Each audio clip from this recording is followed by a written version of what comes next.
Chapter 64, Margrave Roswell's Invitation. I've been hearing from the other teachers lately that they seem to have nothing left to teach you. Tanya smiled. They were only helping me familiarize myself with different kinds of magic. I wouldn't say they had nothing left to teach me. So you do know how to be modest. Headmaster Eddie teased her. I thought the famous chairman Tanya would be so proud she'd lift her chin all the way to the sky. If doing that would make me stronger, I wouldn't mind trying it. Unfortunately, it won't. Tanya shrugged. Did you call me here today for something, Headmaster? Yes. It's about your progress in your studies. I don't think I need to explain it in detail. You should understand your own situation well enough. At your current stage, things are a little awkward. You've basically learned most of the single attribute magic, but the mana you've accumulated is still too little. Even if you learn more spells, you won't be able to cast them. Originally, after discussing it with the other teachers, we thought it would be better for you to continue deepening your theoretical knowledge for now. However, your luck is rather good. Tanya blinked, not quite understanding what Headmaster Eddie meant. Do you remember how you said before that you wanted to learn magic circles and composite magic? Yes. Eddie's words made Tanya think of something, and her eyes brightened faintly. The recommendation letter from before? Because of her all-attribute aptitude, and because she had previously mentioned wanting to study magic circles, Headmaster Eddie had once said that he had written a recommendation letter to Margrave Roswell. Only, after such a long time, there had been no further news. Add to that the many matters she had been busy with recently, and Tanya had gradually put it out of mind. She had not expected Headmaster Eddie to bring it up again today. Exactly. Headmaster Eddie winked at her. It seems our chairman Tanya really did earn herself some extra points last time. You should know that countless people have wanted to study under the Margrave, but over the years, without exception, every single one of them has been rejected. You are the first to be given this opportunity. If word of this got out, never mind ordinary people, even the court mages would probably be green with envy. If this old man weren't already so advanced in years, even I would want to go take a look. Listening to Headmaster Eddie nearly praise the matter to the heavens, Tanya asked curiously. Is it because he's powerful? No. That is only one part of it. More importantly, as a magical family with several centuries of history, the spells they have collected and passed down are the true treasure. Headmaster Eddie sighed softly and said in a leisurely voice. Mages sound lofty, but to put it plainly, this is a game of money. With Legunica's vast population, there must be no shortage of people with outstanding magical talent. Yet some people go their entire lives without ever having the chance to touch this world, much less be discovered. That is why I was so happy when I first saw you. And if one wishes to learn other magic, that also requires an enormous amount of money. Otherwise, who would teach you for no reason? A long-standing family like the Margraves must have a number of spells in their collection that is almost astronomical. If one could learn them, no, even if one could merely take a look, I would be satisfied. Now do you understand just how enviable this opportunity truly is?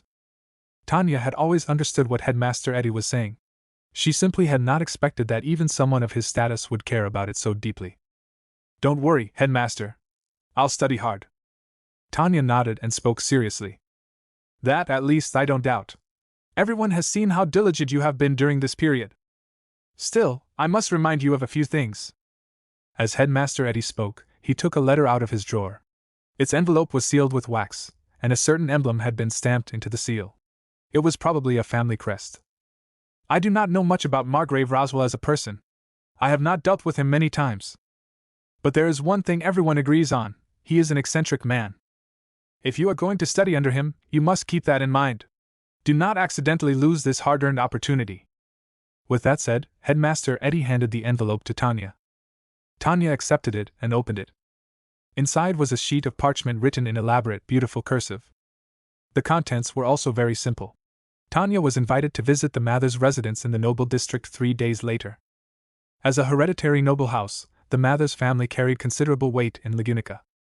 Although Roswell, as lord of the domain, spent most of his time at his estate in his territory, his family naturally also possessed a residence in the royal capital. The letter did not say anything about studying magic. However, being invited at this timing already explained many things. Go on. If there is anything you need to know about etiquette and the like, you can have Russell accompany you. He is very skilled in that area. Tanya firmly committed Headmaster Eddie's words to memory. After thanking him politely, she left the study hall. She rode the dragon carriage back to the Mutual Aid Society headquarters. Beside the training ground of the Security Corps, a large stretch of old, dilapidated houses had been demolished. A broad building project was now underway in full swing. This was the labor market currently under construction. Beside it was an open space where quite a few people were handling registration work. Russell was among them. Gaston drove the dragon carriage to the open space and stopped. Seeing this, Russell, who had been busy working, quickly came over to the carriage and bowed. "My esteemed chairman. Get in." Tanya's words were concise and clear. When the people around saw the dragon carriage, they also bowed one after another, and greetings rang out across the area. In the entire slum district, there was only one dragon carriage. Everyone knew whose it was. Russell got into the carriage. He had thought Tanya had come to ask about the liquor. It had already been 1 week since Tanya had shown them that strange liquor. "Chairman, the day before yesterday, we received the first batch of liquor from the winery. There were 58 barrels in total, 2,900 liters. Using your method, we distilled 870 liters, which is 17 barrels. Right now, 5 mixologists are constantly testing new formulas. The expected loss is 2 barrels. The rest can be bottled into roughly 1,000 bottles, which should be enough for the initial publicity campaign. The second batch at the winery also began brewing a few days ago. Report that sort of thing to me once there are results." Tanya raised a hand and interrupted him. "Yes, Chairman. I will engrave your instructions in my heart. I came to find you today for another matter." The envelope appeared in front of Russell. He accepted it with both hands. His eyes swept across it, and he immediately said in some surprise, "This is the crest of the Mathers family. May I read the contents?" "Go ahead." "I haven't had much contact with nobles. Headmaster Eddie said you understand this field quite well, so I wanted to ask whether I need to prepare anything." Facing someone who would very likely become her teacher in the future and help her study composite magic and magic circles, Tanya took this matter very seriously. Knowledge, no matter where one was priceless. For that purpose, even if it was a little troublesome, it did not matter. Russell took out the parchment inside and examined it carefully. "An invitation? The Mathers family can be considered one of the older lineages in the kingdom of Lagunica. If I remember correctly, they should have about 400 years of history. Their family has exceptional talent in magic. Many generations of heirs have been astonishingly powerful mages. The current Margrave Roswell is the same. It is just that some of his peculiar words and behavior make people find him somewhat comical." Russell told Tanya, one by one, everything he remembered about the other party. "Headmaster Eddie wrote him a recommendation letter for me before. It concerned my study of magic." Tanya added this detail. "What should I pay attention to?" "If that is the premise, then my suggestion to you, Chairman, would be..." Russell smiled, bent down, and carefully explained things to Tanya. 3 days later. The Royal Capital's commercial district. "Are you sure you want to go like this?" Tanya looked expressionlessly at herself in the mirror. She was dressed in a grand formal gown, and the corner of her mouth twitched slightly. The current scene made her involuntarily recall the time in her previous life when she had been forced to take photographs. It felt so familiar. And this uncomfortable little dress was just as familiar. "Chairman, invitations between nobles are generally quite formal. For this sort of formal occasion, naturally." Russell stood to the side with a smiling expression and explained to Tanya. "Having someone else deliver the invitation counts as formal?" Tanya seemed to have found a blind spot. "The Margrave has a rather distinct personality." After thinking about it, Russell could only answer like that. "And I'm not a noble." Tanya pulled off the formal gown, then turned and went to get her study hall robe. She was still wearing a white cotton shirt and shorts underneath, so there was no need to worry about exposing herself. "Then let's treat this as a meeting between mages." She had thought there would not be many issues, but who knew it would be this troublesome? "But Chairman, I am not a mage either. I don't understand how that is supposed to work." Russell spoke helplessly. "I understand noble etiquette somewhat, but when it comes to mages, I truly am powerless." "Then we'll follow basic etiquette. Bring some gifts and the like. Then I'll go prepare." "Do we have finished products of our liquor yet?" Tanya straightened the robe on her body and suddenly asked. "We have one that has been provisionally named Ice Fairy. It is basically complete. It is made from..." "Add it to the gifts. Package it according to what I tell you. Make it look good." Russell nodded somewhat regretfully. He had thought that today, perhaps, he would be able to see his chairman change her usual image and put on a splendid dress for the invitation. In the end, it had all come to nothing. Speaking of which, if one set aside their employer-subordinate relationship, then from a personal perspective, Russell rather liked Tanya. Such a delicate and lovely little girl, seemingly sculpted from powder and jade, there probably were not many people who would dislike her. Especially for Russell, who had always wanted a daughter, she satisfied quite a few of his fantasies. That night, Russell, dressed in an elegant black butler's uniform, drove the dragon carriage to the noble district, where Tanya had never set foot before. Eventually, they stopped at a moderately situated location. "Chairman, we have arrived." Tanya, wearing her long robe, looked outside through the window. Before her was a residence roughly the same size as the labor market currently under construction. A solemn gate, uniquely pruned greenery, a splashing fountain. In this noble district, where every inch of land was worth gold, owning such a large estate was also a form of strength. "Good evening, guests. This is the Mathers family residence. May I ask if you are Miss Tanya, who was invited tonight?" At the gate stood a petite girl, slightly taller than Tanya, with pink hair and red eyes. She politely greeted them and asked her question. "That is correct." Russell stepped down from the front seat, wearing a courteous smile. He came to the carriage door and opened it for Tanya. "This is the chairman of the Mutual Aid Society, Miss Tanya." A black leather boot stepped down onto the special wooden step placed beside the dragon carriage. Ram looked at the figure before her. This girl had golden hair, and seemed even younger than herself. A faint flicker of curiosity passed through her eyes. Although Ram had only arrived in the capital from the domain today, Roswell had been paying close attention to news about this person named Tanya over the past few days. Ram had learned some of it along the way. At the age of 7, she had taken control of the entire slum district. Using that as leverage, she had threatened a strike and forced the Royal Capital Commerce Guild to take the lead, helping her complete a new labor system. Not only that, she was also an all-attribute magical genius, just like Lord Roswell. The headmaster of the study hall had also been full of praise for her talent. Any single one of those things alone would have been extraordinary. For all of them to be gathered together was even more so. At this age, she had already done so many astonishing things. Even Roswell, who usually focused only on his own affairs, could not help becoming curious and wanting to meet her. "This way, Chairman Tanya. Lord Roswell is already waiting for you. As for the dragon carriage, please park it over here. Someone will take care of it." Ram suppressed the curiosity in her heart and maintained her etiquette as a maid, speaking politely. Then she led the way, guiding the two of them into the estate. Only after entering the estate did one realize that it was even more luxurious than it had appeared from outside. Fortunately, Tanya had no interest in such things. No matter how much money it represented to her, it was merely a matter of time. She had that confidence, and she was already acting on it. Led by Ram, Tanya soon saw the strange Margrave headmaster Eddie had spoken of. "He really is a strange man." That was Tanya's first impression upon seeing him. Roswell was a tall, handsome, well-built man. He had indigo hair that fell to his neck, and a pair of heterochromatic eyes, one yellow, one blue. Join here to read ahead. In Star Rail, Ultra Beast Armored, Have I Caught Equilibrium? L. Chapter 80. Umamusum, But I Only Have 5 Years Left to Live, Chapter 178. Zenless Zone 0, I'm a Doctor, Not a Bang Boo, Chapter 155. Ben Tennyson Wants to Join the Justice League, 126. Tide Moon, Redemption Beginning with the Holy Grail War, Chapter 110. Yu-Gi-Oh! Transmigrated into the White Dragon Girl, Chapter 200. Is this chat group even serious? Chapter 110. I, Lord Ravager, Utterly Loyal. Chapter 230. Can Playing Games Save the World? 65. Crossover Anime Multiverse, The Demon Hunter of an Unnatural World 77.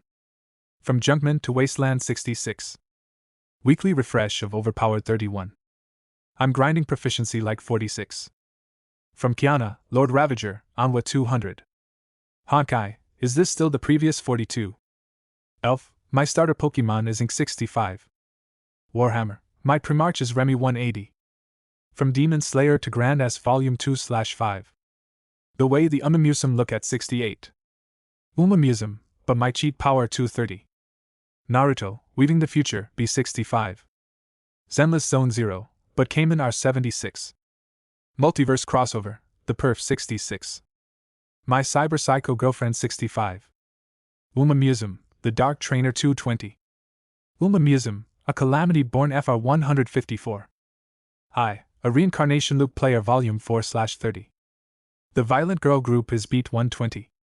Museum, the horse girl who's 67. Museum, from beginner 135. Becoming a horse girl, I will 85. Museum, I want all 110. I can copy unique skills 100. Summoning an evil god, but the 70. Supernatural multiverse 100. My harem is indescribable 90. Jujutsu Kaisen, heroic spirit 95. I'm just a Valkyrie passing through 68. Museum, today is another romantic battlefield 105. Still playing traditional honk 69. The most filial son under heave 80.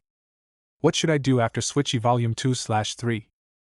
Reincarnated as a demon, skill 70. Hell difficulty dungeon? 55. Transmigrated as Sukuna 75. Checking in Demon Slayer 80. The reincarnating trainer of Tracen Academy 85. I refuse to become a heroic 70.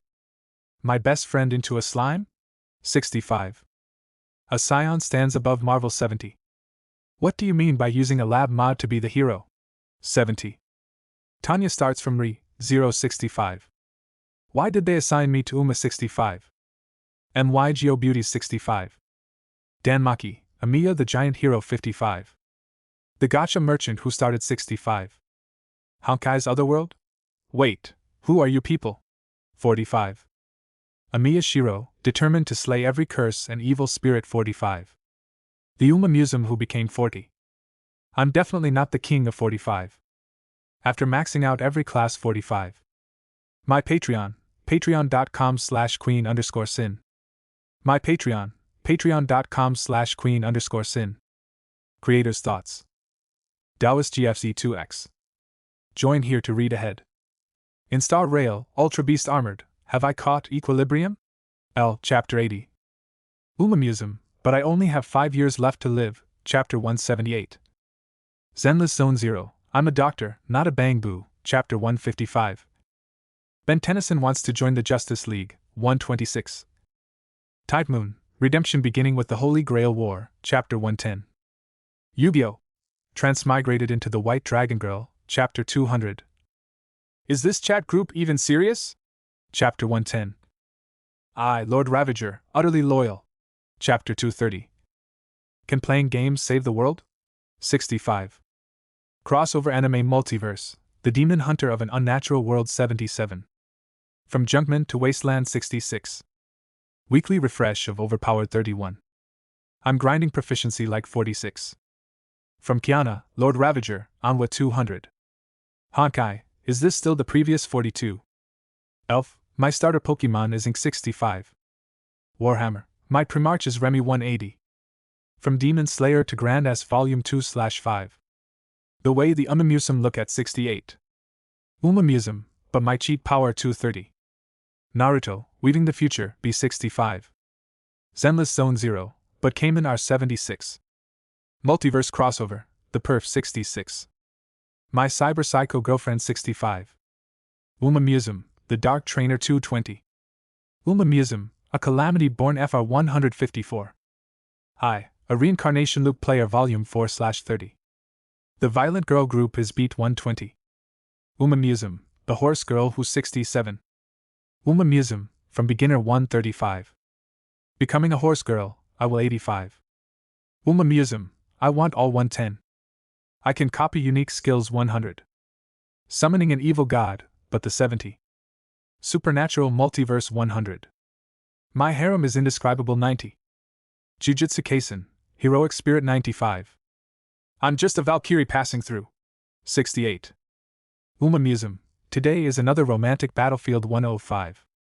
Still playing traditional honk 69. The most filial son under heave 80. What should I do after Switchy volume 2/3? Reincarnated as a demon, skill 70. Hell difficulty dungeon? 55. Transmigrated as Sukuna 75.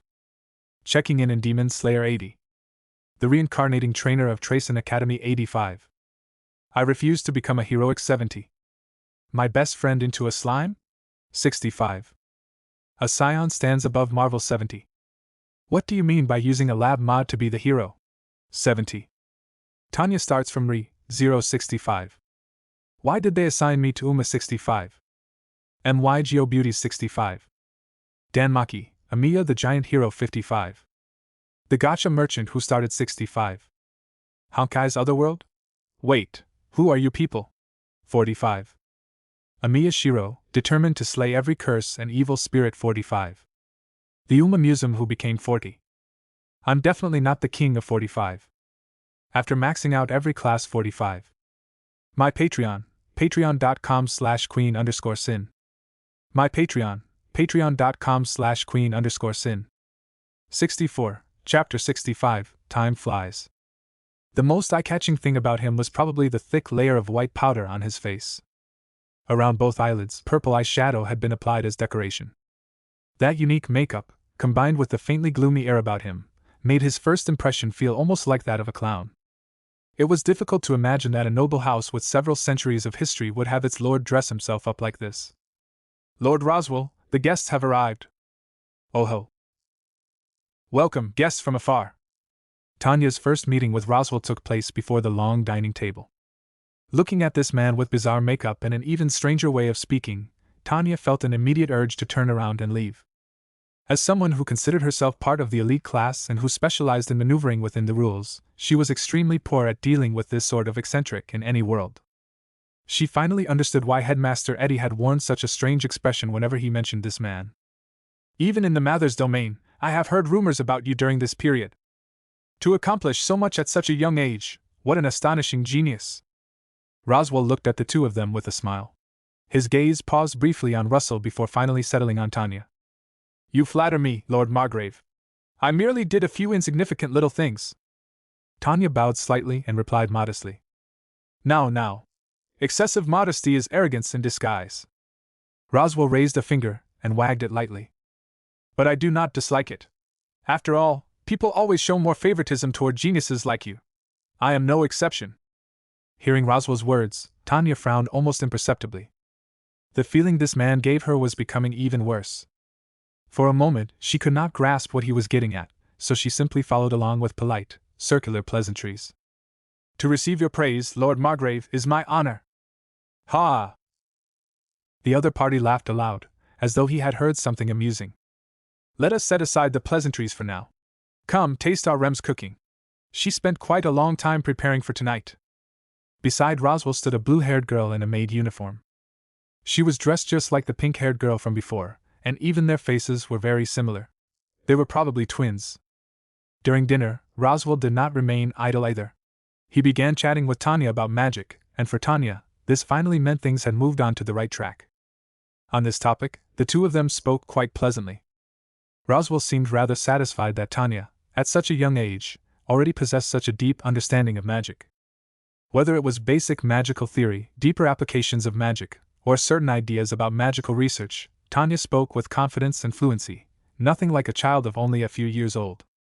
Some of her unusual viewpoints, in particular, even made Roswell find them fresh and rather interesting.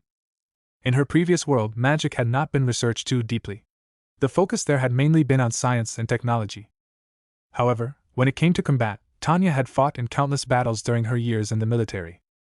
Her understanding of how to apply power in battle, along with many of her perspectives, had been forged through actual experience. Combined with certain research data and scientific theories, they naturally produced a refreshingly novel effect. By the end of dinner, Tanya had not really paid much attention to the taste of the food. However, she had gained a deep understanding of just how unfathomable Roswell's attainments in magic were. Some time ago, I received a recommendation letter from Headmaster Eddie of the study hall. He recommended you to me, saying that you were a rare all-attribute talent with exceptional aptitude in magic. At first, I was not particularly interested. Nor do I have much patience for taking students. However, what you did in the royal capital this time was especially interesting. It made me want to see for myself what kind of existence you were. And now that I have met you, you truly have not disappointed me. The dishes on the long table had already been cleared away, replaced by delicate desserts and tea. What had been placed in front of Tanya was, as always, caf. I hear you wish to study composite magic and magic circles. How about it? Would you be willing to study under me? Roswell looked at Tanya with a smile. His posture was elegant as he extended his hand, almost as if he were performing on stage, and issued the invitation. Faced with this sudden invitation from Roswell, for which she had not been given the slightest preparation, Tanya's first reaction was not delight, but hesitation. Indeed, before this, she had very much wanted to study magic under him. Not only would it allow her to further strengthen herself, it would also let her research orbs and expand the power of her future subordinates. However, after meeting this man today, Tanya's instincts told her that something about him was not quite right. She could not say exactly what it was. It was simply an inexplicable feeling. After pondering for a moment, Tanya ultimately considered the matter and accepted his invitation with a smile. In all of Lagunica right now, there was probably no one more suitable than Roswell to serve as her teacher. To be able to study under you, Lord Margrave, is my honor. To be precise, you should now call me teacher. Roswell smiled and lightly corrected Tanya's form of address. Yes, teacher. I should explain in advance. I may not be a particularly dutiful teacher, and I imagine you have many matters to attend to during this period as well, so you will not be able to free yourself easily. So, consider this my first gift to you. After all, what is more important for you right now is accumulating mana, is it not? Roswell smiled. Then let us begin with the most basic theoretical knowledge. Yes, teacher. Tanya rose and accepted the magic book from Roswell's hand. A faint gleam flashed in her eyes. Time passed swiftly, and the years flowed on. In the blink of an eye, more than 6 years quietly slipped by. Time moved quickly. Many people and many things underwent no small amount of change. Among those changes, the greatest was undoubtedly the slum district. Only, what had changed was not merely its environment, but also. Boom! A deafening roar exploded through the slum district like a clap of thunder. If the sky had not been clear and cloudless, one might have thought a storm was about to arrive. Sis! Why did it explode again? After the explosion, an irritated shout rang out from inside the Mutual Aid Society headquarters. Felt angrily sprang up from her bed, her hair sticking up like a bird's nest, and stormed outside. In the courtyard of the small building stood an isolated little hut, tucked away in a corner. It was surrounded entirely by a fence. Hanging crookedly on the fence were many wooden boards, all painted with glaring red words. Danger! Do not approach. Take a detour. Beware of explosions. Judging from the smoke-blackened, cracked state of those wooden signs, they had probably once been properly arranged. After enduring the aftermath of so many explosions, however, they were already barely holding together. Feld rushed out of the small building in a fury and headed straight for the hut. She was now 13 and nearly 14. With enough nutrition and no longer having her milk stolen, she had grown quite a bit compared to several years ago. The only things that had not changed much were probably her still flat chest and that childish, doll-like face. Arriving in front of the hut, Feld glared with her dark-circled eyes and shouted at the building. Sis! Could you maybe keep it down a little? It's already exploded 7 or 8 times this morning. Can't you let a person sleep properly? I work really hard every night, and I finally got back this morning. Feld poured out a string of complaints toward the hut, her wrinkled little face looking both aggrieved and angry. That said, she only stood beside the fence and showed absolutely no intention of crossing it. Even though, for her, this fence was something she could step over just by lifting her leg.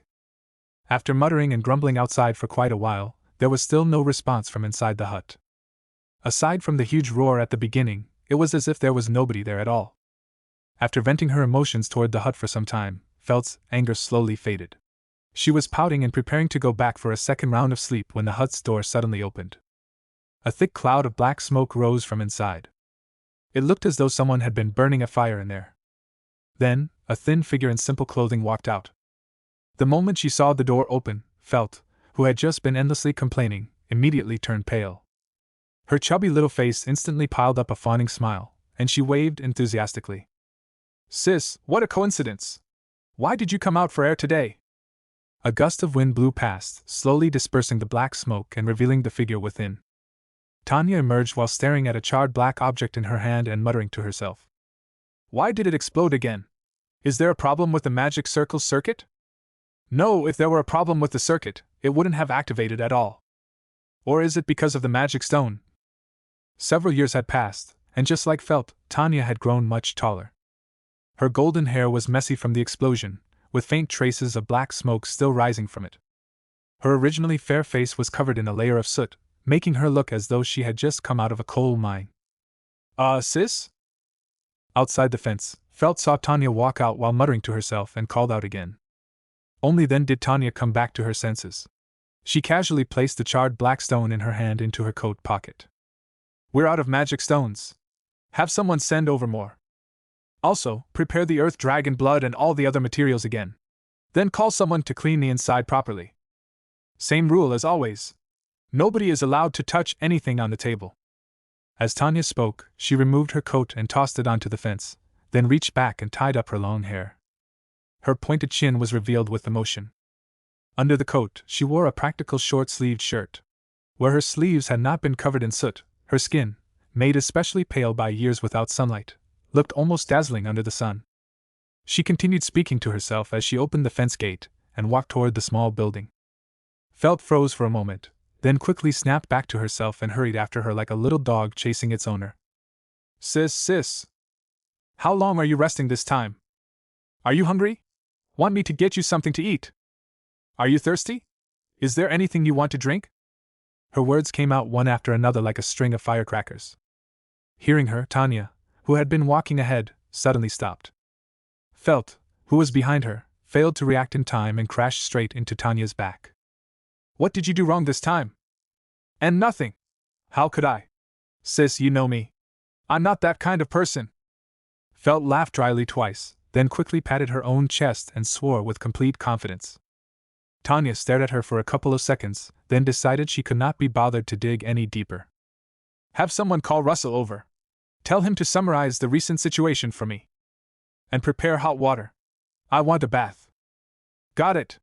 I'll do it right away. Felt suddenly stopped, snapped to attention, then bolted off in a flash. Only after running out of the small building did she hurriedly pat her chest. That was close. Why is my luck so bad today? I only came over to complain a little, and I just so happened to run into Sis coming out. I almost got caught. The moment Felt imagined what would have happened if her complaints had been overheard, her face scrunched up. The last time she had offended her sister over something, she had been dragged off to participate in an experiment. Officially, it had been called testing her personal equipment, a device that would allow even an idiot like her to easily release magic. The result was that a thing barely the size of a fingertip had blown her straight into the air. Fortunately, protective measures had already been arranged nearby. Otherwise, she might already have started reincarnating by now. Even so, it had been terrifying enough. Ever since then, Felt had never dared to step into that little hut again. In her eyes, that place was practically a hell of pure terror. I'd better hurry up and find Russell and the others. If I'm late, I'm done for. Felt's figure quickly disappeared, vanishing from the courtyard in no time. 10 minutes later. Tanya soaked in a spacious bathtub, enjoying the comfort brought by the hot water while holding a thick stack of documents in her hands. At the bathroom door, Russell stood with his back to the entrance, looking as though he were waiting to be summoned at any moment. Tanya flipped through the documents page by page, rapidly absorbing everything that had happened while she had been absent, as well as the development and growth of the Mutual Aid Society. Everyone around her seemed to have long since grown used to this. Join here to read ahead. In Star Rail, Ultra Beast Armored, Have I Caught Equilibrium? L. Chapter 80. Umamusum, But I Only Have 5 Years Left to Live, Chapter 178. Zenless Zone 0, I'm a Doctor, Not a Bang Boo, Chapter 155. Ben Tennyson Wants to Join the Justice League, 126. Tide Moon, Redemption Beginning with the Holy Grail War, Chapter 110. Yu-Gi-Oh! Transmigrated into the White Dragon Girl, Chapter 200. Is this chat group even serious? Chapter 110. I, Lord Ravager, Utterly Loyal. Chapter 230. Can Playing Games Save the World? 65. Crossover Anime Multiverse, The Demon Hunter of an Unnatural World 77. From Junkman to Wasteland 66. Weekly refresh of Overpowered 31. I'm grinding proficiency like 46. From Kiana, Lord Ravager, Anwa 200. Honkai, is this still the previous 42? Elf, my starter Pokemon is Ink 65. Warhammer, my Primarch is Remy 180. From Demon Slayer to Grand S Volume 2/5. The way the Umamusum look at 68. Umamusum, but my cheat power 230. Naruto, Weaving the Future, B65. Zenless Zone 0, but came in R76. Multiverse Crossover, The Perf 66.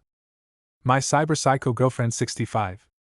Uma Museum, The Dark Trainer 220. Uma Museum, A Calamity Born FR 154.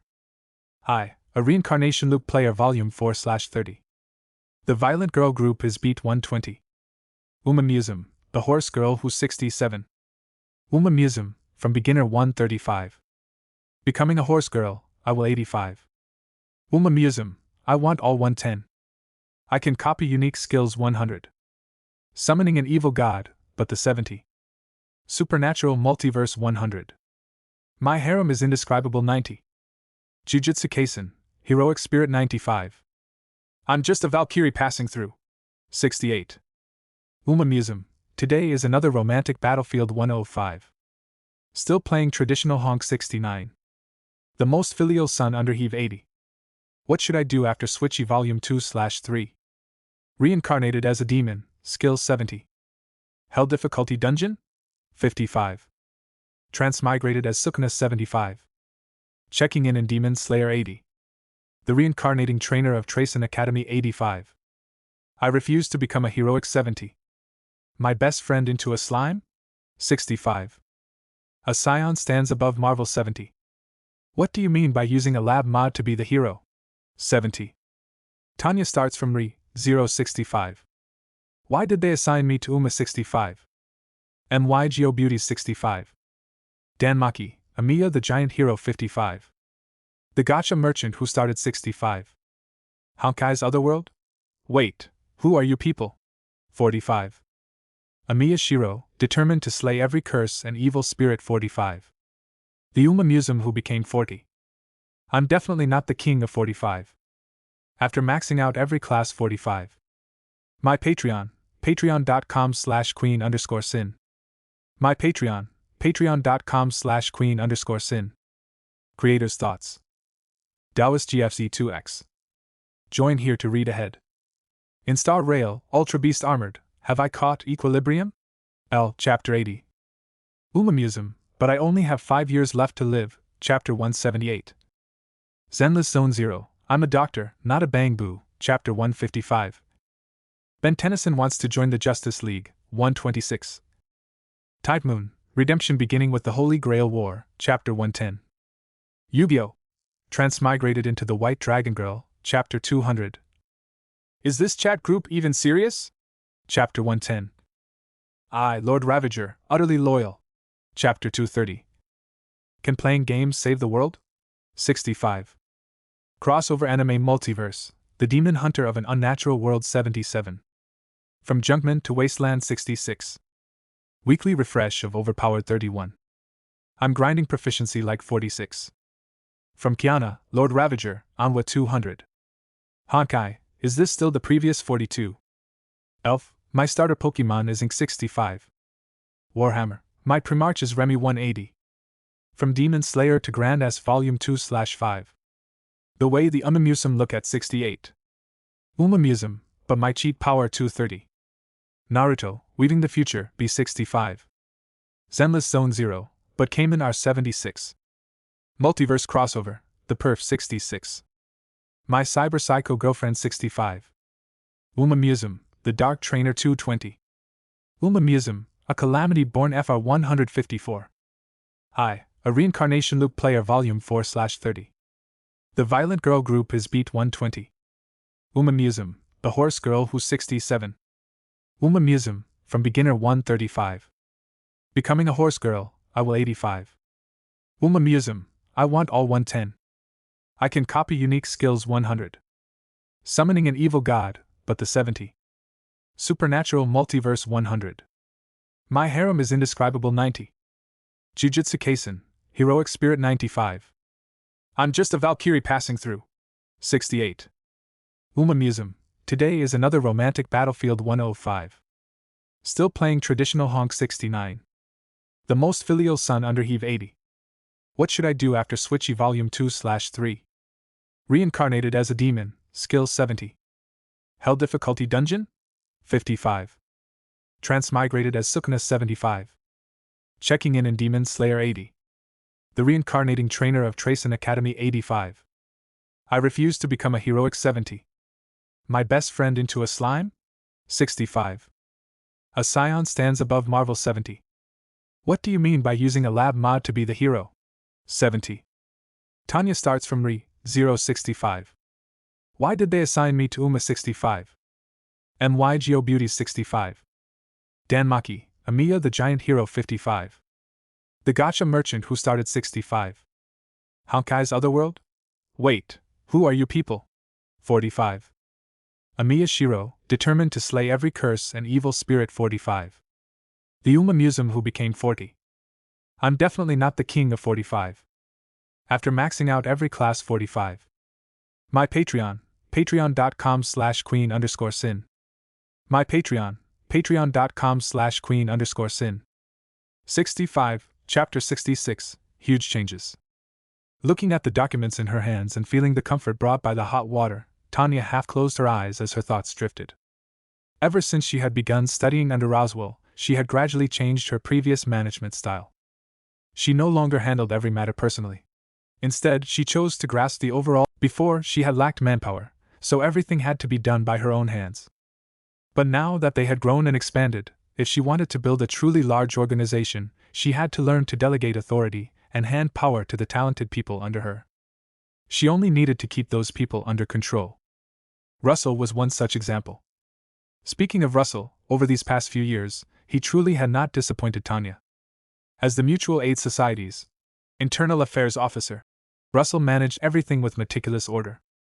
Thanks to his tireless efforts, the Mutual Aid Society now had several major pillars, all of them constructed according to Tanya's earlier vision. The first was the labor market. After the labor market had been built several years ago, it immediately became the liveliest place in the entire royal capital outside the commercial district. There was no other place like it. The labor market occupied a vast area and was formed from a small plaza and several halls. During construction, they had recruited many hands from the slum district. Otherwise, such an enormous project could never have been completed in only a few months. However, all that effort had been repaid. The labor market had practically become the landmark building of the entire slum district. Every day, countless people came here either to look for work or to hire workers. During the day, it was almost always packed, regardless of wind or rain. Even the plaza outside had, because of the flow of people, given rise to many vendors. All kinds of snacks and small goods could be found there. It had become one of the brighter sights of the slum district. The maturity and establishment of the labor market also helped those who had once been unfamiliar with it gradually shift from suspicion to willing acceptance. Whether one was a worker or an employer, the labor market was extremely convenient and could protect the rights and interests of both sides. As the market matured, its profits naturally rose as well. At present, the labor market alone earned almost 2 holy gold coins a day. The scale of the slum district was roughly at that level. After reaching this point, the income was basically fixed, with no great room left for growth. That was also why Tanya had begun entering the alcohol business back then. As for the alcohol side, things had developed exactly as Tanya had anticipated. The first 1,000 bottles of high-proof liquor, after Russell's promotion, quickly spread among the nobles and merchants of the royal capital. This wonderful taste, never before experienced, gave people a fresh sense of novelty. Especially the various flavors painstakingly blended using high-proof liquor as a base. The moment they were released, they swept explosively through the entire market. Against the wines and spirits originally on the market, they truly crushed everything in their path. In only a single month, both the distillery and the Yafi Trading Company, named after the two sisters, began expanding at astonishing speed. During this expansion, both Russell and Tanya spent considerable effort. After all, the method of distilling high-proof liquor was not actually very complicated. If they wanted to maintain their market share, they had to ensure that this method did not leak. In other words, the people responsible for making the liquor had to be trustworthy and guaranteed in loyalty. After much discussion, they ultimately had Russell spend a great deal through underground channels to procure a batch of slaves. These people were placed in the distillery and isolated from the outside world as much as possible. The circulation and trade of the liquor were all placed under Old Man Ram's supervision. It also counted as finding the old man a job that was both leisurely and perfectly suited to his interests. With a certain level of production guaranteed, the profits from alcohol could only be described as astronomical. Even though the price of high-proof liquor was far higher than ordinary alcohol, it was still wildly sought after by countless nobles and merchants. Demand far outstripped supply. Naturally, prices rose along with that demand. In the royal capital alone, the first month's profit had reached more than 100 holy gold coins. And that was under circumstances where supply was still nowhere near enough to satisfy the market. Later, as scale and production continued to expand, new flavors were continuously developed, and the alcohol content was adjusted further. The mouthfeel, taste, and aroma of the liquor also became increasingly stable and mature. Now, from the domestic Lagunican market alone, monthly profits had reached over 1,000 holy gold coins. Even the phrase, "making gold every day," was not enough to describe it. Relying on this business alone, the newly founded Yafi Trading Company had rapidly risen to become one of the top trading companies in the entire kingdom. With large amounts of income flowing in every day, many of the ideas Tanya had considered before could finally be implemented. For example, establishing a force that truly belonged to her. According to Lagunican law, aside from the kingdom and feudal lords, no one else was allowed to possess an armed force of their own. But that did not mean there were no ways around it. The answer was a mercenary company. If the Mutual Aid Society's previous security brigade could still be called a small-scale operation, and strictly speaking, a spontaneous group that did not quite touch the law, then once it developed further, it had to use the form of a mercenary company to avoid legal trouble. This was also why the Royal Capital Trading Company had possessed an organization like the executioners beneath it. As an official institution, it was obviously impossible for the Royal Capital Trading Company to secretly maintain a mercenary company like other trading companies. If it encountered any trouble or difficulty, it could simply request the kingdom's army to intervene. But certain dirty jobs in the shadows could not be handled by the royal army. Thus, such peripheral organizations naturally appeared. And to build a mercenary company with true strength required no small expenditure. Recruitment, member training, weapons and equipment, daily maintenance expenses. Among them, member training occupied the largest portion. It cost even more than weapons and equipment. To train someone strong enough to let the mana in their body circulate naturally and strengthen their physique required not only long-term, high-intensity training and actual combat experience, but also material support. For example, large quantities of high-energy meat and certain special medicinal ingredients. All of these usually required tremendous amounts of money. This was why the Royal Knights had so few members. For an entire country to have only 2,000 knights was far too few when compared to a population of nearly 10 million. The main reason was that training costs were simply too high. Most members of the Royal Knights came from the noble and landowning classes. Only they had the financial ability to cultivate such outstanding descendants. At the very least, they came from wealthy merchant families. Even though the Mutual Aid Society was currently making money hand over fist, Tanya still further reduced the scale of the mercenary company. 100 people. By testing the talents of the entire slum district's eligible population, they selected 100 people from among 100,000. Together with Gaston, these 100 people received training from retired royal soldiers whom Tanya had hired through connections. They worked hard to master a technique from the Valachian Empire known as the flow method. As for the original security brigade, it still existed, and its numbers had expanded further to 500. However, they would not train in the same way. At most, they would practice physical conditioning and maintain public order in the slum district. All of these people combined cost about 10 holy gold coins a month. It was not a small expense. But compared to the true gold-devouring beast, this was nothing. The development of her forces was proceeding exactly as Tanya had estimated. It was very stable. However, not everything went smoothly. For example, her research into the orb. Expensive magic stones and all kinds of experimental materials were an absolute bottomless pit. Even after studying under Roswell for several years, Tanya had basically mastered the construction of magic circles, as well as many detailed techniques. However, if she wanted to follow her own idea and inscribe different magic circles into magic stones, then turn them into magical devices, it was still somewhat too difficult. She had once asked Roswell about this. In response to her question, Roswell said that most magical devices came from ancient ruins, and their methods of manufacture had largely been lost over the last few generations. If she wanted to make them, there was no particularly good method. She could only experiment continuously. This answer was also within her expectations. However, Roswell did give her some research materials. In his words, someone in his family had once attempted similar experiments, and he hoped those materials could provide her with some inspiration. As for Tanya, all she could do was lower her head and keep researching. For her, the orb was an indispensable resource. Once she successfully developed the orb, she would truly possess the power to establish herself in this world. At present, the number of proper mages in Lagunica, added together across the whole country, was probably only in the tens of thousands. Here, proper referred to people who had received systematic education and mastered a complete magical system of their own, not those who had attended a study hall and learned one or two spells. Once she successfully developed the orb, then in this world where almost everyone possessed mana, nearly all of her subordinates could become mages. Only with that power could she more calmly continue expanding her influence in this world, where supernatural power was so strong. Unfortunately, over these several years, despite consuming countless materials and enormous sums of money, she still had not completely succeeded. Of course, it was not as though she had gained nothing. She had produced some semi-finished products. At the very least, these years of experimentation had allowed Tanya to see a clear path forward. All that remained was to carry out large numbers of experiments and refine the design.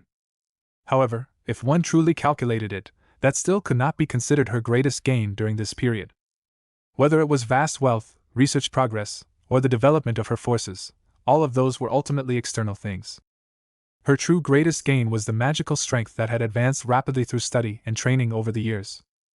Back when she first began studying under Roswell, Tanya had already learned the basic and advanced magic of every element. She had simply been too young, with too little mana accumulated in her body, so she could not cast them. Now 7 years had passed. Her talent had revealed itself even further. The most direct manifestation was that Tanya discovered she had entered her mana release period. The mana release period was a unique condition in this world. It appeared specifically in people with powerful magical talent. There was only one cause for this condition. A great amount of mana accumulated in the body with nowhere to release it, eventually causing physical discomfort. During her studies under Roswell, he was exactly as he had said, not a particularly qualified teacher. Most of the time, he simply handed her magical texts and had her study by herself. Tanya was quite satisfied with this. She was not restrained, nor was she disturbed while doing her own work. Because of this, during the 2 years she spent studying the theory of magic circles, she hardly cast magic at all. Only when too much mana accumulated inside her body and triggered her mana release period did she finally pull herself out of the ocean of magical knowledge and realize the problem. With the growth of her mana, the spells that had once been too difficult for her to cast were no longer moon reflections in water or flowers in a mirror, visible but unreachable. Without a doubt, this further improved Tanya's personal strength. It also satisfied the conditions for learning composite magic, allowing her to learn many spells with different effects from Roswell. This further perfected the combat system she had previously lacked. Now, not only had she mastered a large number of offensive spells, she had also dabbled in defensive magic and support magic. She could be called exceptionally well-rounded. Furthermore, with her extraordinary talent and relentless effort, as long as she had a suitable staff, she could already instantly cast most magic without chanting. Even Roswell could not help praising her as an extremely rare magical genius in Lagunican history. Even among the current court mages, her strength would rank among the top few. Tanya was fairly satisfied with that result. From the slum district to where she stood now, she had reached this point in a little over 10 years. Her future was still infinitely bright. And there was another more important point. Although she very much did not want to admit it, the fact remained before her eyes. If she prayed to that damned being X, her strength would likely receive an even greater, almost qualitative improvement. She had tested this countless times in her previous life.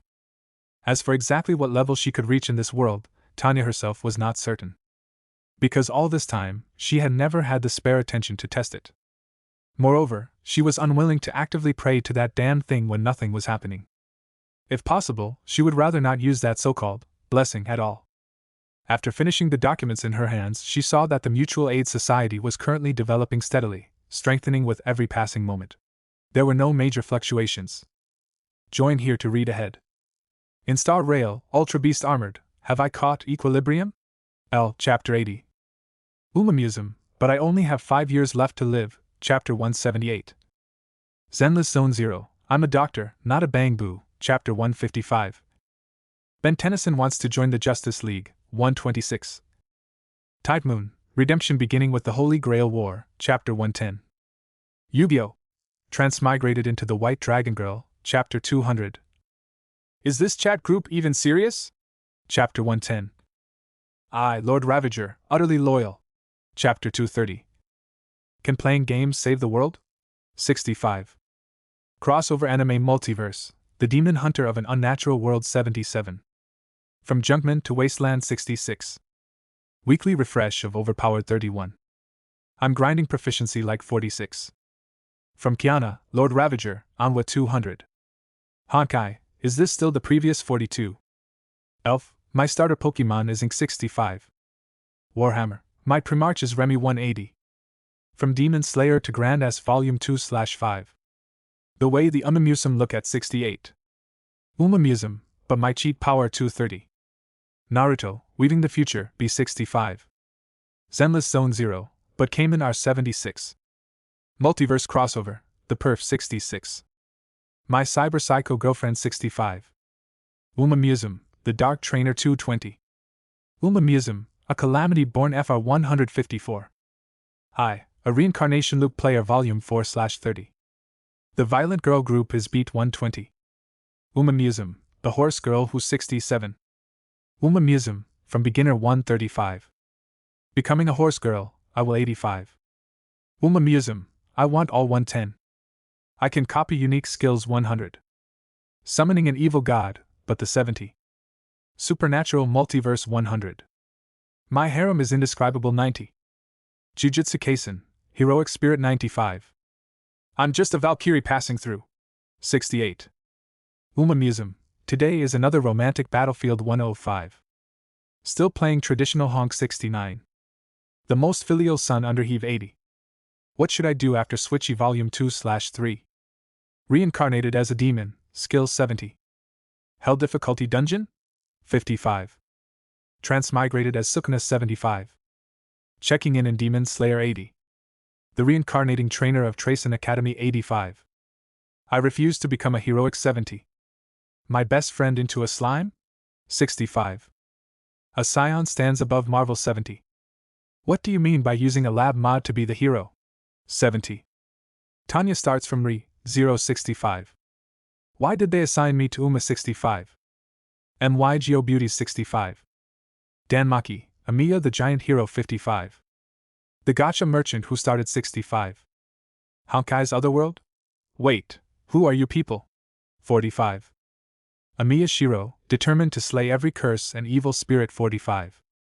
The Umamusum who became 40. I'm definitely not the king of 45. After maxing out every class 45. My Patreon, patreon.com/queen_sin. My Patreon, patreon.com/queen_sin. Creator's Thoughts. Taoist GFC2X. Join here to read ahead. In Star Rail, Ultra Beast Armored, have I caught equilibrium? L. Chapter 80. Umamusum, but I only have 5 years left to live, Chapter 178.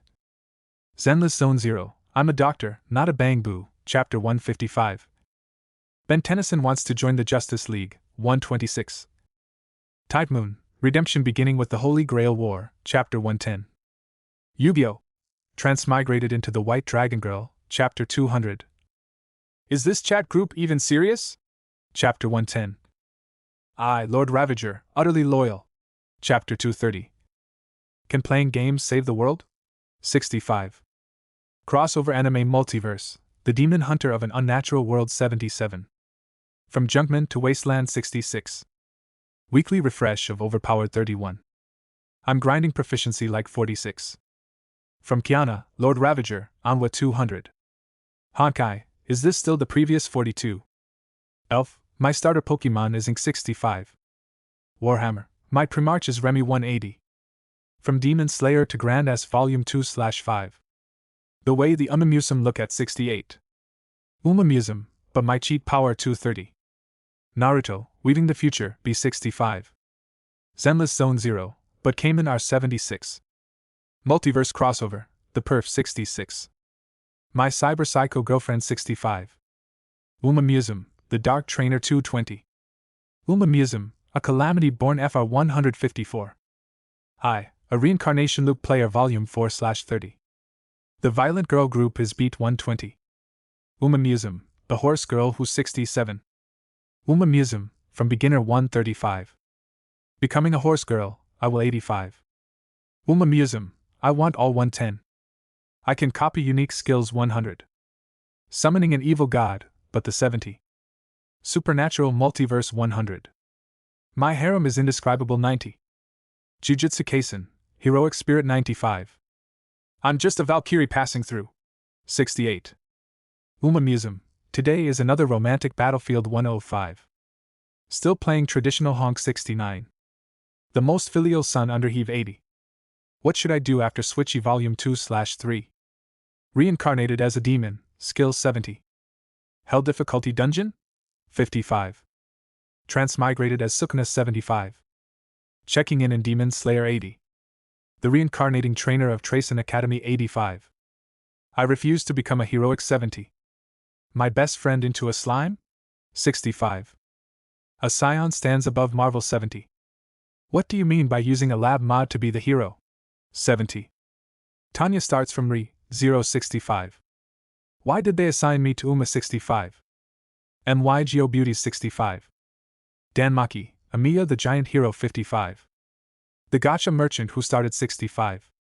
Honkai's Otherworld? Wait, who are you people? 45. Amiya Shiro, determined to slay every curse and evil spirit 45. The Uma Museum who became 40. I'm definitely not the king of 45. After maxing out every class 45. My Patreon, patreon.com/queen_sin. My Patreon, patreon.com/queen_sin. 66, Chapter 67, The Collapse of the Royal Family, and the Reappearance of Being X. The only thing that could be called somewhat concerning was perhaps the news regarding the Lagunican royal family. At the end of every report, Russell would compile recent happenings in the royal capital, as well as information gathered by Felt's subordinates. According to that information, starting from the beginning of this year, the Lagunican royal family seemed to have contracted some strange illness. At first, Tanya had almost neurotically suspected that Bing X was secretly behind it. For example, perhaps it had unleashed a large-scale plague or something of the sort. She had even specifically ordered the distillery to prepare a stockpile of alcohol, while also hoarding medicinal herbs for emergencies. After all, the royal family stood at the pinnacle of a nation. For all of them to collectively fall ill was frankly absurd. But the subsequent developments were even more absurd than she had imagined. The afflicted members of the royal family began dying one after another. As members of royalty, the moment they fell ill, the finest medical teams should have intervened immediately. Especially in a world where healers existed. And yet, the members of the royal family still continued to die one after another. At the end of this report, it was written clearly that 2 more members of the royal family had passed away from illness. Now, only the king remained of the entire royal family.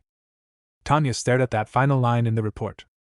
Steam dampened her golden hair, and droplets of water slid down along the strands. She placed the documents in her hand onto the stool beside her, then reached up and pinched the bridge of her nose. This is wrong. Whether it is the collective illness or their successive deaths, none of it conforms to common sense. And in these 13 years, aside from the dangers I deliberately triggered myself, there has been no real trouble. It is completely different from my previous life, where I was constantly forced forward. Tanya sank deeper into the bathtub, letting the water cover half her face. Tiny bubbles rose to the surface as she exhaled. During this period, she had been absorbed in her research on the orb and had no spare attention for anything else. Only when soaking in the bath like this would she relax and allow her thoughts to wander. Today, after looking over the latest reports and data, Tanya finally realized that her days seemed a little too peaceful. Compared to her previous life, it was practically the complete opposite extreme. In her previous life, after reincarnating into that world, she had only spent 6 years in the orphanage before being forced onto the battlefield. After that, it had been one endless war after another, one battle after another, with almost no time to rest. By her current age back then, she had already fought countless battles and killed more people than she could count. And yet now, she spent her days leisurely carrying out experiments and enjoying life. Splash. The more Tanya thought about it, the more wrong it felt. When she had been focused entirely on research, she had not noticed anything. But now that she carefully considered it, especially when combined with the royal family's incomprehensible situation, Tanya abruptly sat up in the bathtub, biting the nail of her right thumb. Her expression turned faintly ferocious as she muttered to herself. No. Something is wrong. That bastard would never let me off so easily. Where exactly did I overlook something? Being X would never be so kind as to send her to this world to enjoy life. Then there was only one possibility. That thing was secretly plotting something in the shadows. Because the coming trouble was extremely troublesome, perhaps even that thing needed a long time to arrange it. If she thought of it that way, everything made sense. But trouble that even that bastard needed this long to prepare. Tanya's expression became somewhat ugly. Over the 10-odd years since coming to this world, she had practically never stopped trying to strengthen her own abilities and power. But when she truly thought about it, she still lacked confidence. After all, this world possessed a monster that had devoured half the world all on her own. If Being X truly decided to be a beast and dragged something like that out, then Tanya currently had no way to deal with it. It shouldn't be a plague. If it were a plague, it would have spread long ago. The dead would not be limited to the royal family. Is it trying to wipe out the royal family, throw the kingdom into chaos, trigger civil strife, and ultimately start a world war? Because of her experience in her previous life, Tanya was extremely sensitive to war. In a feudal nation like this, if the royal family were truly wiped out, what followed would absolutely be war between great lords. They would slaughter one another in a bid to become king. Other countries would likely also try to seize the opportunity and take a bite for themselves. But if it were only that, it felt somewhat underwhelming. Putting aside how effective repeating the same old trick would be against her, if Being X truly wanted to trigger a war, there was no need to spend this long preparing. Her determination to kill Being X was unwavering, but she also had a profound understanding of its power. Such a trivial matter should absolutely not be difficult for Being X. Then it could only be something even more terrifying than war. At that thought, Tanya's brows knitted tightly. Things probably won't reach the extreme that quickly. After all, this country still has that so-called dragon protecting it. Even so, deep vigilance rose in Tanya's heart. Her peaceful life of more than 10 years had been shattered by the successive sudden deaths of the royal family, and the alarm bell rang loudly within her. After a moment of contemplation, Tanya rose from the bathtub, wiped the water from her body, changed into fresh clothes, and pushed the door open. "Chairman!" Russell, who had been standing outside the door, greeted her. "Regarding the reports from this period. Call felt over. I have questions for both of you." Tanya interrupted Russell and spoke briskly. "Yes, Chairman." Russell looked at Tanya's expression and noticed that something was different. After working under her for so many years, he had rarely seen her like this. Russell did not ask any unnecessary questions and turned to find Felt. Before long, the two of them arrived in Tanya's office. "What do you need me for, sis?" Felt looked at Tanya with a guilty conscience. She could not help but think. Did sis hear me complaining today? Probably not, right? Tell me everything you know about the royal family. Tanya sat in her spacious chair and pointed at the documents on the desk. The royal family? Why are you suddenly interested in that, sis? Aren't they almost all dead already? Felt picked up the documents and flipped through them, speaking rather heartlessly. Back when Tanya had placed her in charge of a group of little thieves, the Mutual Aid Society had still been in its early stages. Now that it had developed further, the range of matters it handled had naturally expanded as well. Among them, intelligence gathering, something Tanya had instructed her to prioritize from the beginning, had become a key concern. Within the Mutual Aid Society, aside from Russell, who could often obtain information through his previous connections, Felt had the most extensive information network. She basically had some understanding of most affairs in the royal capital. And the people under her had gradually expanded from simple thieves into a wide network of informants. People from all trades and walks of life were included. Their method could be summed up in one phrase: cast the net wide. Do you know what is going on? Sis, you're giving me way too much credit. My people can ask around for other things just fine, but they really can't dig up information from inside the royal palace. The only thing I've heard is that the royal family isn't sick. They were poisoned by some kind of toxin. At present, no one in the kingdom can cure it. If nothing unexpected happens. Felt shrugged. The royal family is finished. Only the king is left now. He probably won't last much longer either. Tanya turned her gaze toward Russell. Russell nodded and said, What I know is roughly the same as Miss Felt. This time, the royal family truly does not look optimistic. Tanya nodded faintly. What about the nobles? The news that the royal family is on the brink of extinction should be extremely tempting to them. Whether war would break out or not, it was better to prepare early. That does not seem to be the case. Russell shook his head and slowly explained. I do not fully understand the specifics of what is happening with the royal family. But there is one thing. As a kingdom protected by the divine dragon, if one day things truly reach the point where the country is about to fracture completely and fall apart, the divine dragon will act. With that premise in mind, very few people would dare to covet the throne so boldly. Even the Karsten family, one of the kingdom's most distinguished noble houses, would not dare. Dragon? Tanya fell into thought. Lagunica's covenant with the dragon was to protect the nation, not the royal family. If things truly reached a point of life and death, the dragon would surely appear. However, that would definitely be under extremely dire circumstances. After all, even during the demi-human war several decades ago, there were no records of the dragon intervening. Sis, why are you suddenly asking about this? Are you planning something? In Felt's impression, Tanya should not have been interested in things like the royal family. Just in case. The collapse of the royal family will definitely affect the kingdom. Recently, pay more attention to this area. Extend our intelligence network as much as possible. Whether it is so-called assassin organizations or any other group. As the current power that effectively controlled almost the entire underground of the royal capital, Tanya's organization had most things within its grasp, apart from certain external groups. Even those external organizations had to depend on their goodwill and act according to their mood. After all, in the royal capital, those people were merely rats that could not see the light of day. After giving the two of them their instructions, Tanya rested in her office for a while, staring thoughtfully at the ceiling. Over the following period, Felt and Russell followed Tanya's orders and did everything possible to gather more information. Meanwhile, Tanya continued refining the orb in her testing ground. She wanted to finish making it as soon as possible. Under these conditions, everything remained fairly stable. Although the royal family was now on the verge of collapse, the kingdom as a whole was unexpectedly free of major turmoil. But that was nothing more than a final surface illusion. Happy birthday, Felt Tanya! The small building was especially lively today.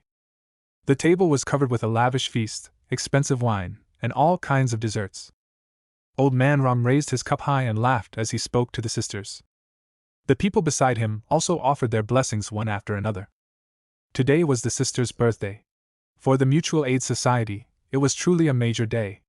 Every year on this date, they would celebrate properly. On this day, the labor market's handling fees were reduced, allowing everyone to participate a little and adding a festive air to the entire slum district. Hee hee! Today, Sis and I are the most important people here, so everyone has to drink until they drop. Felt loved this kind of cheerful atmosphere the most. She wrapped an arm around Tanya's shoulders and laughed happily. That is not much different from usual. Tanya did not have much interest in birthdays, but she did not dislike them either. Since everyone was happy, there was no need to spoil the mood. However, right in the middle of the lively birthday party, one subordinate hurried into the hall and whispered something into Russell's ear. Chairman. After hearing the news, Russell's expression changed slightly. He came to Tanya's side, bent down, and whispered beside her ear. His Majesty the King has passed away. The moment Russell finished speaking, waves of solemn bell tolls rang out from the royal palace. The great sound of the bell could be heard clearly throughout the entire royal capital. Everyone in the royal capital subconsciously looked toward the palace and silently counted the tolls in their hearts until the final one ended. 13 tolls? That meant the death of the king. For a moment, the royal capital fell into an inexplicably oppressive atmosphere. That feeling came violently and suddenly. Even Tanya, who had been in the middle of a cheerful birthday party with everyone only a moment ago, could clearly sense it. It was a kind of confusion and panic that came from the depths of the heart, like the aura unconsciously released by a child who had lost sight of an adult. And it was at that very moment that a familiar buzzing sound suddenly rang beside Tanya's ear. Immediately afterward, the world before her eyes froze. Everything came to a complete halt. Tanya's pupils contracted violently. Although she had not seen this phenomenon for more than 10 years, what it meant had already been carved deep into her bones. She would never forget it. Being X! Tanya roared, her expression savage as she suddenly pulled a crystal from her pocket, red as her own eyes. The crystal was clear and translucent, but if one looked carefully, countless magic circles could be seen densely engraved within it. As Tanya poured mana into it, the crimson crystal abruptly lit up. One magic circle after another activated, entering a state ready to fire at any moment. However, a peaceful life still could not soften that stubborn and prejudiced nature of yours. The mana inside the crystal suddenly slipped out of her control, resonating with the air and transmitting a voice. Tanya reacted instantly, hurling away the finished product she had painstakingly created at the cost of nearly 1,000 holy gold coins. Her blood-red eyes bloomed with a scarlet radiance, and an immense surge of mana erupted from her body. Join here to read ahead. In Star Rail, Ultra Beast Armored, have I caught equilibrium? L. Chapter 80. Umamusum, but I only have 5 years left to live, Chapter 178. Zenless Zone 0, I'm a doctor, not a bang boo, Chapter 165. Ben Tennyson wants to join the Justice League, 126. Tide Moon, Redemption beginning with the Holy Grail War, Chapter 110. Yu-Gi-Oh!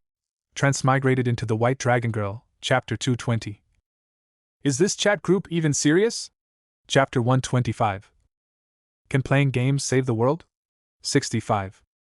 Crossover Anime Multiverse, The Demon Hunter of an Unnatural World 77. From Junkman to Wasteland 66. Weekly refresh of Overpowered 31. I'm grinding proficiency like 46. From Kiana, Lord Ravager, Anwa 220. Honkai, is this still the previous 42? Elf, my starter Pokemon is Ink 65. Warhammer, my Primarch is Remy 185. From Demon Slayer to Grand S Volume 2/20. The way the Umamusum look at 68. Umamusum, but my cheat power 248. Naruto, Weaving the Future, B65. Zenless Zone 0, but Cayman are 76.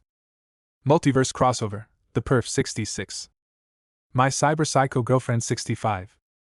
Umamusum, The Dark Trainer 230. Umamusum, a Calamity Born FR 154. I, a Reincarnation Loop Player Volume 4/40. The Violent Girl Group is Beat 125. Umamusum, The Horse Girl Who's 67.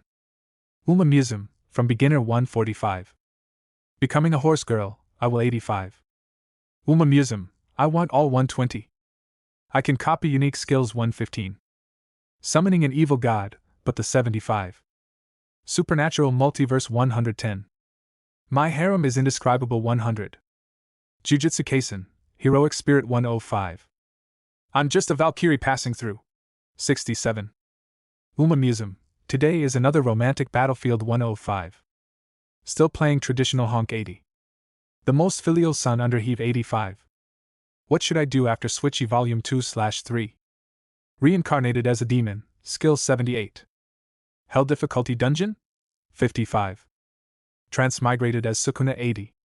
Checking in Demon Slayer 85. The reincarnating trainer of Tracen Academy 100. I refuse to become a heroic 85. My best friend into a slime? 80. A Scion stands above Marvel 90. What do you mean by using a lab mod to be the hero? 75. Tanya starts from Re, 080. Why did they assign me to Uma 75? MYGO Beauty 70. Danmaki, Amiya the Giant Hero 70. The Gotcha Merchant who started 80. Honkai's Otherworld? Wait, who are you people? 80. Amiya Shiro, determined to slay every curse and evil spirit 57. The Umamusum who became 55. I'm definitely not the king of 60. After maxing out every class 45. Naruto, I'm Konoha's local men 35. Honkai, World Modulation Mode 34. I, the Elden Sword Saint 27. Dio Brando is challenging FGO 24. No one knows Pokemon better 18. I, Sakazuki, won't go down the 20. My Patreon, patreon.com/queen_sin. My Patreon, patreon.com/queen_sin. My Patreon, patreon.com/queen_sin. Creators' Thoughts. Taoist GFC2X. Join here to read ahead. In Star Rail, Ultra Beast Armored, have I caught equilibrium? L. Chapter 80. Umamusum, but I only have 5 years left to live, Chapter 178. Zenless Zone 0, I'm a doctor, not a bang boo, Chapter 165. Ben Tennyson wants to join the Justice League, 126. Tide Moon, Redemption beginning with the Holy Grail War, Chapter 110. Yu-Gi-Oh! Transmigrated into the White Dragon Girl, Chapter 220. Is this chat group even serious? Chapter 125. I, Lord Ravager, utterly loyal. Chapter 250. Can playing games save the world? 65. Crossover Anime Multiverse, The Demon Hunter of an Unnatural World 77. From Junkman to Wasteland 66. Weekly refresh of Overpowered 31. I'm grinding proficiency like 46. From Kiana, Lord Ravager, Onwa 220. Honkai, is this still the previous 42? Elf, my starter Pokemon is Ink 65. Warhammer, my Primarch is Remy 185. From Demon Slayer to Grand S Volume 2/20. The way the Umamusum look at 68. Umamusum, but my cheat power 248. Naruto, Weaving the Future, B65. Zenless Zone 0, but Cayman R76. Multiverse Crossover, The Perf 66. My Cyber Psycho Girlfriend 65. Umamusum, The Dark Trainer 230. Umamusum, a Calamity Born FR 154. I, a Reincarnation Loop Player Volume 4/40. The Violent Girl Group is Beat 125. Umamusum, The Horse Girl Who's 67. Umamusum, From Beginner 145. Becoming a Horse Girl, I will 85. Umamusum, I want all 120. I can copy unique skills 115. Summoning an Evil God, but the 75. Supernatural Multiverse 110. My Harem is Indescribable 100. Jujutsu Kaisen, Heroic Spirit 105. I'm just a Valkyrie passing through. 67. Umamusum, today is another romantic battlefield 105. Still playing traditional honk 80. The most filial son under heave 85. What should I do after Switchy Volume 2/3? Reincarnated as a demon, skill 78. Hell difficulty dungeon? 55. Transmigrated as Sukuna 80. Checking in Demon Slayer 85. The reincarnating trainer of Tracen Academy 100. I refuse to become a heroic 85. My best friend into a slime? 80. A scion stands above Marvel 90. What do you mean by using a lab mod to be the hero? 75. Tanya starts from Re 080. Why did they assign me to Uma 75? MYGO Beauty 70. Danmaki, Amiya the Giant Hero 70. The Gotcha Merchant who started 80. Honkai's Otherworld? Wait, who are you people? 80. Amiya Shiro, determined to slay every curse and evil spirit 57. The Umamusum who became 55. I'm definitely not the king of 60.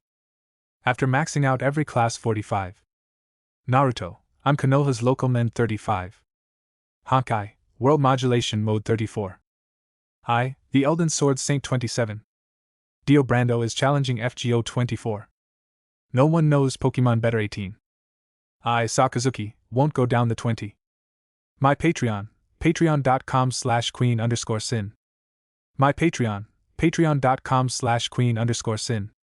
My Patreon, patreon.com/queen_sin. 67, Chapter 68 Preview. In an instant, a blazing crimson magic circle appeared in front of Tanya. Before anyone could react, raging flames surged toward the crystal. Boom! A tremendous roar rang out, and a violent blast swept through the surroundings. The force of the impact was so terrifying that even Tanya had no choice but to gather one thick earthen wall after another in front of herself to block it. Even so, the shockwave smashed through 7 or 8 earthen walls in succession before finally subsiding. The explosion kicked up a great cloud of dust. Tanya herself had been left somewhat dirty and disheveled, but not the slightest change showed on her face. With a wave of her hand, a gust of wind blew through and scattered all the dust. Yet when the dust cleared, nothing before her had changed at all. The crystal still remained frozen in the exact posture in which Tanya had thrown it, suspended in midair. Everything around it was as it had been. The explosion just now might as well have been an illusion. It had accomplished absolutely nothing. Childish behavior. Felgoa! A furious roar suddenly rang out. Wind instantly gathered, and searing flames climbed along the waves of air stirred up by the gale. A massive tornado of fire, reaching all the way to the ceiling, surged toward the crystal amid Tanya's enraged shout. With the support of an incantation, this composite spell was even more powerful than her previous attack. And yet, even after engulfing the crystal, it still failed to damage it in the slightest. It could not even move it a fraction. No progress whatsoever. Al-Jawab! A golden pillar of light blasted from Tanya's palm, once again cutting off the other party's words. Minya! dense purple crystalline arrows shot out. At the same time, a cyan storm formed on the other side. Alfura! If Roswell were here at this moment, he would surely have praised Tanya in that exaggerated, operatic tone of his, saying she had already mastered dual casting. Dual casting, as the name implied, meant splitting one's attention and casting two spells at the same time. It was an extremely difficult technique. Every spell required the caster to use their own mana and construct it according to a fixed path, much like a magic circle. The slightest mistake would make the spell fail. Sometimes, it could even injure the caster. Most people already found it difficult enough to cast a single spell according to its prescribed route, let alone attempt something like this. Tanya had spent nearly 7 years studying under the strongest magic user in the kingdom. Not one day had she allowed herself to slack off. Also that one day, she could destroy that swine-like being X with her own hands. She had waited for this day. She had imagined this day. And she had prepared for this day. Years of effort were unleashed at full force in this single moment. One spell after another burst from Tanya's hands. Her body was small and slight, yet at this moment she was like an anti-aircraft cannon, pouring her rage into her magic and turning it into artillery fire aimed at the enemy before her. And yet, faced with Tanya's relentless bombardment, being X, possessing the crystal, remained utterly unchanged. It was as if everything Tanya was doing was nothing more than a child's tantrum. After a long while, Tanya finally stopped, panting heavily. Sweat trickled down her forehead, and the mana inside her body had become nearly hollow. Dumping all her mana out in such a short span of time left Tanya almost on the verge of fainting. But in the face of being X, her will remained incomparably firm. Struggle. Effort. Resistance. All that you do is futile. You will soon understand what despair is. You cannot break free. You cannot escape. You cannot resist. Only the power of God can allow you to glimpse hope. You maggot crawling in the gutter. You cowardly, skulking bastard. Having slightly recovered, Tanya's face lifted into a smile filled with mockery. If you want to talk about hope, then my greatest hope is to kill you. To make you kneel beneath my feet and tear you to pieces. Foolish. Laughable. In response to Tanya's provocation, Bing X's reply was unusually indifferent. After dropping those two brief words, everything around her returned to normal. Sis! What are you spacing out for? Felt's voice from beside her pulled Tanya awake. Everyone around her was just as they had been before, listening to the tolling bell with traces of grief on their faces. Tanya silently slipped a hand into her pocket. The red crystal lay quietly inside, as though mocking her. Not only the red crystal, but even the mana inside her body, which should have been nearly drained, was now completely full. Everything that had just happened felt almost like one of her own hallucinations. It's nothing. Quietly putting away the red crystal, Tanya hid the killing intent buried deep in her eyes and spoke calmly. So the king is dead too. The last member of the royal family is gone. Old man Ram drank his wine, looking unusually drunk. Normally, although he drank often, he only ever sipped. He had never drunk himself into a stupor. Today, however, he was pouring down that high-proof liquor as though it cost nothing, cup after cup. Even a giant could not hold out for long like that, and he soon passed out drunk. Tanya had someone carry the drunken old man Ram back to rest. Then, looking at the gathering, whose atmosphere had grown somewhat colder, she simply dismissed everyone. She kept only Felt and Russell behind and instructed them to pay close attention to the situation outside during this period. If before she had only been suspicious, then Being X's appearance now truly signified that trouble was about to arrive. News of the king's death quickly spread throughout the royal capital. As the final member of the royal family, his death meant that the 1,000-year-old royal bloodline of the Lionheart King had effectively come to an end. The people of Lagunica reacted in different ways upon learning this. But on one point, they were all united. They were worried about the covenant with the Divine Dragon. The Divine Dragon that protected Lagunica had formed its covenant with the descendants of the Lionheart King. Now that the royal family had perished, what people worried about most was whether the Divine Dragon would leave them because of it. Hundreds of years had passed, and generations had changed. To the people living in Lagunica, the covenant with the Divine Dragon was an invisible guarantee. No matter what crisis the kingdom encountered, the Divine Dragon would honor the covenant and help them. No one could say for certain how events would develop from here.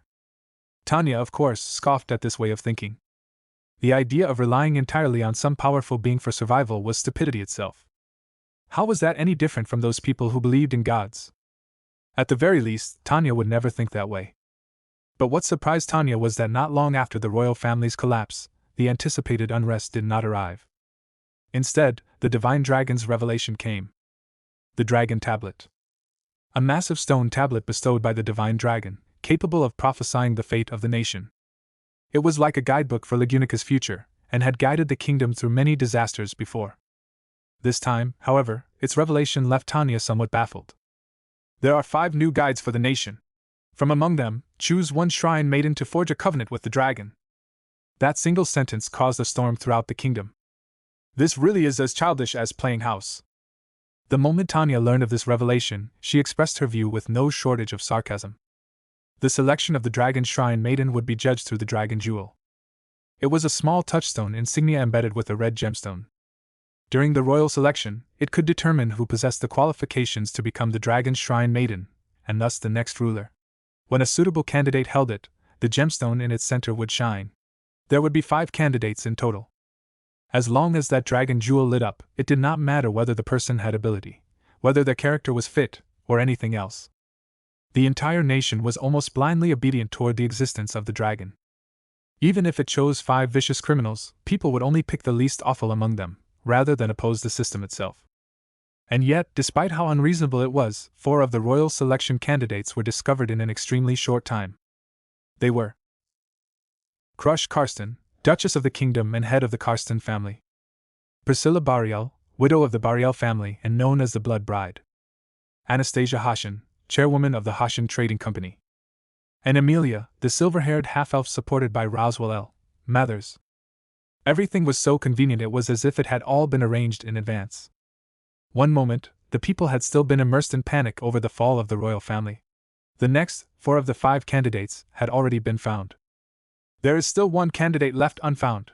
Speaking of which, isn't this a little too sloppy? Apparently anyone really can become king now. Even someone who is not a citizen of Legunica can participate. Sis, you learned magic from the Frontier Count, right? Have you seen that silver-haired half-elf before? I heard people say she looks a little like the Witch of Envy from the old legends. In the Mutual Aid Society's headquarters building, Felt sat in a chair holding a cup of milk, looking curiously at Tanya beside her. I suppose I haven't seen my teacher in almost a year now. Tanya flipped through the magic book in her hands and replied without raising her head. When rumors first began to spread that the royal family had fallen ill, Roswell disappeared. Although the 2 of them did not meet often even normally, and their communication mostly consisted of one magic book after another, that time there had been no word at all from him for nearly half a year. The next time she heard of him again was when she learned about the royal selection candidates. Even as his student, Tanya had no idea where he had gone to find this person. But she could guess that during the time he had vanished, he had most likely been acting for that very purpose. After all, during her years of contact with Roswell, though Tanya could not claim to understand him deeply, she was quite clear that he was an extremely goal-oriented person. He would never do anything meaningless. That included taking her as his student. When she thought of Felt saying that the candidate resembled the Witch of Envy, Tanya naturally recalled the recent appearance of Being X. Could this person be part of Being X's plan? The Witch of Envy, who once devoured the world, was secretly stolen away, then made into Legunica's ruler, before finally taking revenge on the entire world. If this were a novel, such a plotline would make perfect sense. Instinctively, Tanya became full of wariness toward that candidate who apparently resembled the being from legend.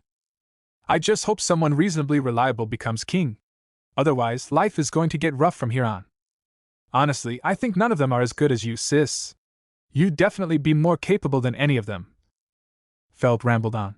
Girls her age always tended to fantasize about such things, even when those things had little to do with them. Tanya's hand paused as she turned the page. If there were an opportunity, becoming king would not be a bad option. Though at this point, she had basically already become the underground emperor of the royal capital. If you have nothing to do, go investigate information about those candidates. And do not forget what I told you before. Tanya closed the book and stood, walking outside. We also need to carefully consider how our strength compares to theirs. Even if we do not take a side early, we still need to prepare a response. In this sort of royal struggle, if one chose the wrong side and slipped even slightly, defeat meant losing everything. Possibly even one's life. I know, sis. Speaking of which, aren't we going to support your teacher? Felt rested her chin on one hand and licked the leftover milk from her lips. Roswell is my teacher, and only my teacher. Besides, I do not like half-elves. I'm going out for a while. Tanya spoke without looking back, her figure gradually fading into the distance. She had studied under Roswell for roughly 7 years, but the number of times they had met could be counted on one hand. Their usual communication was limited to having the maids around him bring magic books to the royal capital. As for how much trust or affection she had for such a person, there was naturally little to speak of. After all these years, emotion and blood ties were enough for Tanya to be confident that she could firmly bind Old Man Ram and felt to her side. No matter how one looked at Roswell, he could never be as trustworthy as Old Man Ram or felt. Strange. That might be the first time I've heard Sis say she doesn't like someone. Right, Old Man Ram? Felt muttered as she jumped down from her chair. Indeed. It really is rare. Especially when that half-elf is supported by her teacher. Old Man Ram also looked rather puzzled. Maybe your sister noticed something. Maybe.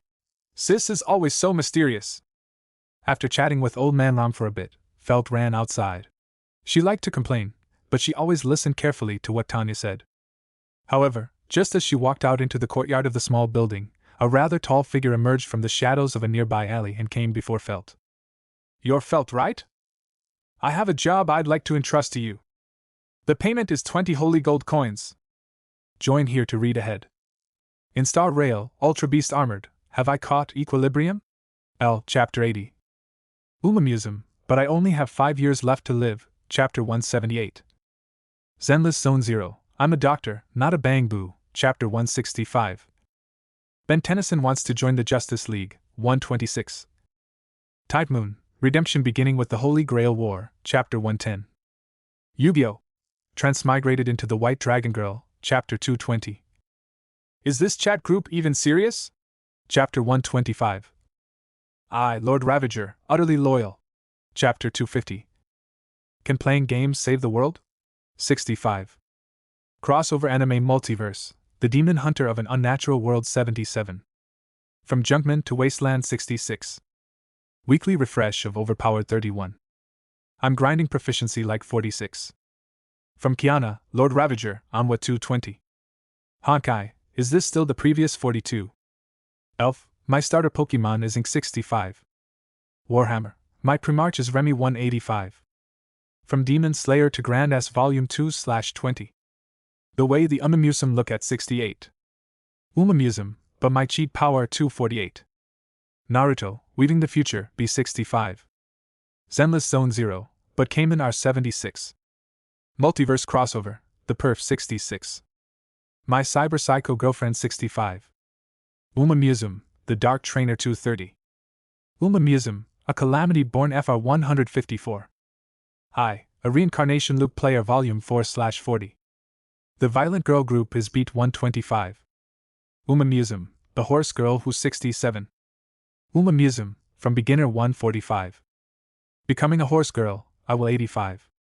Umamusum, I want all 120. I can copy unique skills 115. Summoning an evil god, but the 75. Supernatural Multiverse 110. My harem is indescribable 100. Jujutsu Kaisen, Heroic Spirit 105. I'm just a Valkyrie passing through. 67. Umamusum, today is another romantic battlefield 105. Still playing traditional honk 80. The most filial son under heave 85. What should I do after Switchy Volume 2/3? Reincarnated as a demon, skill 78. Hell difficulty dungeon? 55. Transmigrated as Sukuna 80. Checking in Demon Slayer 85. The reincarnating trainer of Tracen Academy 100. I refuse to become a heroic 85. My best friend into a slime? 80. A scion stands above Marvel 90. What do you mean by using a lab mod to be the hero? 75. Tanya starts from Re, 080. Why did they assign me to Uma 75?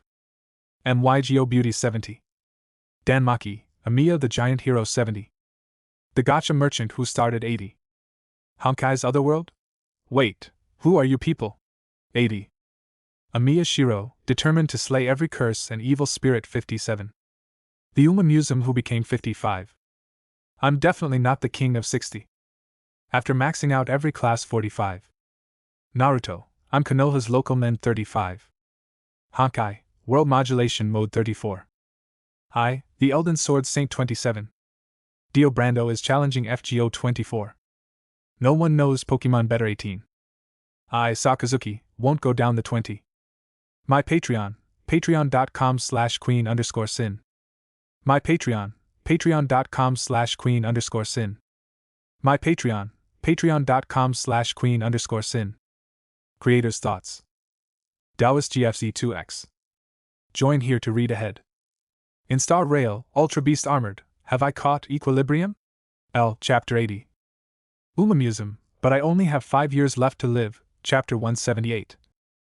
Zenless Zone 0, I'm a doctor, not a bang boo, Chapter 165. Ben Tennyson wants to join the Justice League, 126. Tide Moon, Redemption beginning with the Holy Grail War, Chapter 110. Yu-Gi-Oh! Transmigrated into the White Dragon Girl, Chapter 220. Is this chat group even serious? Chapter 125. I, Lord Ravager, utterly loyal. Chapter 250. Can playing games save the world? 65. Crossover anime multiverse, The Demon Hunter of an Unnatural World 77. From Junkman to Wasteland 66. Weekly refresh of Overpowered 31. I'm grinding proficiency like 46. From Kiana, Lord Ravager, Onwa 220. Honkai, is this still the previous 42? Elf, my starter Pokemon is Ink 65. Warhammer, my Primarch is Remy 185. From Demon Slayer to Grand S Volume 2/20. The way the Umamusum look at 68. Umamusum, but my cheat power 248. Naruto, Weaving the Future, B65. Zenless Zone 0, but Cayman R76. Multiverse Crossover, The Perf 66. My Cyber Psycho Girlfriend 65. Umamusum, The Dark Trainer 230. Umamusum, a Calamity Born FR 154. I, a Reincarnation Loop Player Volume 4/40. The Violent Girl Group is Beat 125. Umamusum, The Horse Girl Who's 67. Umamusum, From Beginner 145. Becoming a Horse Girl, I will 85. Umamusum, I want all 120. I can copy unique skills 115. Summoning an evil god, but the 75. Supernatural Multiverse 110. My harem is indescribable 100. Jujutsu Kaisen, Heroic Spirit 105. I'm just a Valkyrie passing through. 67. Umamusum, today is another romantic battlefield 105. Still playing traditional honk 80. The most filial son under heave 85. What should I do after Switchy Volume 2/3? Reincarnated as a demon, skill 78. Hell difficulty dungeon? 55. Transmigrated as Sukuna 80. Checking in Demon Slayer 85. The reincarnating trainer of Tracen Academy 100. I refuse to become a heroic 85. My best friend into a slime? 80. A scion stands above Marvel 90. What do you mean by using a lab mod to be the hero? 75. Tanya starts from Re, 080. Why did they assign me to Uma 75? MYGO Beauty 70. Danmaki, Amiya the Giant Hero 70. The Gacha Merchant who started 80. Honkai's Otherworld? Wait, who are you people? 80. Amiya Shiro, determined to slay every curse and evil spirit 57. The Umamusum who became 55. I'm definitely not the king of 60. After maxing out every class 45. Naruto, I'm Konoha's local men 35. Honkai, World Modulation Mode 34. I, the Elden Sword Saint 27. Dio Brando is challenging FGO 24. No one knows Pokemon better 18. I, Sakazuki, won't go down the 20. My Patreon, patreon.com/queen_sin. My Patreon, patreon.com/queen_sin. My Patreon, patreon.com/queen_sin. 68, Chapter 69, A Transmigrator? The woman who suddenly appeared left felt momentarily stunned. By female standards, the person before her was quite tall. Compared to Felt, whose figure still looked almost childlike, she was at least a full head taller. Her slightly downturned purple eyes carried a faintly teasing air even when she smiled. The beauty mark beneath the corner of her left eye added a touch of alluring charm. Her clothes were also rather revealing. The thin, close-fitting gauze garment displayed her slender waist and ample chest to full effect. She was the kind of beauty who ought to appear on a noble's bed, not in the slums. That was Felt's judgment, as a fellow woman. She could say with certainty that before the Mutual Aid Society existed, the slums would have devoured a woman like this until not even her bones remained. But what concerned her even more was the business worth 20 holy gold coins that the woman had mentioned. Even for Felt, who controlled the thieves of the entire royal capital, 20 holy gold coins was absolutely no small sum. After all, the liquor business, whose production capacity had not truly been ramped up yet, only made a little over 100 holy gold coins in pure profit each month. What a generous customer! Felt grinned, revealing her sharp little canine teeth. Then let's find somewhere and talk in detail. Felt was not surprised that someone had come looking for her. As the Mutual Aid Society expanded and Tanya entrusted more and more matters to her, Felt had also begun appearing before people more often. At least within the underground society of the royal capital, there was no one who did not know her, and no one who did not recognize her. Along with that had come many other kinds of work. Gathering information, accepting commissions to steal certain things, and so on. Usually, however, those matters were brought to her subordinates first, then reported upward. There were not many people bold enough to come directly to her. For the sake of those 20 holy gold coins, Felt could not be bothered to fuss over such details. Of course. The woman smiled bewitchingly, a faint glimmer flashing through her eyes. Chairwoman, these are the newly blended flavors. Also, the brewery experimented a little with the kind of drink you mentioned before, the one with many bubbles. Please see whether it matches what you had in mind. In the brewery, which had already expanded several times over and stood beside the security brigade's grounds, Russell placed several cups of liquor in front of Tanya and spoke with a smile. Tanya looked at the glasses before her, picked one up, and gently swirled it. Tell me about the royal selection candidates. Russell waved his hand, and everyone else in the room bowed and withdrew. In just a few breaths, only the two of them remained. I wonder which candidate you would like to hear about first, Chairwoman. If you insist on asking questions you already know the answer to, I do not mind sending you to spend some time with the security brigade. Tanya took a small sip from the glass and tugged faintly at the corner of her mouth. The smile on Russell's face stiffened for a brief instant. The security brigade was right beside the brewery and headquarters.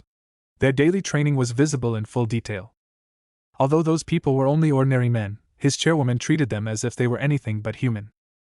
Every morning, before dawn had even broken, they had to get up and run around the slums carrying heavy loads, followed by all manner of training that made one's scalp tingle just from watching. Even if they did not have the more professional instruction of the mercenary corps and would not go on to master flow techniques, Russell did not doubt in the slightest that such brutal long-term training would eventually give them physical qualities no worse than those of the kingdom's army. If he were really sent to that place, he estimated he would be played to death in 2 or 3 days. According to the latest information, the royal selection candidates supported by the Count, Amelia, arrived in the royal capital today. Oh? What is she here for? That is not yet clear for the time being. Russell had only spoken halfway when Tanya's gaze shifted from the wine in her glass onto him. Russell. Chairwoman. I am not prepared, nor particularly interested, to dig too deeply into the matters surrounding you. Because of that, I have tolerated quite a lot from you. But I hope you can recognize your own position. Know what should be done, and what should not be done. There was no discernible emotion in Tanya's voice. But Russell, bowing slightly at her side, understood clearly that his chairwoman was now very dissatisfied with him. As for how the issue with his identity had been exposed, Russell did not care, nor was he particularly concerned. From the very beginning, he had known that he would not be able to hide it from the girl before him. Before joining the Mutual Aid Society, his identity as an accountant for the Royal Capital Trade Guild had merely been the surface role he used as cover. In reality, he was a member of Six Tongues, an intelligence organization founded by one of the current members of the Council of Wise Men, Bordeaux Zerjev. That was why his information had always been more timely than anyone else's. Of course, he had always used the connections he built in the Royal Capital Trade Guild as an excuse. But that obviously could not be concealed from Tanya. Though she still did not know this man's exact true identity, that no longer mattered much. At the beginning, the Mutual Aid Society had needed his ability to support itself. At the same time, the intelligence system, meaning felt, had not fully matured yet. So Tanya had simply turned a blind eye. After all, information was extremely important. But now, although felt was still unreliable most of the time, she was at least usable now. Under such circumstances, if Russell behaved himself, Tanya did not mind keeping him and treating him as an alternate reference channel. If he did not behave himself, then there was nothing left to discuss. The matter she had previously mentioned when speaking to Felt was precisely the investigation into Russell's true identity. Yes, Chairwoman. Russell's back seemed to bend even lower.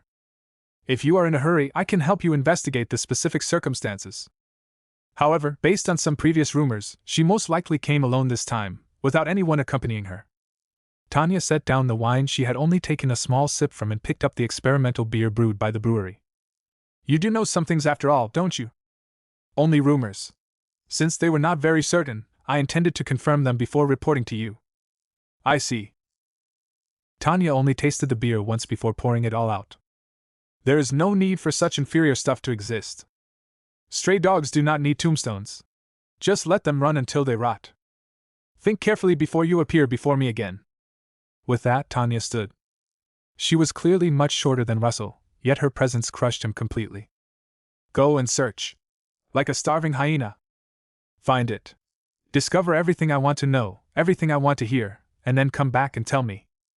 Do not disappoint me again. Inside the room, the crisp footsteps of her little leather shoes gradually receded, leaving Russell alone. Only after the footsteps had completely faded from his ears did Russell take the seat Tanya had just occupied and raise a glass with a somewhat pained expression. The displeasure of the Lion King, is it? Even one born in the slums is not something a stray dog can compare to. It seems this hyena's comfortable days are over. Run until I rot, huh? He drained the wine in one gulp, his gaze growing deep. After leaving the brewery, Tanya boarded the Dragon carriage and headed straight to the Training Institute. Among her network of connections, the Training Institute could be considered a decent source of intelligence. On the way, Tanya found herself concerned by what Russell had just said. That silver-haired half-elf had come to the royal capital alone. This seemed like a rather good opportunity. It was not as though the royal capital lacked assassination organizations. If she could have the other party assassinated, that also seemed like a decent option. If the half-elf died, then that would prove she was not the threat. If she did not die, then Tanya could simply increase the pressure.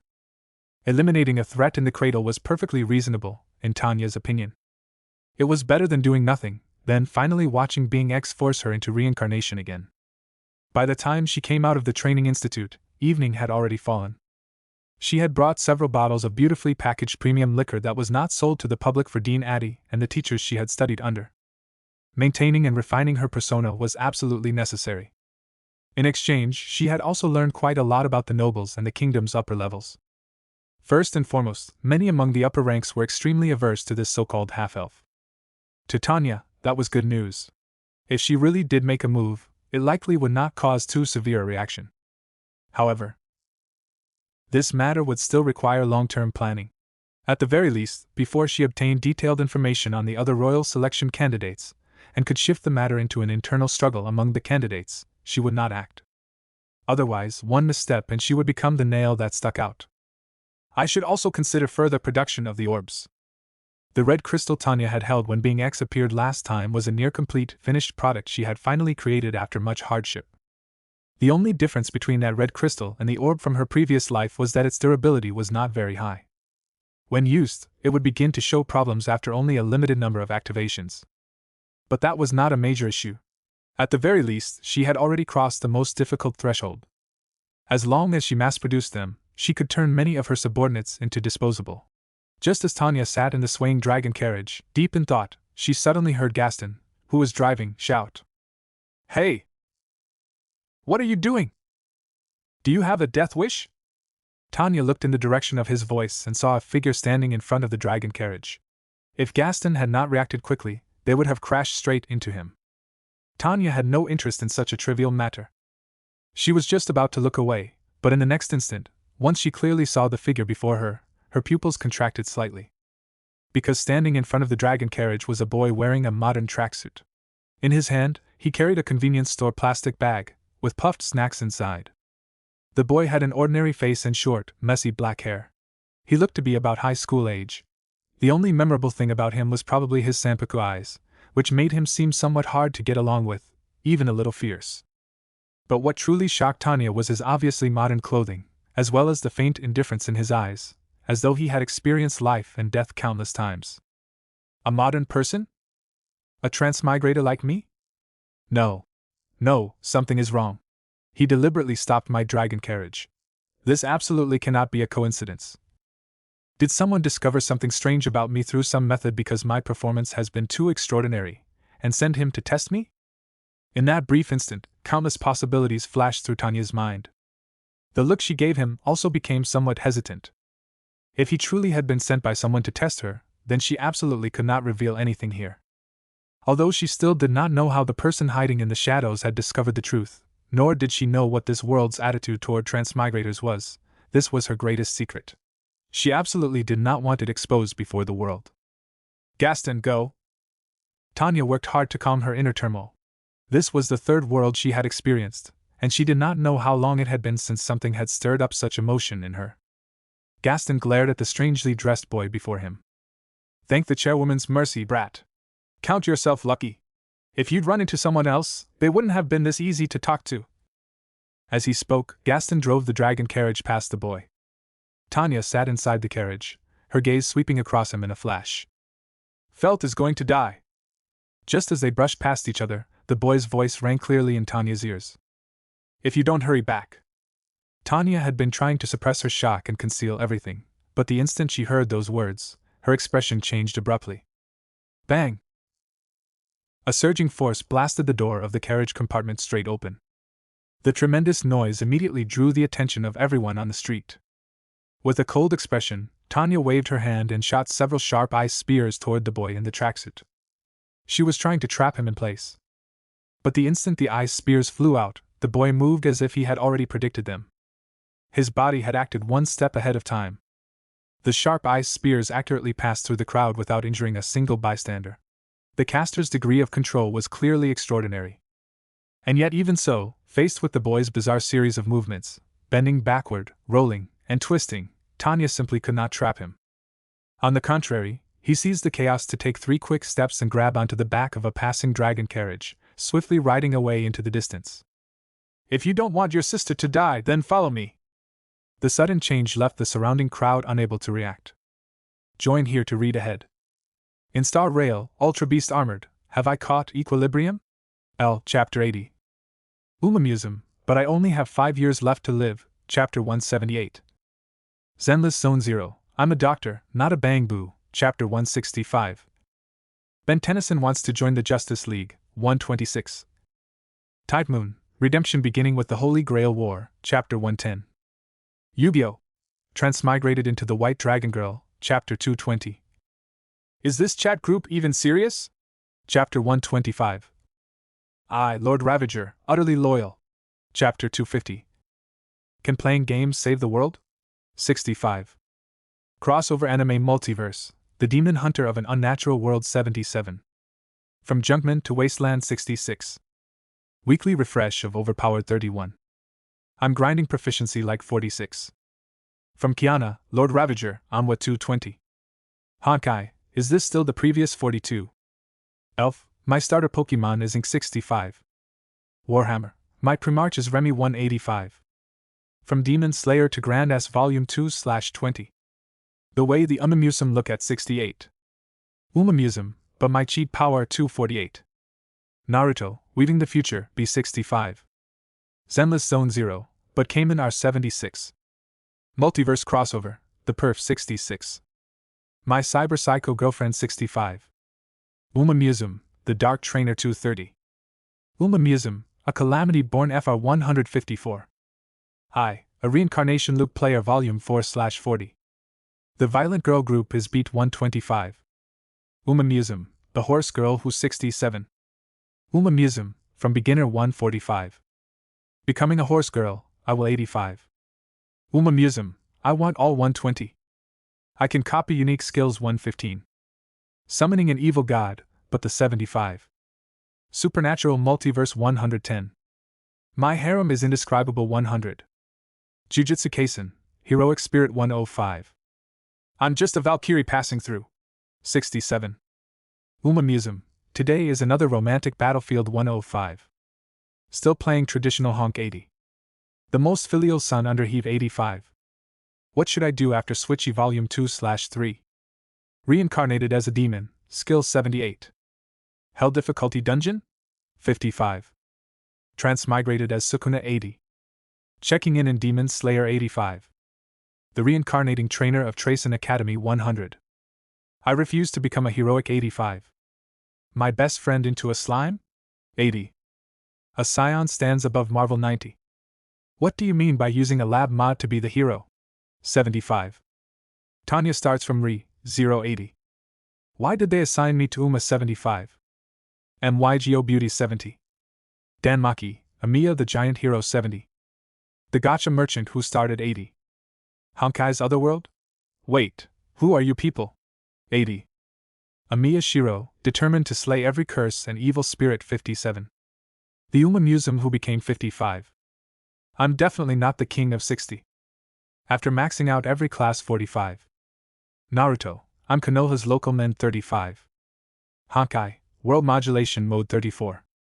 I, the Elden Sword Saint 27. Dio Brando is challenging FGO 24. No one knows Pokemon better 18. I, Sakazuki, won't go down the 20. My Patreon, patreon.com/queen_sin. My Patreon, patreon.com/queen_sin. My Patreon, patreon.com/queen_sin. Creator's Thoughts. Taoist GFC2X. Join here to read ahead. In Star Rail, Ultra Beast Armored, have I caught equilibrium? L. Chapter 80. Museum, but I only have 5 years left to live, Chapter 178. Zenless Zone 0, I'm a doctor, not a bang boo, Chapter 165. Ben Tennyson wants to join the Justice League, 126. Tide Moon, Redemption beginning with the Holy Grail War, Chapter 110. Yu-Gi-Oh! Transmigrated into the White Dragon Girl, Chapter 220. Is this chat group even serious? Chapter 125. I, Lord Ravager, utterly loyal. Chapter 250. Can playing games save the world? 65. Crossover Anime Multiverse, The Demon Hunter of an Unnatural World 77.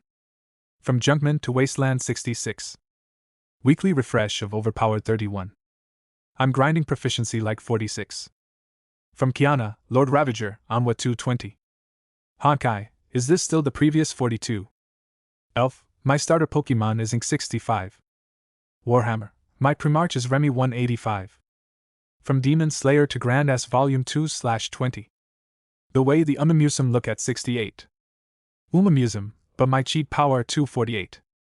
Naruto, Weaving the Future, B65. Zenless Zone 0, but Cayman R76. Multiverse Crossover, The Perf 66. My Cyber Psycho Girlfriend 65. Museum, The Dark Trainer 230. Museum, A Calamity Born FR 154. I, A Reincarnation Loop Player Volume 4/40. The Violent Girl Group is Beat 125. Museum, The Horse Girl Who 67. Museum, From Beginner 145. Becoming a Horse Girl, I will 85. Museum, I want all 120. I can copy unique skills 115. Summoning an evil god, but the 75. Supernatural Multiverse 110. My harem is indescribable 100. Jujutsu Kaisen, Heroic Spirit 105. I'm just a Valkyrie passing through. 67. Museum, today is another romantic battlefield 105. Still playing traditional honk 80. The most filial son under heave 85. What should I do after Switchy Volume 2/3? Reincarnated as a demon, skill 78. Hell difficulty dungeon? 55. Transmigrated as Sukuna 80. Checking in Demon Slayer 85. The reincarnating trainer of Tracen Academy 100. I refuse to become a heroic 85. My best friend into a slime? 80. A scion stands above Marvel 90. What do you mean by using a lab mod to be the hero? 75. Tanya starts from Re 080. Why did they assign me to Uma 75? MYGO Beauty 70. Danmaki, Amiya the Giant Hero 70. The gotcha merchant who started 80. Honkai's Otherworld? Wait, who are you people? 80. Amiya Shiro, determined to slay every curse and evil spirit 57. The Uma Museum who became 55. I'm definitely not the king of 60. After maxing out every class 45. Naruto, I'm Konoha's local men 35. Honkai, World Modulation Mode 34. I, the Elden Sword Saint 27. Dio Brando is challenging FGO 24. No one knows Pokemon better 18. I, Sakazuki, won't go down the 20. My Patreon, patreon.com/queen_sin. My Patreon, patreon.com/queen_sin. My Patreon, patreon.com/queen_sin. 69, Chapter 70, Elsa Granhirt, the Bowel Hunter. Tanya watched the dragon carriage rapidly receding into the distance. Her fingers tightened slightly, and she abandoned the idea of continuing to use magic in the middle of the busy street. Chase him. Tanya's voice was cold. Gaston finally reacted as well. His face, darkened by years of training under the sun, no longer had much of its old simple honesty. Instead, a trace of ferocity flashed across it, along with unmistakable anger. He had followed Tanya for a very long time, and driving her carriage had always been his duty. It was also something he took pride in.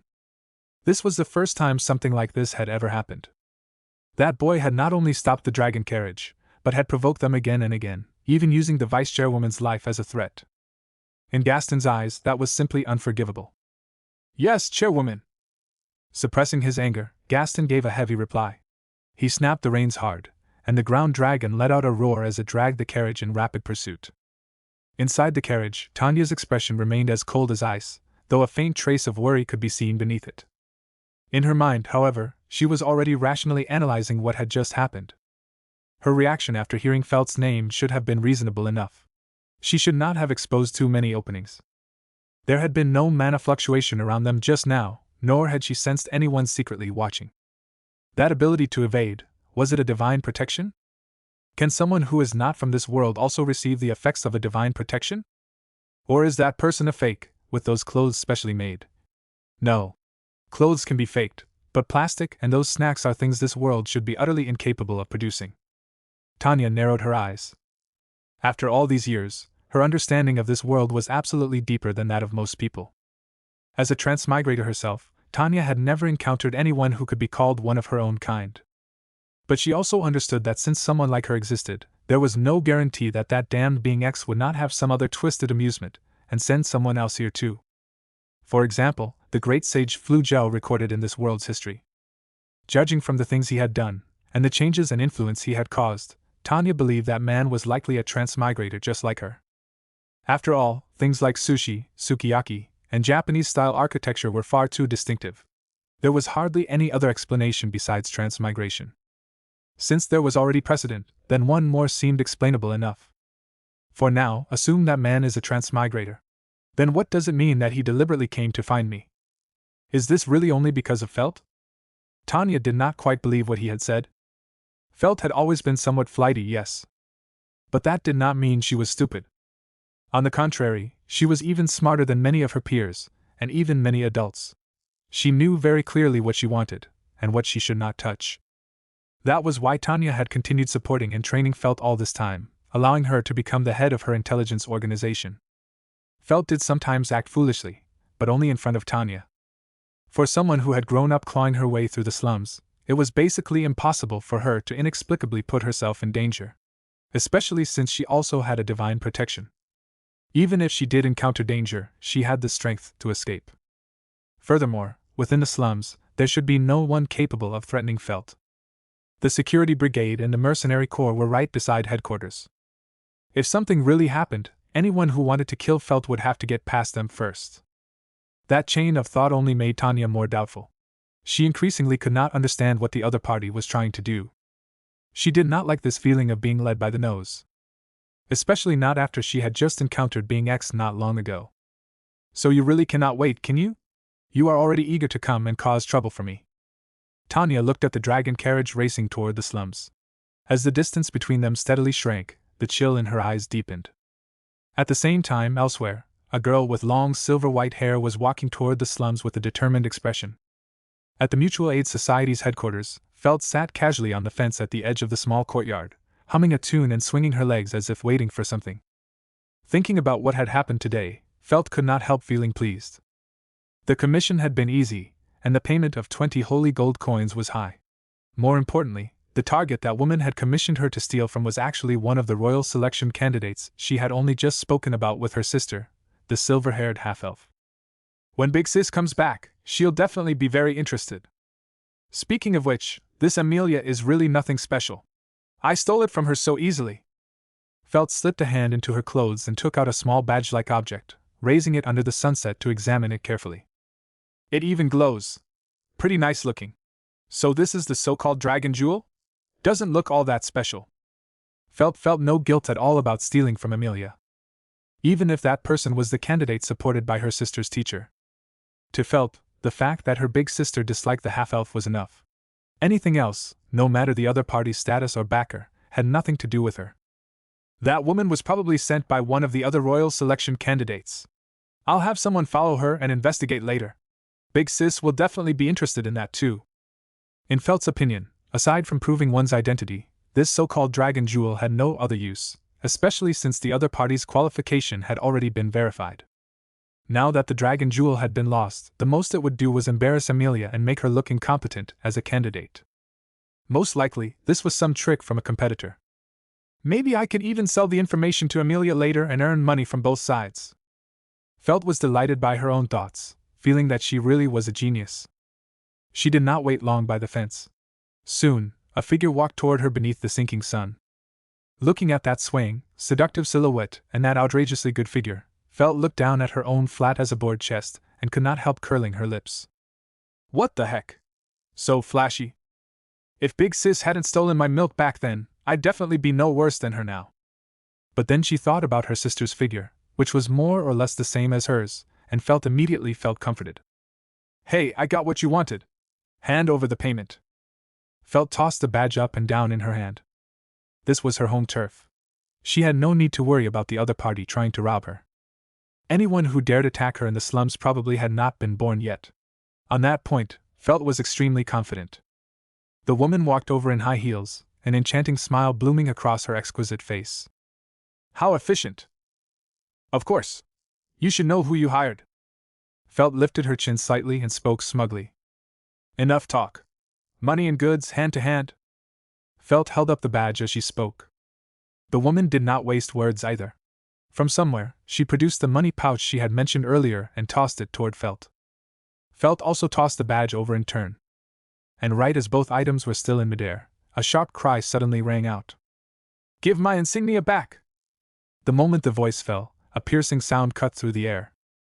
Felt reacted extremely quickly. With a backflip, she vaulted over the fence. Then she saw a sharp ice crystal shooting over at tremendous speed. It pierced directly through the money pouch and struck the badge, freezing it into an ice block about the size of 2 fists. Holy gold coins scattered everywhere, clinking and clattering across the ground together with the frozen badge. The sudden scene immediately drew the attention of many people nearby. After all, the most prosperous part of the entire slums was the area around headquarters. The labor market, security brigade, brewery, and many other facilities were all located here. Oh my! The owner actually chased us all the way here. Are you trying to rob the robber? The tall woman with the beauty mark at the corner of her eye seemed utterly unconcerned by this sudden development. Not only did she show no panic or intent to flee, but the corners of her lips even curved into an ambiguous smile as she looked at Felt. Hey! Don't question my credibility. Everyone in the slums knows Felt keeps her word.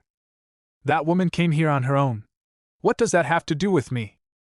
Felt nimbly got to her feet and looked gloomily toward Amelia in the distance. If Amelia had not come, the transaction would have gone smoothly. After that, Felt could even have sold her a piece of information. But now that Amelia had caught her red-handed, continuing the trade was obviously impossible. Not only that, Felt now had to find a way to smooth this over. The other party was supported by her sister's teacher. Felt did not want to bring Tanya unnecessary trouble. But with things like this, I guess the deal can't continue. Take your money and leave. Felt scratched her hair irritably. This feeling of failing at the last step was seriously unpleasant. What is going on? Russell heard the commotion outside and came out of the small building. The moment he stepped out, he saw Felt standing by the fence, the unfamiliar woman beside her, and Amelia not far away. That strange combination made Russell pause. But in the next instant, his expression changed. Without another word, he directly retreated back into the building and sprinted toward the rear door. As a member of Six Tongues, Russell was extremely familiar with all kinds of intelligence. As an expert in the field, there was no way he could be as unprofessional as Felt, who was only half-trained. Many pieces of intelligence, and many important matters, needed to be deeply engraved into one's mind. That was why, the instant he clearly saw the people in front of him, Russell fled. Not because of Felt. Not because of Amelia, one of the royal selection candidates. But because of that tall, seductive woman with the enchanting face. The Bowel Hunter. Elsa Granhirt. A member of an assassination organization, from Lagunica's cold northern neighbor, Gustico. Behind the quiet expression of this breathtakingly beautiful woman was a chilling cruelty. According to Six Tongues intelligence, this woman was extraordinarily strong. She had carried out numerous assassinations in the north.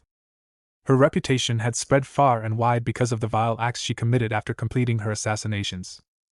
This woman liked to cut open her target's abdomen, insert her hand inside, and carefully toy with their intestines until her target died in agony. Russell did not know why a major criminal wanted by the kingdom, someone like this, had suddenly appeared in Lagunica's royal capital without anyone noticing, and then in the slums, of all places. He only knew one thing. Whether it was Felt or Amelia, both of them were now in extreme danger. If he wanted to save them, he absolutely could not do it alone. In his haste, Russell slammed open the rear door and rushed straight into the security brigade's grounds. "Someone, hurry! Protect the vice chairwoman! Notify the city guard outpost, and send word to the Royal Guard garrison." Following Russell's actions, the nearby station erupted as though a pot had exploded. The first to react were the more elite and disciplined mercenary corps, into whom Tanya had poured a massive amount of resources. The security brigade followed closely behind. Under Tanya's constant emphasis on absolute discipline, both the security brigade and the mercenary corps reacted extremely quickly, whether moving or halting. They were able to respond at the first possible moment. However, the commotion on this side naturally could not escape Elsa, who stood by the fence. She turned her eyes toward the people rushing over from the security brigade's training grounds. The corners of her mouth rose slightly, and she let out a soft sigh. "It seems you were prepared in advance." "Felt?" "No, what the heck was that supposed to mean?" What did she mean, prepared in advance? Felt had not done anything. Why was this blame suddenly being pinned on her? Felt had just been about to explain, but before she could say anything, her pupils abruptly shrank to the size of needlepoints.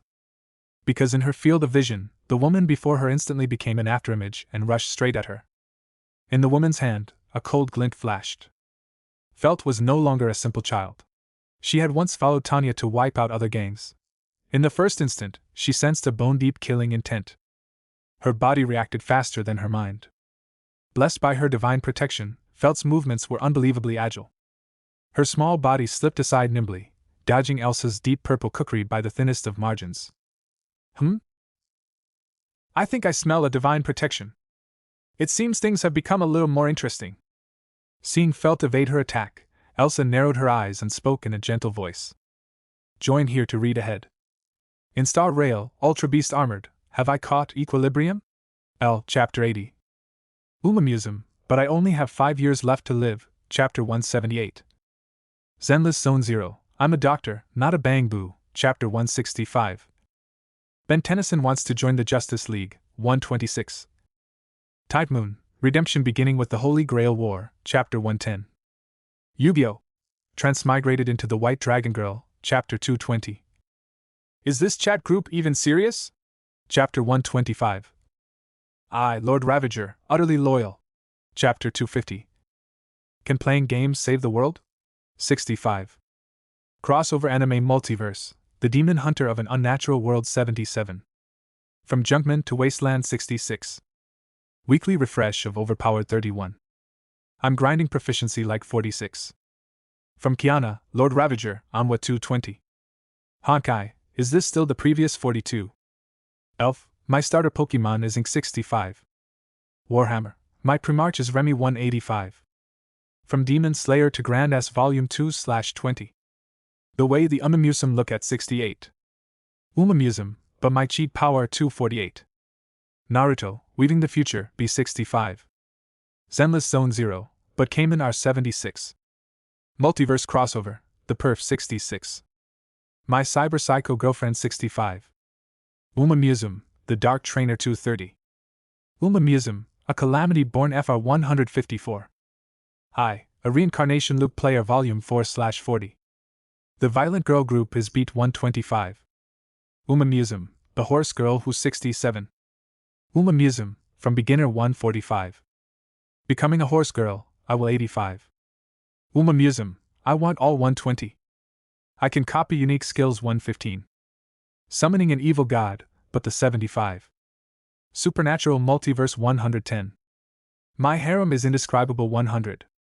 Jujutsu Kaisen, Heroic Spirit 105. I'm just a Valkyrie passing through. 67.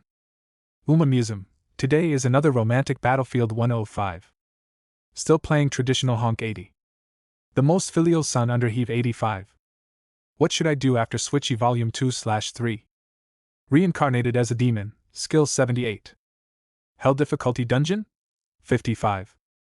Transmigrated as Sukuna 80. Checking in Demon Slayer 85. The reincarnating trainer of Tracen Academy 100. I refuse to become a heroic 85. My best friend into a slime? 80. A scion stands above Marvel 90. What do you mean by using a lab mod to be the hero? 75. Tanya starts from Re, 080. Why did they assign me to Uma 75? MYGO Beauty 70. Danmaki, Amiya the Giant Hero 70. The Gotcha Merchant who started 80. Honkai's Otherworld? Wait, who are you people? 80. Amiya Shiro, determined to slay every curse and evil spirit 57. The Umamusum who became 55. I'm definitely not the king of 60. After maxing out every class 45. Naruto, I'm Konoha's local men 35. Honkai, World Modulation Mode 34. I, the Elden Sword Saint 27. Dio Brando is challenging FGO 24. No one knows Pokemon better 18. I, Sakazuki, won't go down the 20. My Patreon, patreon.com/queen_sin. My Patreon, patreon.com/queen_sin. My Patreon, patreon.com/queen_sin. Creator's Thoughts. Taoist GFZ2X. Join here to read ahead. In Star Rail, Ultra Beast Armored, have I caught equilibrium? L. Chapter 80. Umamusum, but I only have 5 years left to live, Chapter 178. Zenless Zone 0, I'm a doctor, not a bang boo, Chapter 165. Ben Tennyson wants to join the Justice League, 126. Tide Moon, Redemption beginning with the Holy Grail War, Chapter 110. Yu-Gi-Oh! Transmigrated into the White Dragon Girl, Chapter 220. Is this chat group even serious? Chapter 125. I, Lord Ravager, utterly loyal. Chapter 250. Can playing games save the world? 65. Crossover Anime Multiverse, The Demon Hunter of an Unnatural World 77. From Junkman to Wasteland 66. Weekly refresh of Overpowered 31. I'm grinding proficiency like 46. From Kiana, Lord Ravager, Onwa 220. Honkai, is this still the previous 42? Elf, my starter Pokemon is Ink 65. Warhammer, my Primarch is Remy 185. From Demon Slayer to Grand S Volume 2/20. The way the Umamusum look at 68. Umamusum, but my cheat power 248. Naruto, weaving the future, B65. Zenless Zone 0, but Cayman R76. Multiverse crossover, the Perf 66. My Cyber Psycho Girlfriend 65. Umamusum, the Dark Trainer 230. Umamusum, a Calamity Born FR 154. I, a Reincarnation Loop Player Volume 4/40. The Violent Girl Group is Beat 125. Umamusum, the Horse Girl Who's 67. Umamusum, from Beginner 145. Becoming a Horse Girl, I will 85. Umamusum, I want all 120. I can copy unique skills 115. Summoning an evil god, but the 75. Supernatural Multiverse 110. My harem is indescribable 100. Jujutsu Kaisen, Heroic Spirit 105. I'm just a Valkyrie passing through. 67. Uma Museum, today is another romantic battlefield 105.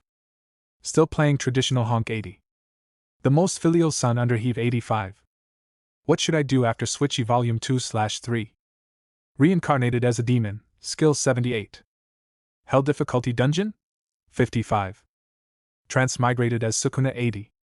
Checking in Demon Slayer 85. The reincarnating trainer of Tracen Academy 100. I refuse to become a heroic 85. My best friend into a slime? 80.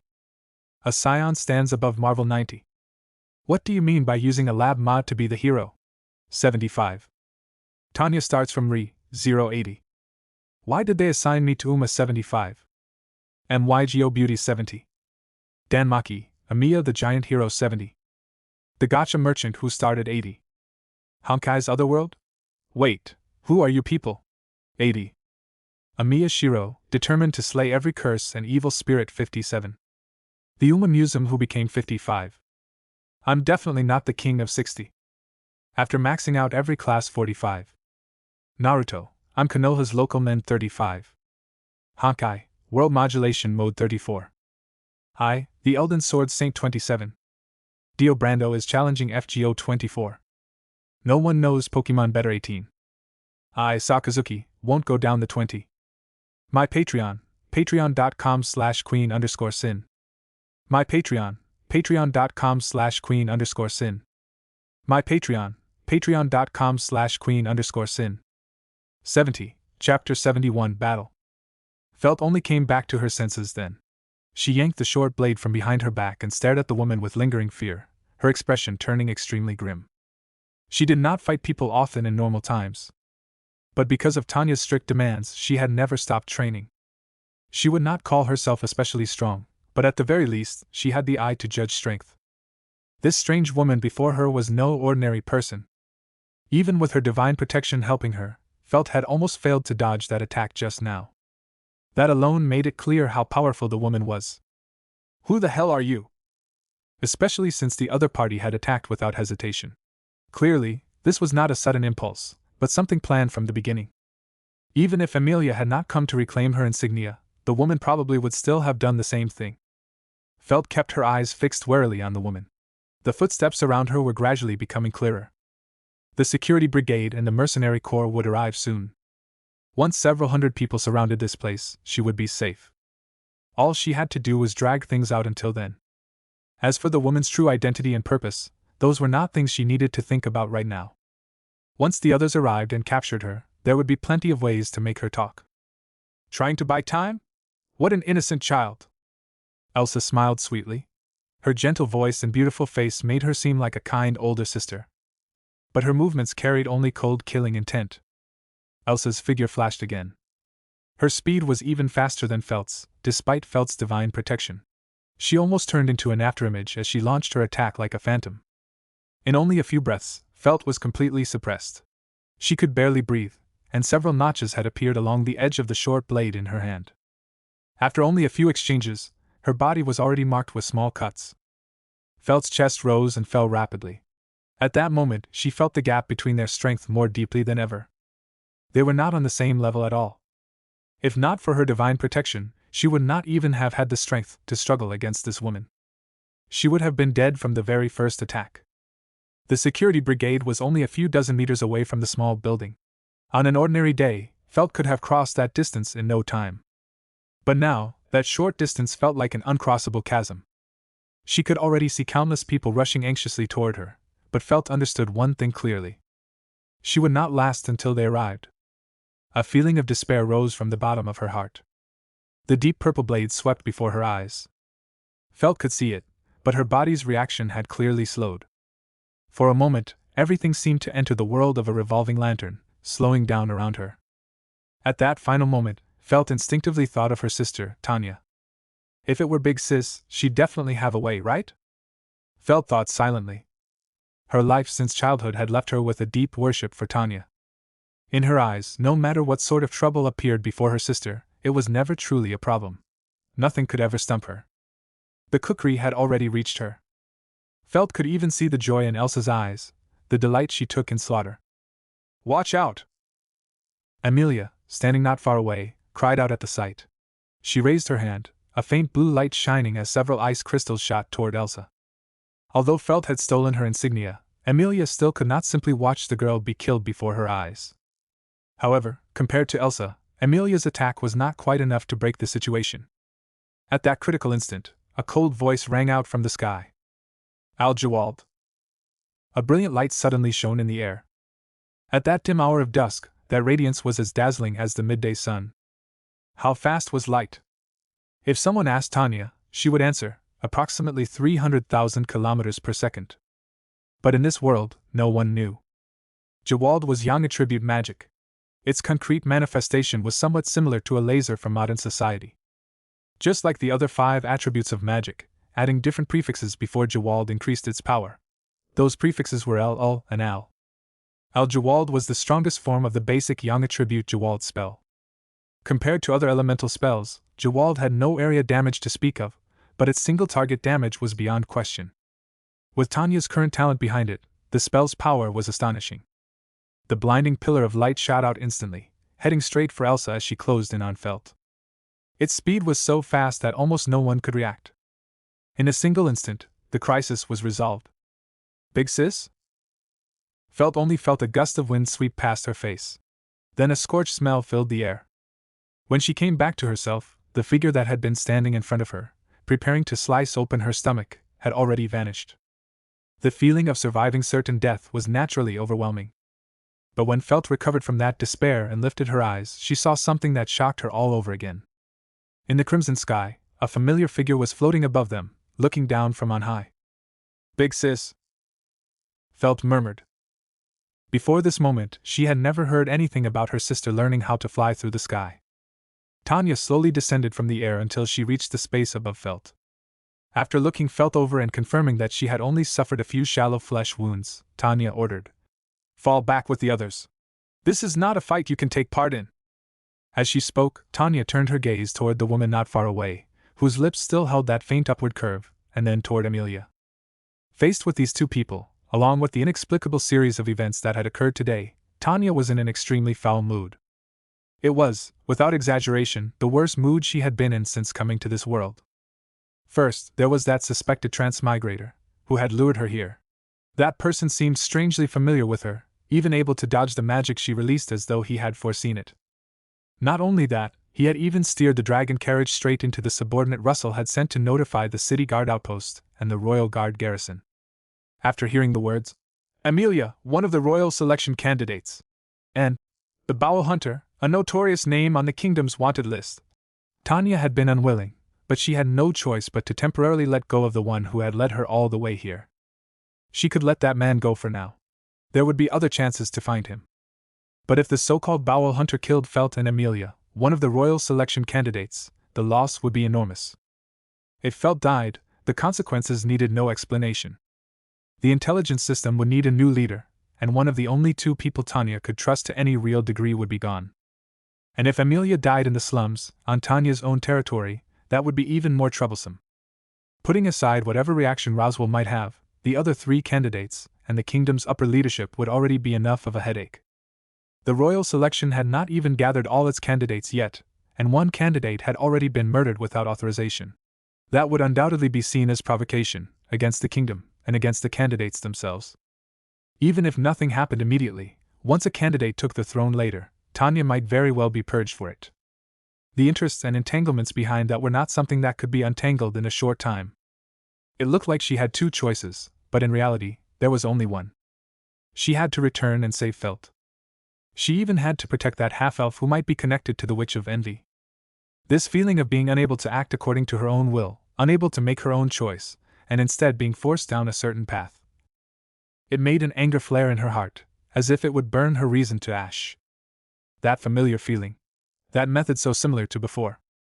All of it pointed toward one particular existence. Being X.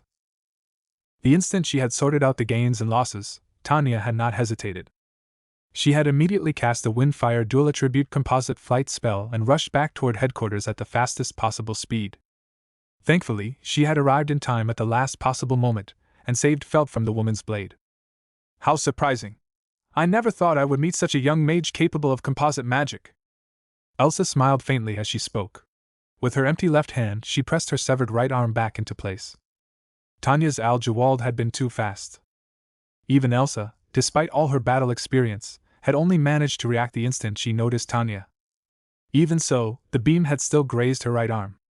Starting from the middle of her forearm, the pillar of light had pierced straight through it. Flesh and bone had been utterly disintegrated by that terrifying power, reduced to ash. Only the last bit of skin remained, barely holding the severed hand that still gripped the blade. For anyone else, such a severe wound would have been crippling, even if their willpower allowed them to endure the pain. Losing one hand, especially one's dominant hand, would have been enough to drastically reduce their combat ability. Yet Elsa seemed not to feel pain at all. Faced with such a terrible injury, she acted as though nothing had happened. Even the smile on her lips did not change in the slightest. Even more astonishingly, though the flesh around the wound had already been burned black, after Elsa cut away the charred tissue and pressed the severed parts together again, flesh and bone began regenerating visibly. In only a few breaths, the arm had completely regenerated. Her skin was smooth and flawless, without any trace of injury. If I ever get the chance, I would love to see what color your intestines are. But for now, I should take care of the proper business first. The instant the final word fell, Elsa's figure vanished again. This time, however, her target was not Felt, but Amelia. Puck! Amelia, who had already acted earlier, had remained on guard. The moment Elsa rushed toward her, she called out sharply. The crystal at her chest shone with a dazzling light, and a small, adorable blue cat appeared beside Amelia, floating upright in the air. The little cat gave a cheerful heave-ho, crossed its forepaws, and then fist-sized ice crystals condensed around Amelia one after another, firing explosively toward Elsa. A spirit user. It seems my luck today is quite good. Elsa licked her lips and spoke in a bewitching tone. Standing in midair, Tanya looked coldly toward Amelia and did not hurry to attack. Just now, when the white-haired girl acted, Tanya had clearly felt a powerful mana fluctuation from the crystal at her chest. Unless she was mistaken, Amelia had a very powerful spirit under contract. With that sort of spirit, she should not be in any immediate danger. This was a good opportunity for Tanya to observe her properly. If Amelia was truly in danger, Tanya could act then. As long as Amelia did not die on her territory, nothing else mattered. Strictly speaking, this was Tanya's first time seeing the candidate supported by Roswell. This half-elf girl did not seem particularly special. As for the claim that she resembled the Witch of Envy, Tanya did not really know enough to judge. There were few portraits of the Witch of Envy, who had swallowed half the world, passed down from those days. Even after reading so many books, Tanya still did not have a clear image of her. The sky full of ice crystals was like the fire from a Gatling gun, continuously spraying toward Elsa. Whether in casting speed or quality, Amelia could absolutely be considered outstanding. Even Tanya, who had been recognized by Roswell, had to admit that. And not only that, after Elsa rapidly closed the distance with her ghost-like speed and agility, the seemingly delicate girl swept her hand quickly through the air. A long sword made entirely of ice immediately appeared in Amelia's hand. Clang! The ice sword and curved blade collided, ringing out with a crisp metallic sound. Tanya stared at the battle below, her eyes cold. This so-called half-elf was somewhat beyond her expectations. She looked soft and fragile, but her close combat ability was actually extremely strong.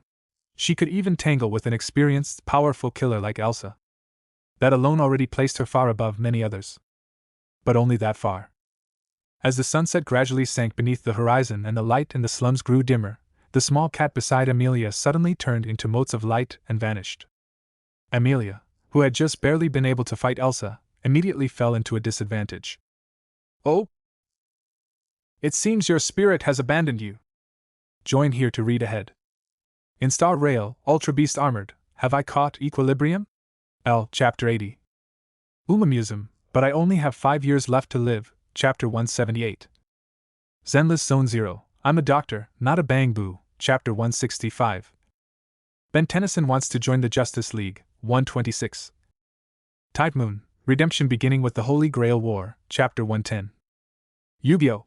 Transmigrated into the White Dragon Girl, Chapter 220. Is this chat group even serious? Chapter 125. I, Lord Ravager, utterly loyal. Chapter 250. Can playing games save the world? 65. Crossover anime multiverse, the demon hunter of an unnatural world 77. From Junkman to Wasteland 66. Weekly refresh of overpowered 31. I'm grinding proficiency like 46. From Kiana, Lord Ravager, Onwa 220. Honkai, is this still the previous 42? Elf, my starter Pokemon is Ink 65. Warhammer, my Primarch is Remy 185. From Demon Slayer to Grand S Volume 2/20. The way the Umamusum look at 68. Umamusum, but my cheat power 248. Naruto, Weaving the Future, B65. Zenless Zone 0, but Cayman R76. Multiverse Crossover, The Perf 66. My Cyber Psycho Girlfriend 65. Umamusum, The Dark Trainer 230. Umamusum, a Calamity Born FR 154. I, a Reincarnation Loop Player Volume 4/40. The Violent Girl Group is Beat 125. Umamusum, The Horse Girl Who's 67. Umamusum, From Beginner 145. Becoming a Horse Girl, I will 85. Umamusum, I want all 120. I can copy unique skills 115. Summoning an evil god, but the 75. Supernatural Multiverse 110. My harem is indescribable 100. Jujutsu Kaisen, Heroic Spirit 105. I'm just a Valkyrie passing through. 67. Umamusum, today is another romantic battlefield 105. Still playing traditional honk 80. The most filial son under heave 85. What should I do after Switchy Volume 2/3? Reincarnated as a demon, skill 78. Hell difficulty dungeon? 55. Transmigrated as Sukuna 80. Checking in Demon Slayer 85. The reincarnating trainer of Tracen Academy 100. I refuse to become a heroic 85. My best friend into a slime? 80. A scion stands above Marvel 90. What do you mean by using a lab mod to be the hero? 75. Tanya starts from Re 080. Why did they assign me to Uma 75? MYGO Beauty 70. Danmaki, Amiya the Giant Hero 70. The Gacha Merchant who started 80. Honkai's Otherworld? Wait, who are you people? 80. Amiya Shiro, determined to slay every curse and evil spirit 57. The Umamusum who became 55. I'm definitely not the king of 60. After maxing out every class 45. Naruto, I'm Konoha's local men 35. Honkai, World Modulation Mode 34. I, the Elden Sword Saint 27. Dio Brando is challenging FGO 24. No one knows Pokemon better 18. I, Sakazuki, won't go down the 20. My Patreon, patreon.com/queen_sin. My Patreon, patreon.com/queen_sin. My Patreon, patreon.com/queen_sin. Creator's Thoughts. Taoist GFC2X. Join here to read ahead. In Star Rail, Ultra Beast Armored, have I caught equilibrium? L. Chapter 80. Umamusum, but I only have 5 years left to live, Chapter 178. Zenless Zone 0, I'm a doctor, not a bang boo, Chapter 165. Ben Tennyson wants to join the Justice League, 126. Tide Moon, Redemption beginning with the Holy Grail War, Chapter 110. Yu-Gi-Oh! Transmigrated into the White Dragon Girl, Chapter 220. Is this chat group even serious? Chapter 125. I, Lord Ravager, utterly loyal. Chapter 250. Can playing games save the world? 65.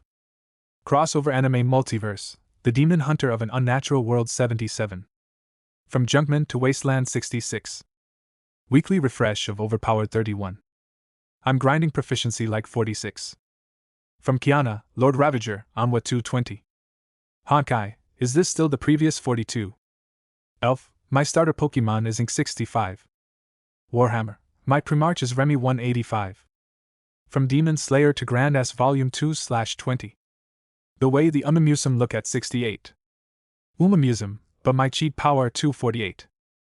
Naruto, Weaving the Future, B65. Zenless Zone 0, but Cayman R76. Multiverse Crossover, The Perf 66. My Cyber Psycho Girlfriend 65. Umamusum, The Dark Trainer 230.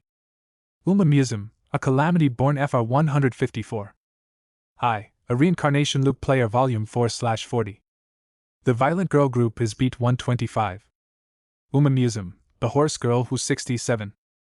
Museum, from beginner 145. Becoming a horse girl, I will 85. Museum, I want all 120. I can copy unique skills 115. Summoning an evil god, but the 75. Supernatural multiverse 110. My harem is indescribable 100. Jujutsu Kaisen, heroic spirit 105. I'm just a Valkyrie passing through. 67. Museum, today is another romantic battlefield 105. Still playing traditional honk 80. The most filial son under heave 85. What should I do after Switchy volume 2/3? Reincarnated as a demon, skill 78. Hell difficulty dungeon? 55. Transmigrated as Sukuna 80. Checking in Demon Slayer 85. The reincarnating trainer of Tracen Academy 100. I refuse to become a heroic 85. My best friend into a slime? 80. A scion stands above Marvel 90. What do you mean by using a lab mod to be the hero? 75. Tanya starts from Re, 080. Why did they assign me to Uma 75? MYGO Beauty 70. Danmaki, Amiya the Giant Hero 70. The Gacha Merchant who started 80. Honkai's Otherworld? Wait, who are you people? 80. Amiya Shiro, determined to slay every curse and evil spirit 57. The Museum who became 55. I'm definitely not the king of 60. After maxing out every class 45. Naruto, I'm Konoha's local men 35. Honkai, World Modulation Mode 34. I, the Elden Sword Saint 27. Dio Brando is challenging FGO 24. No one knows Pokemon better 18. I, Sakazuki, won't go down the 20. My Patreon, patreon.com/queen_sin. My Patreon, patreon.com/queen_sin. My Patreon, patreon.com/queen_sin. 71, Chapter 72, Spell Torrent vs. Regenerating Monster. Perfect. I've never cut open a half-elf's belly before. I wonder. Boom. Before Elsa could finish speaking, a fireball so dense it looked almost like magma slammed into the spot where she had just been standing. Your opponent is me. Tanya retook control of the battlefield and said this to Elsa. Take her away. Evacuate everyone nearby. Tanya remained suspended in the air as she gave the order to the security brigade and mercenary corps members, who had already begun forming an encirclement around the area. Chairman, please allow us to assist you. Gaston, dressed in full armor and holding a shield and longsword, spoke in a deep voice. Stand down. Tanya's tone allowed no refusal, nor any room for negotiation. She had been observing from the side for quite a while. With the enemy's mobility and combat power, human wave tactics would have no effect whatsoever. Especially when this so-called human wave was not even large enough.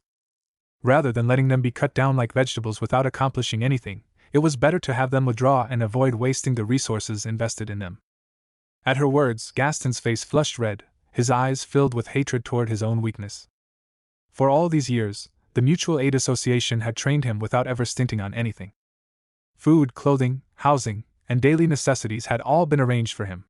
All he had to do each day was train and become stronger. But now, after all that training, he still could not help Tanya. The encirclement formed by the mercenary corps and security brigade gradually widened and opened. My work is not yet finished. If I left now, that would trouble me quite a bit. A faint sound cut through the air. Tanya casually pointed a finger, and a chopstick-thin beam of light shot out, completely vaporizing a needle that had been fired toward Amelia. It seems I won't be able to do my job in peace unless I deal with you first. Elsa narrowed her eyes, a dangerous glint flashing through them. The next moment, her tall body leapt lightly from the ground. The surrounding walls and buildings all became her footholds. After only a few jumps, she was already in front of Tanya. Indeed, Elsa had no ability to fly. But that did not hinder her combat ability in the slightest. Her sharp curved blade turned into a flash of cold light as it slashed toward Tanya. Tanya looked at her coldly, and a crimson crystal flew out from her pocket into her hand. The curved blade drove forward with unstoppable momentum, reaching Tanya's face. The wind raised by the slash whipped her bangs into motion. But just before the sharp edge could fall on Tanya, it was blocked by a faint protective barrier. A closer look showed that this barrier was entirely formed from faint streams of air. They gathered into a sphere, enveloping Tanya within. Wind attribute magic Kasem. It controlled airflow to form a barrier around the caster, blocking enemy attacks. Elsa failed to land her strike, but she did not panic in the slightest. While her body was still in midair, she drew another curved blade from her clothes with such speed that it was almost impossible to follow. The two curved blades in her hands erupted into countless brilliant flashes of cold steel. That was Elsa's offensive. One slash after another. No pause. No hesitation. She continuously struck Tanya's barrier. The protection formed by flowing air became unsteady in only the span of a few blinks. In that single moment of floating in the air, Elsa had unleashed over 100 slashes. Such terrifying speed and explosive force were enough to shock anyone. Inside the barrier, Tanya remained calm in the face of Elsa's assault. The red crystal in her hand began shining with bright light. Spatial coordinates confirmed. All evasion routes successfully calculated. Mana charge normal. One magic circle after another rapidly appeared around her as mana poured into them. And just as Elsa began falling toward the ground under the pull of gravity, a terrifying pressure descended from the sky. Elsa, who had kept a smile on her lips until now, finally withdrew a little of that curve when she sensed this aura. The girl before her was far more troublesome than she had imagined. An existence that could release magic directly without chanting incantations was rare even among magic users. Goodbye. Tanya did not chant. She merely gave a cold farewell. The magic circles swirling around her turned into a torrential assault. Ice crystals, fire, purple crystal swords, wind blades. All kinds of magic poured down from above, casting a heavy shadow over Elsa while she was still in midair. But those were not the true killing blow. The true killing blow was a magic circle mixed with several different colors. Razor-sharp wind howled, blended with frigid cold. It was a freezing chill that seemed capable of freezing a person's soul, roaring toward Elsa. Composite magic, Altemeran. A freezing gale that could encase the enemy in ice. And along with it came the full set of basic all-attribute spells engraved within the jewel in Tanya's hand. Elsa had nowhere to dodge in midair. Even as she twisted her body, trying to generate enough turning force to evade Tanya's attack, it was useless. Altemeran was an area spell. There was no space to dodge. White frost rapidly spread across Elsa's body. The extreme cold was so intense that even Gaston and the others, who had already retreated far away, instinctively shivered. Before Elsa even hit the ground, the seductive, tall woman had already turned into a crystal-clear ice sculpture. Then, she was swallowed by the overwhelming rain of attack spells. For Tanya, who had long ago grown used to the battlefield, one habit had been carved deep into her bones. Firepower saturation. Nothing was simpler, more brutal, or more effective than overwhelming firepower. If it did not work, then it simply meant there was not enough firepower. Just like her desire to kill Being X. The reason she had not succeeded to this day was because she was still too weak. Her firepower was insufficient. Rumble, rumble, rumble. The spell torrent completely engulfed Elsa's frozen body. Magic of various colors illuminated the courtyard in dazzling hues. The spells washed over Elsa's body, then slammed heavily into the ground. Amid the tremendous roar, dust and smoke rose into the air.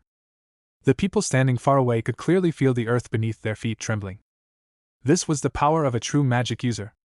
The people from the slums stared at the figure in the sky, their eyes growing even more reverent and worshipful. Even so, Tanya's movements did not stop in the slightest. Another gigantic fiery red magic circle appeared. Judging from Elsa's earlier performance, she possessed an absurdly powerful regenerative ability. Tanya did not know whether it came from her divine protection or something else, but that did not affect her determination to annihilate the woman completely. Celebrating halfway through a battle was something she had experienced once in her previous life. She had no desire to experience it again. Towering flames blazed with dazzling brilliance. The temperature in the air rose sharply, and an enormous mass of flame, so compressed it was almost black, rapidly took shape. This was a spell recorded in the magical texts Roswell had given her, a spell Roswell had called one of his most exquisite works. By continuously compressing fire, it created hellfire of extraordinary destructive power. Black flame fell from the sky toward the ground. Rumble, rumble, rumble. The instant it landed, Everything nearby seemed to freeze for a brief moment. Then, an unimaginable shockwave erupted from the courtyard. A violent blast expanded outward in every direction from the center of the courtyard. Scorching winds swept through the area, almost stripping the moisture from the air. It was like a world-ending gale of fire, bent on destroying everything. Even the nearby small building was cracked by the impact, directly turning into a dangerous structure. The mere aftershock was already this terrifying. The force at the center of the spell needed no explanation. The mana that had exceeded its limit mixed with the air, triggering a diffuse mana explosion.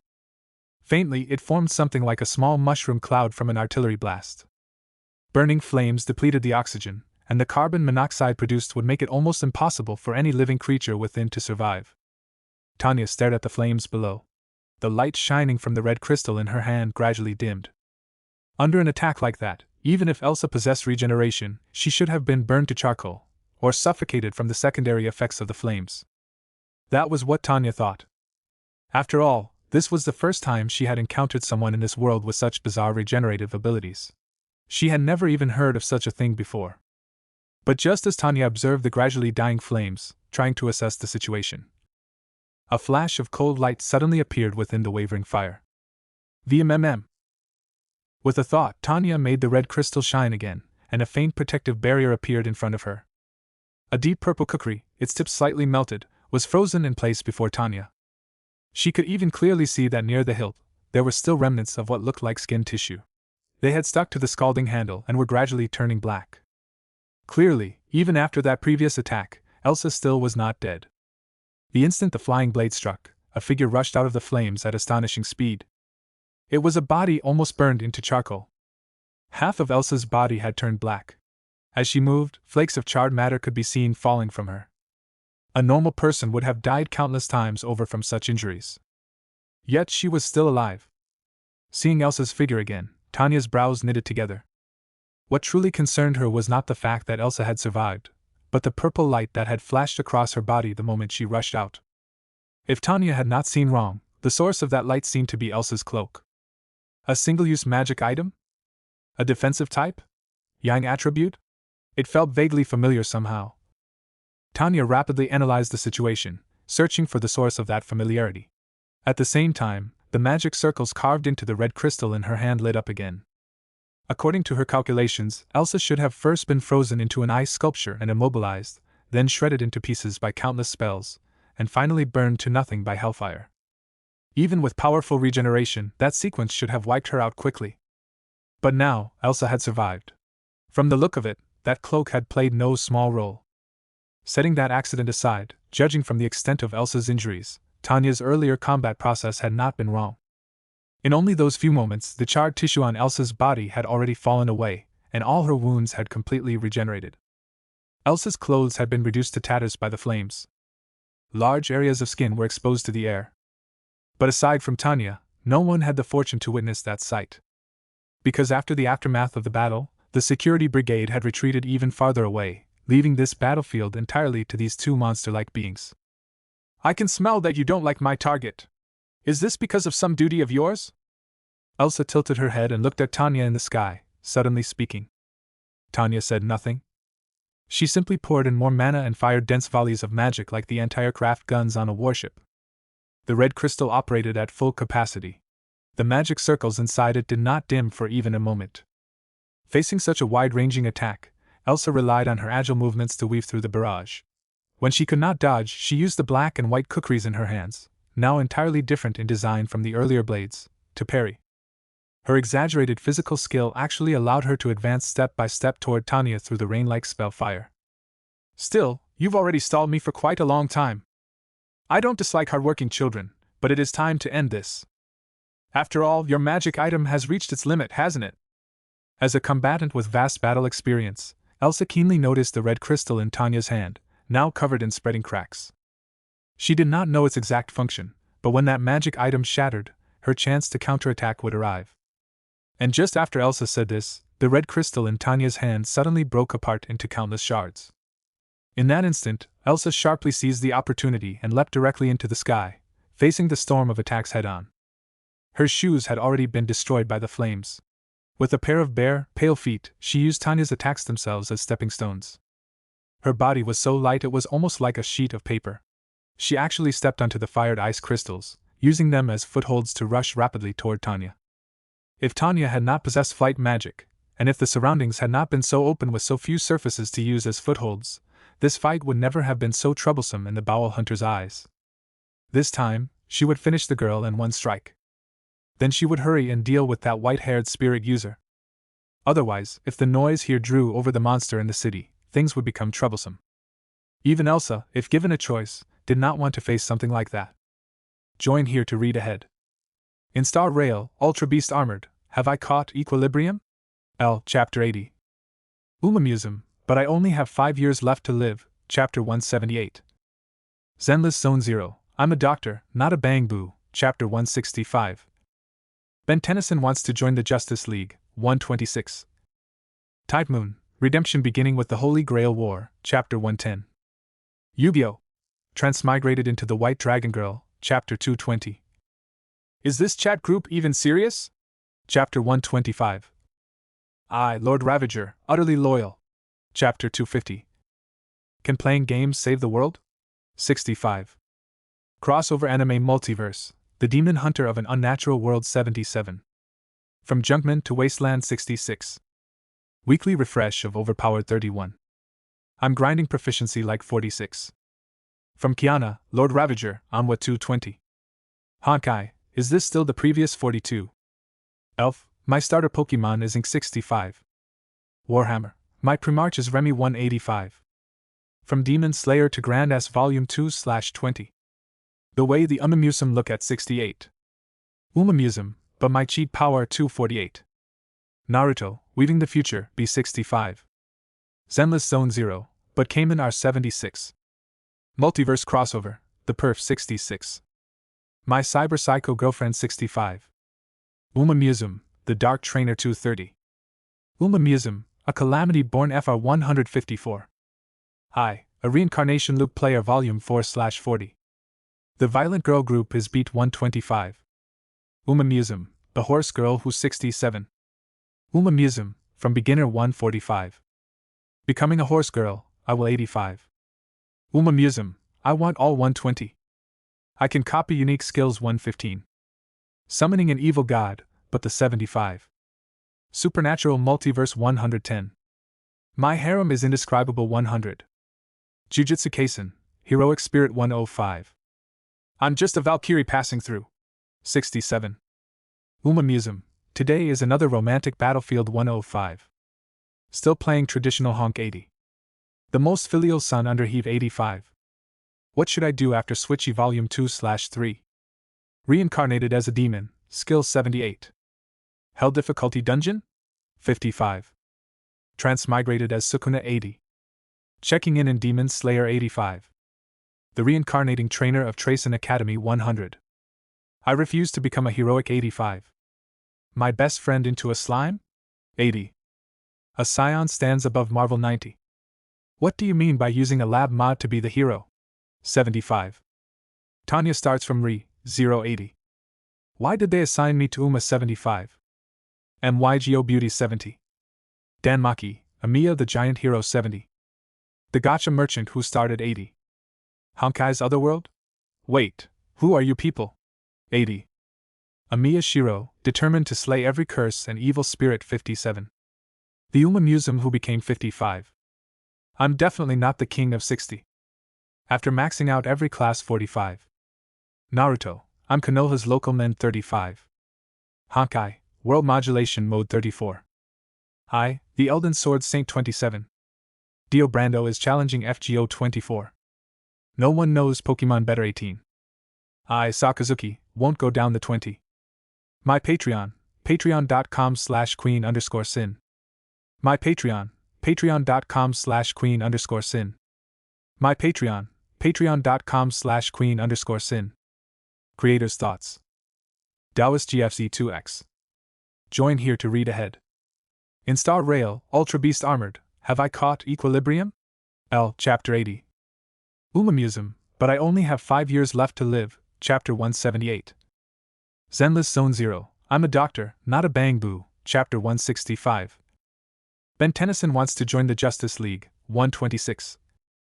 Tide Moon, Redemption beginning with the Holy Grail War, Chapter 110. Yu-Gi-Oh! Transmigrated into the White Dragon Girl, Chapter 220. Is this chat group even serious? Chapter 125. I, Lord Ravager, utterly loyal. Chapter 250. Can playing games save the world? 65.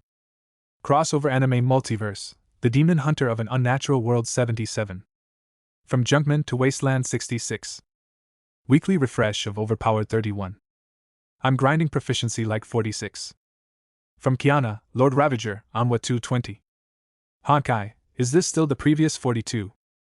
Elf, my starter Pokemon is Ink 65. Warhammer, my Primarch is Remy 185. From Demon Slayer to Grand S Volume 2/20. The way the Umamusum look at 68. Umamusum, but my cheat power 248. Naruto, Weaving the Future, B65. Zenless Zone 0, but Cayman R76. Multiverse Crossover, The Perf 66. My Cyber Psycho Girlfriend 65. Umamusum, The Dark Trainer 230. Umamusum, A Calamity Born FR 154. I, A Reincarnation Loop Player Volume 4/40. The Violent Girl Group is Beat 125. Umamusum, The Horse Girl Who's 67. Umamusum, From Beginner 145. Becoming a Horse Girl, I will 85. Umamusum, I want all 120. I can copy unique skills 115. Summoning an evil god, but the 75. Supernatural Multiverse 110. My harem is indescribable 100. Jujutsu Kaisen, Heroic Spirit 105. I'm just a Valkyrie passing through. 67. Umamusum, Today is another romantic battlefield 105. Still playing traditional honk 80. The most filial son under heave 85.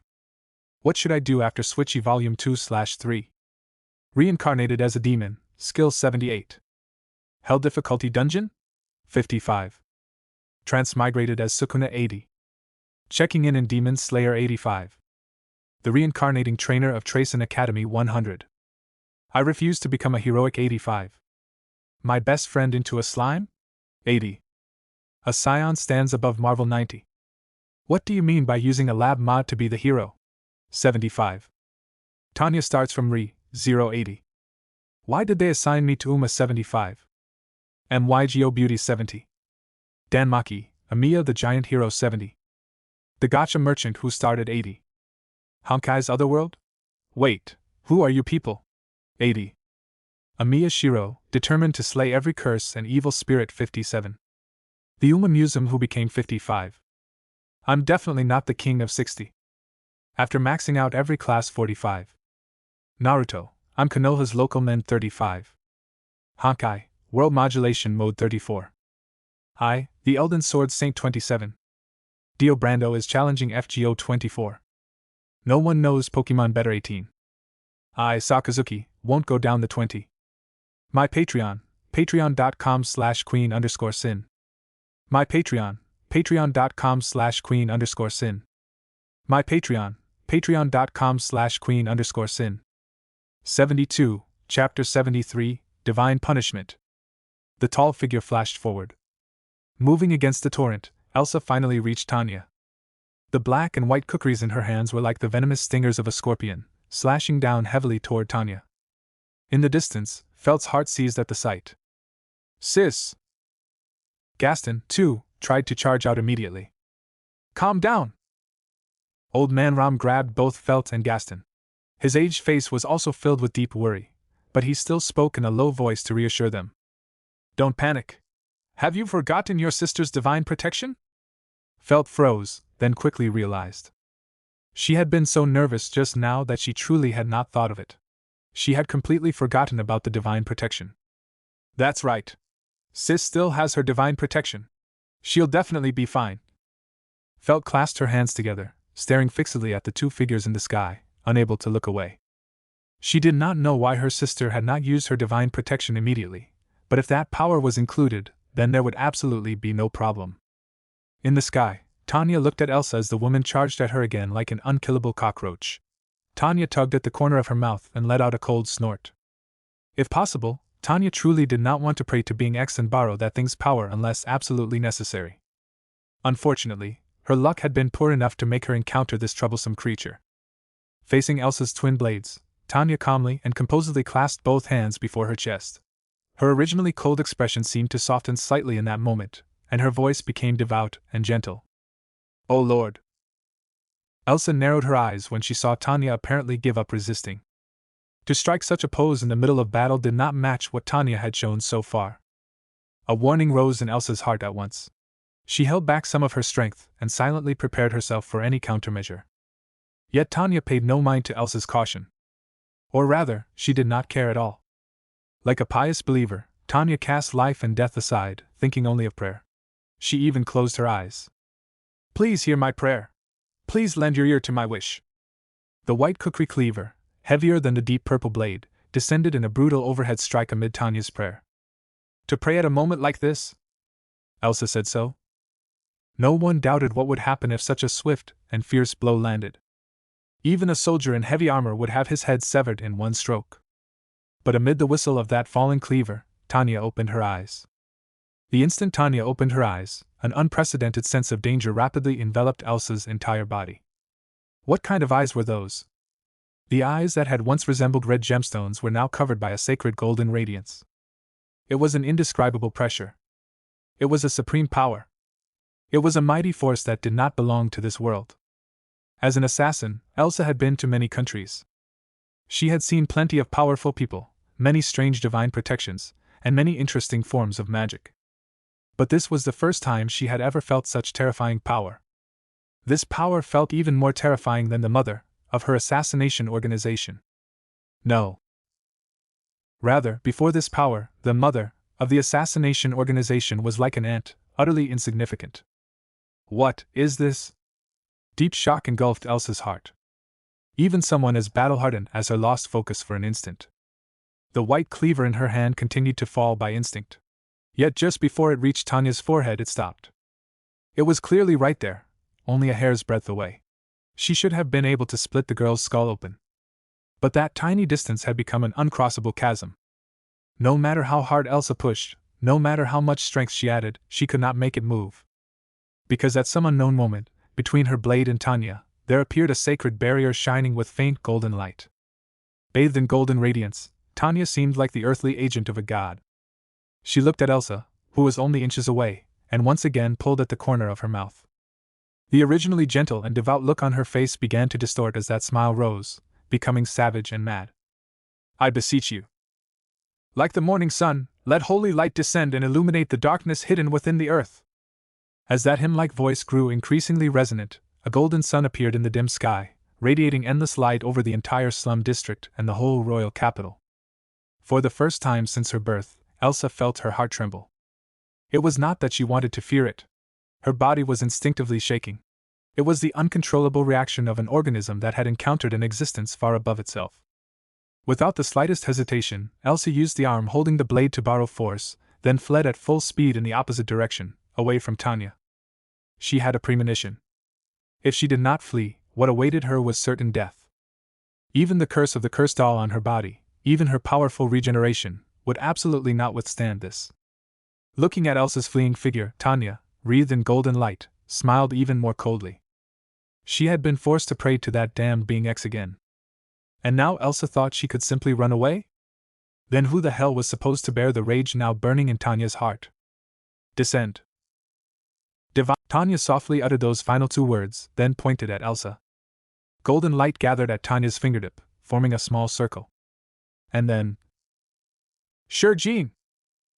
Light bright enough to illuminate the entire night sky erupted from Tanya's fingertip. A terrifying fluctuation almost instantly drained the mana from the surrounding air, finally transforming into a gigantic pillar of light that shot straight into the heavens. In that instant, endless thunder exploded in the sky. Before this majestic power, even the might of nature itself was merely a toy. Under the gaze of the entire royal capital, an enormous blue-violet bolt of lightning, like a divine dragon, descended from the clouds and shot directly toward Elsa. Facing such power, Elsa's only reaction was to raise her head in panic. The terrifying thunder dragon had already expanded in her pupils, finally covering everything. Boom! The surging current did not immediately disperse even after it struck. Like a droplet hitting the ground, it splashed outward in every direction. Only after quite some time did it slowly fade. Tanya looked down from above at the place where the lightning had fallen. On the ground, only a scorched black patch remained, along with some ash. There was not even a corpse to be seen, as if it had already been burned into bone dust. Beside it was a puddle of something like molten iron. It seemed even Elsa's weapons had melted. Everything seemed to have been annihilated by that single bolt of lightning. That ghost-like woman had vanished from before Tanya's eyes. But it was not the disappearance of death. It was the disappearance of escape. Tanya looked at the traces on the ground, her expression darkening. With the regenerative ability that woman had displayed earlier, even after being struck by lightning, she should have left behind a corpse. Judging from the current state of things, that woman had most likely taken the bolt head-on, suffered a severe wound, and still escaped. What cockroach-like vitality! Tanya stared at the traces on the ground for a while, then spat the words through clenched teeth. Having no choice but to pray to being X was already disgusting enough, yet that woman's vitality was so monstrous that she had actually endured it, and fled. It was nauseating. Quick, quick, quick! This way! This way! A large number of footsteps came from the distance. If there were no surprises, they should belong to the city guard and the knight's reinforcements. Just like those cliché dramas from modern society, law enforcement always arrived late, when everything was already over. Tanya let out a heavy breath and did not pursue Elsa. This was the royal capital, after all. The commotion just now had already been large enough. In the slums, it was still manageable. This was her territory. But if the disturbance spread to other districts, that would be another matter. She was a magic user, not a close combat warrior. If her magic's power was even slightly too great, the destruction it caused would be difficult to imagine.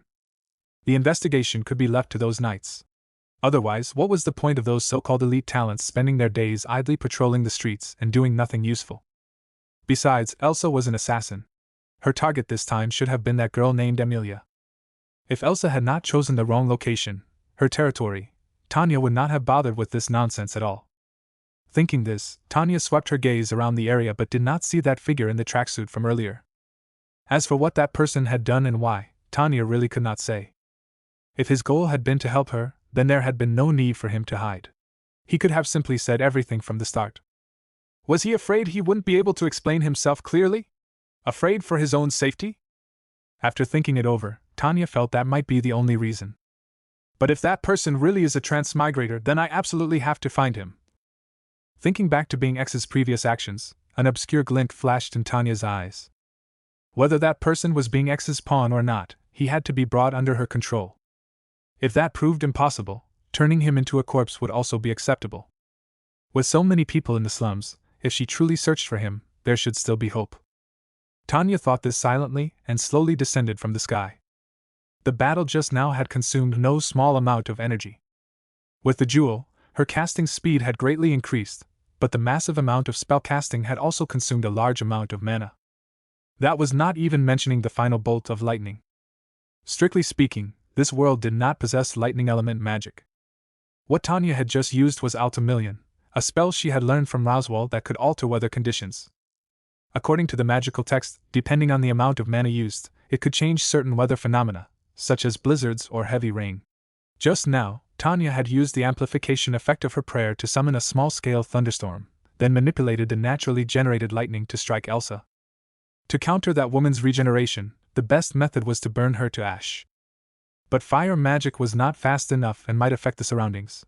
Yang attribute laser magic could also easily cause collateral damage. After considering everything, this method had been the most reliable. Unfortunately, it had still fallen a little short. There were too many bizarre abilities in this world. She still knew too little. Returning to the ground, Tanya saw Felt and the others running toward her. She was thinking of ordering them to search for that transmigrator as quickly as possible. But after taking only 2 steps, her foot paused.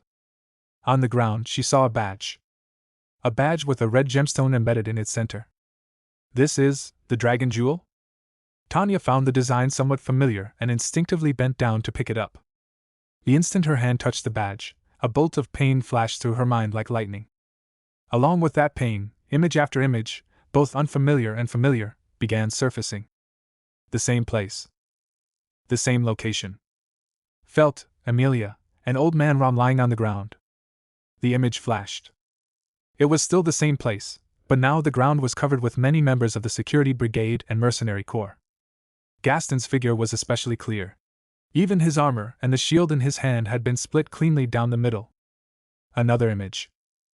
This time, many city guards were mixed in among the corpses scattered around. Another flash. The figures of the knights were also among them. Tanya remained bent over, but her pupils kept contracting. Because among these images, she saw a familiar figure. That person in the black tracksuit. In those many scenes, she saw him kneeling before Amelia, screaming hoarsely in grief. She saw him staring in despair as the bowel hunter walked toward him. As scene after scene flashed past, Tanya clearly saw his expression change. At first, he was afraid and forcing himself forward. Then came grief and anger. Gradually, all of that transformed. He became expressionless. He became numb. He became accustomed to it. Accustomed to failure. Accustomed to death. Like a player stuck on an extremely difficult stage of a game. He kept starting over. He kept trying and failing. All for the sake of clearing the stage, of changing everything, of changing the ending where Amelia died. Of saving her. The memories in Tanya's mind flashed by rapidly until every scene had finished playing. 83 times. Tanya murmured inwardly. A full 83 times. That person had tried every method to deal with the bowel hunter. He had tried 83 times. And she, because of his actions, had repeated this loop 83 times as well. Until this time, when, under his guidance, she finally saved Amelia and broke free from the cycle. And she had been like an NPC. Dull and wooden, manipulated in the palm of someone else's hand. No wonder he knew exactly how to draw her attention. Join here to read ahead. In Star Rail, Ultra Beast Armored, Have I Caught Equilibrium? L. Chapter 80. Umamusum, but I only have 5 years left to live, Chapter 178. Zenless Zone 0, I'm a doctor, not a bang boo, Chapter 165. Ben Tennyson wants to join the Justice League, 126. Tide Moon, Redemption beginning with the Holy Grail War, Chapter 110. Yu-Gi-Oh! Transmigrated into the White Dragon Girl, Chapter 220. Is this chat group even serious? Chapter 125. I, Lord Ravager, utterly loyal. Chapter 250. Can playing games save the world? 65. Crossover Anime Multiverse, The Demon Hunter of an Unnatural World 77. From Junkman to Wasteland 66. Weekly refresh of Overpowered 31. I'm grinding proficiency like 46. From Kiana, Lord Ravager, Onwa 220. Honkai, is this still the previous 42? Elf, my starter Pokemon is Ink 65. Warhammer, my Primarch is Remy 185. From Demon Slayer to Grand S Volume 2/20. The way the Umamusum look at 68. Umamusum, but my cheat power 248. Naruto, Weaving the Future, B65. Zenless Zone 0, but Cayman R76. Multiverse Crossover, The Perf 66. My Cyber Psycho Girlfriend 65. Umamusum, The Dark Trainer 230.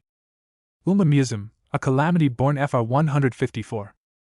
I, A Reincarnation Loop Player Volume 4/40. The Violent Girl Group is Beat 125. Umamusum, The Horse Girl Who 67. Umamusum, From Beginner 145. Becoming a Horse Girl, I will 85. Umamusum, I want all 120. I can copy unique skills 115. Summoning an evil god, but the 75. Supernatural Multiverse 110. My harem is indescribable 100. Jujutsu Kaisen, Heroic Spirit 105. I'm just a Valkyrie passing through. 67. Umamusum, Today is another romantic battlefield 105. Still playing traditional honk 80. The most filial son under heave 85. What should I do after Switchy Volume 2/3? Reincarnated as a demon, skill 78. Hell difficulty dungeon? 55. Transmigrated as Sukuna 80. Checking in Demon Slayer 85. The reincarnating trainer of Tracen Academy 100. I refuse to become a heroic 85. My best friend into a slime? 80. A Scion stands above Marvel 90. What do you mean by using a lab mod to be the hero? 75. Tanya starts from Re, 080. Why did they assign me to Uma 75? MYGO Beauty 70. Dan Maki, Amiya the Giant Hero 70. The Gacha Merchant who started 80. Honkai's Otherworld? Wait, who are you people? 80. Amiya Shiro, determined to slay every curse and evil spirit 57. The Uma Museum who became 55. I'm definitely not the king of 60. After maxing out every class 45. Naruto, I'm Konoha's local men 35. Honkai, World Modulation Mode 34. I, the Elden Sword Saint 27. Dio Brando is challenging FGO 24. No one knows Pokemon better 18. I, Sakazuki, won't go down the 20. My Patreon, patreon.com/queen_sin. My Patreon, patreon.com/queen_sin. My Patreon, patreon.com/queen_sin. Creator's Thoughts. Taoist GFC2X. Join here to read ahead. In Star Rail, Ultra Beast Armored, have I caught equilibrium? L. Chapter 80.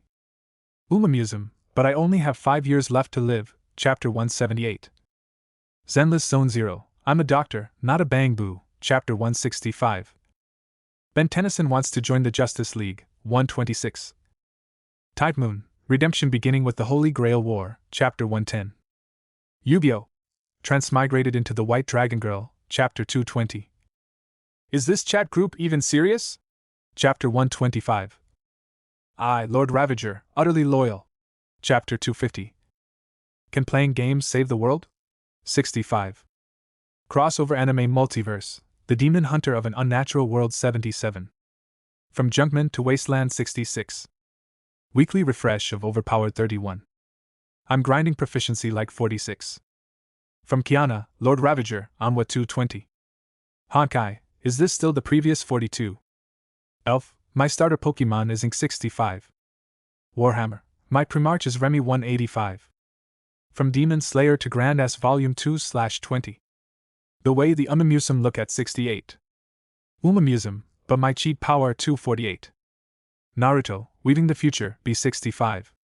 Zenless Zone 0, but Cayman are 76. Multiverse Crossover, The Perf 66. My Cyber Psycho Girlfriend 65. Uma Museum, The Dark Trainer 230. Uma Museum, A Calamity Born FR 154. I, A Reincarnation Loop Player Volume 4/40. The Violent Girl Group is Beat 125. Uma Museum, The Horse Girl Who's 67. Uma Museum, From Beginner 145. Becoming a Horse Girl, I will 85. Uma Museum, I want all 120. I can copy unique skills 115. Summoning an evil god, but the 75. Supernatural Multiverse 110. My harem is indescribable 100. Jujutsu Kaisen, Heroic Spirit 105. I'm just a Valkyrie passing through. 67. Uma Museum, today is another romantic battlefield 105. Still playing traditional honk 80. The most filial son under heave 85. What should I do after Switchy Volume 2/3? Reincarnated as a demon, skill 78. Hell difficulty dungeon? 55. Transmigrated as Sukuna 80. Checking in Demon Slayer 85. The reincarnating trainer of Tracen Academy 100. I refuse to become a heroic 85. My best friend into a slime? 80. A scion stands above Marvel 90. What do you mean by using a lab mod to be the hero? 75. Tanya starts from Re, 080. Why did they assign me to Uma 75? MYGO Beauty 70. Dan Maki, Amiya the Giant Hero 70. The Gacha Merchant who started 80. Honkai's Otherworld? Wait, who are you people? 80. Amiya Shiro, determined to slay every curse and evil spirit 57. The Uma Museum who became 55. I'm definitely not the king of 60. After maxing out every class 45. Naruto, I'm Konoha's local men 35. Honkai, World Modulation Mode 34. I, the Elden Sword Saint 27. Dio Brando is challenging FGO 24. No one knows Pokemon better 18. I, Sakazuki, won't go down the 20. My Patreon, patreon.com/queen_sin. My Patreon, patreon.com/queen_sin. My Patreon, patreon.com/queen_sin. 73, Chapter 74, You are the final candidate. No wonder he had been able to dodge her magic as if he could see the future, despite being nothing more than an ordinary person. The reason behind it all was simple. For the sake of this day, he had already repeated this countless times. The location. The timing. Everything that might happen. He had memorized all of it, including her reactions, her countermeasures, and what method would lead her to the right place at the right time. Based on the memories in her mind, the only thing he had been unable to determine was whether she had the ability to defeat Elsa. Because during those 80-plus loops, and the first several dozen images, the loop had already begun while she was still doing her own work. Only in the most recent dozen or so attempts had he shifted the focus of his trials onto her. Loops. Repetition. The memories in her head left Tanya dazed for a moment. Unconsciously, she recalled the scene from Being X's last appearance, along with the words it had spoken. Everything you do is futile. You will soon understand what despair truly means. You cannot break free. You cannot escape. You cannot resist. At the time, she had merely sneered at it, taking it as a laughable threat. And now, with these memories restored, she realized that she had been like a clown, repeating the same segment of time dozens upon dozens of times. It has only just begun. A sentence suddenly appeared in Tanya's mind. Even without any medium, Tanya knew clearly in her heart that this was Being X speaking. Silence. Tanya remained frozen in the posture of picking up the badge, like a puppet whose strings had been cut or a machine that had lost power. Sis! Only when Felt ran over from the distance and saw Tanya's state, calling out in worry, did Tanya slowly come back to herself. The thing she had just experienced, the memories of more than 80 repeated loops flooding into her mind, had shocked her and left her head aching terribly. Fortunately, that sensation finally began to fade. Ha! Ha! Ha ha ha ha ha!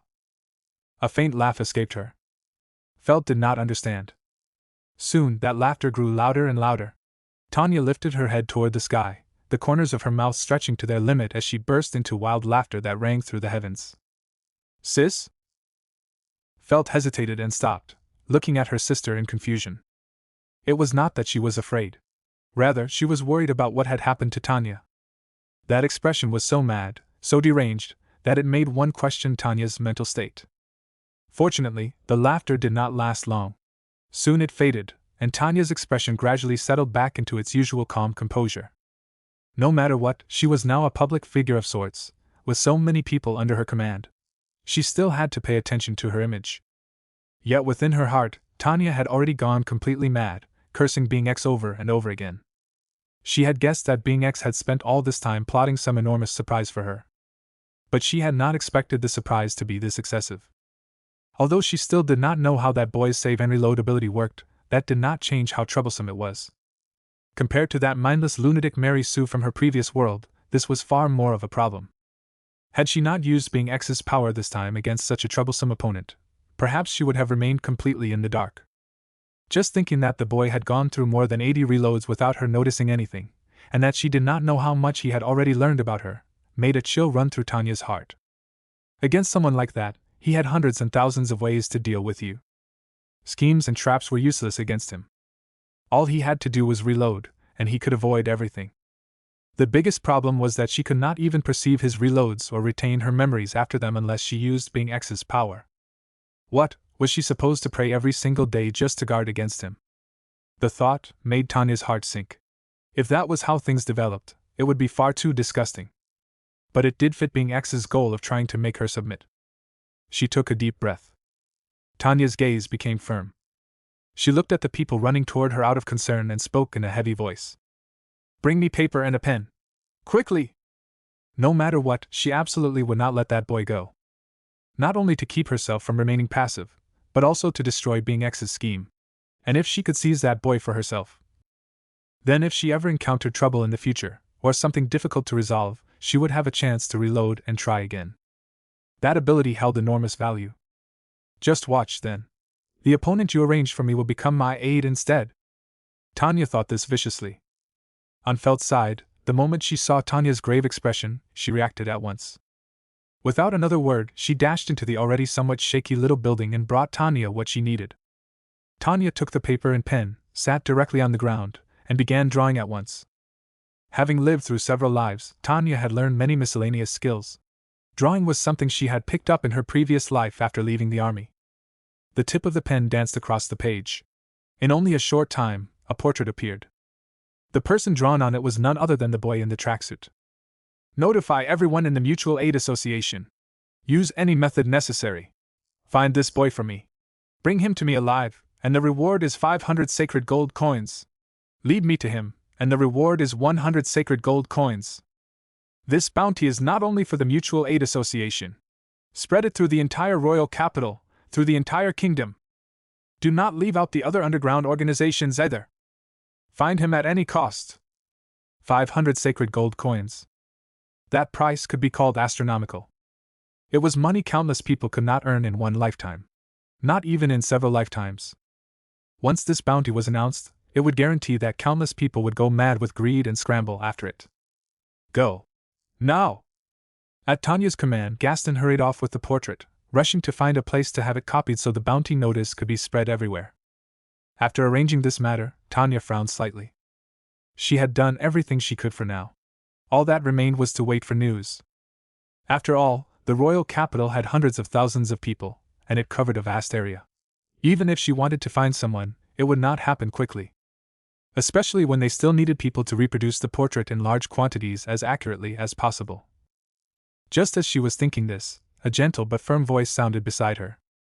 Excuse me. Could you return my badge? Tanya looked up at the voice and saw a breathtakingly beautiful half-elf girl with silver hair standing before her. Tanya did not have much fondness for the candidate supported by her teacher. On the contrary, because of the rumors that Amelia resembled the Witch of Envy, Tanya had always been highly wary of her.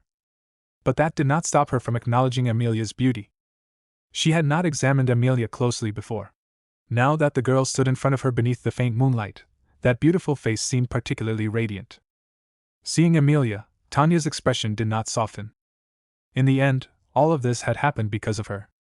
Although Tanya did not know what relationship that suspected transmigrator had with Amelia, the memories that had flashed through her mind showed that he had repeatedly loaded and died again and again in order to save Amelia from the Bowel Hunter. Until this time, when he finally succeeded. As for Tanya, she had only been dragged into it and suffered an undeserved disaster. That strangely dressed person from earlier. Do you know him? Tanya gave a light wave of her hand, and a tiny wind blade swept through the air, carving lines into the ground until they formed the likeness of the boy in the tracksuit. Hearing this, Amelia carefully examined the drawing on the ground. The image was vivid. Though it was not as clear as the one on paper, it was still recognizable enough. After observing it for a while, Amelia thought carefully, then slowly shook her head. I thought about it carefully. I don't know him. I've never met him, and I don't know who he is. Tanya narrowed her eyes, watching Amelia's expression the entire time. Unfortunately, the girl did not seem to be lying. There were no suspicious expressions or emotional fluctuations. You don't know him? Someone who doesn't know you would die more than 80 times for you. Tanya sneered inwardly at Amelia's words. As someone who had once experienced death, Tanya knew perfectly well that aside from the pain before death, the process of dying itself was unbearably torturous. That feeling of your life slowly flowing away, of time seeming to slow by hundreds of times, of wanting to call for help and struggle, while your body had not the slightest strength left. No one would want to experience that a second time. Let alone more than 80 times. Without an unshakable will and conviction, it would be impossible. But Tanya had no intention of exposing anything. Since Amelia was unwilling to speak, there was no need to tear things open now. She only needed to raise her guard against this girl. Given being X's style, the reload ability was probably only the appetizer. Amelia might very well be the main course that came afterward. I see. What a shame. While the two of them were speaking, several figures in white uniforms quickly approached their location. Tanya was not unfamiliar with those uniforms. The overall design was similar to that of the Royal Knights, but the details differed. This was the uniform unique to the Royal Guard Knights. At the front was a tall, straight-backed young man with striking red hair. Tanya glanced at them, her eyes pausing briefly on the red-haired young man leading the group. Reinhard van Astria. The current sword saint. The strongest person in Lagunica. His strength was so formidable that he was forbidden from crossing Lagunica's national borders. Tanya naturally knew of someone like him. She had not expected him to be the one leading the team this time. Then again, Considering the enormous mana fluctuation just now, it was normal that he would be drawn here. Tanya had no intention of having too much contact with him, nor did she plan to speak much further with Amelia. She immediately lifted the badge in her hand and offered it to Amelia. "Be more careful next time." After casually saying this, Tanya prepared to hurry off and have her people search for that boy. But before she could turn away, she suddenly felt someone grab her wrist. Tanya frowned and turned her head. The Reinhard who had been a short distance away just now was standing beside her, gripping her wrist with a grave expression. "What is it?" Tanya looked at him and spoke. "The dragon jewel." The dragon jewel lit up. Beside them, Amelia looked at Tanya's hand in surprise, staring at the dragon jewel glowing faintly red. "It lit up?" Tanya looked at Amelia, then at Reinhard. She did not quite understand what it meant. As for the royal selection, she currently only knew that there were several candidates.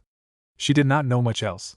Otherwise, she would not have needed to ask Russell to gather information. "What do you think you're doing? Is this how a knight behaves? Let go of my sister right now!"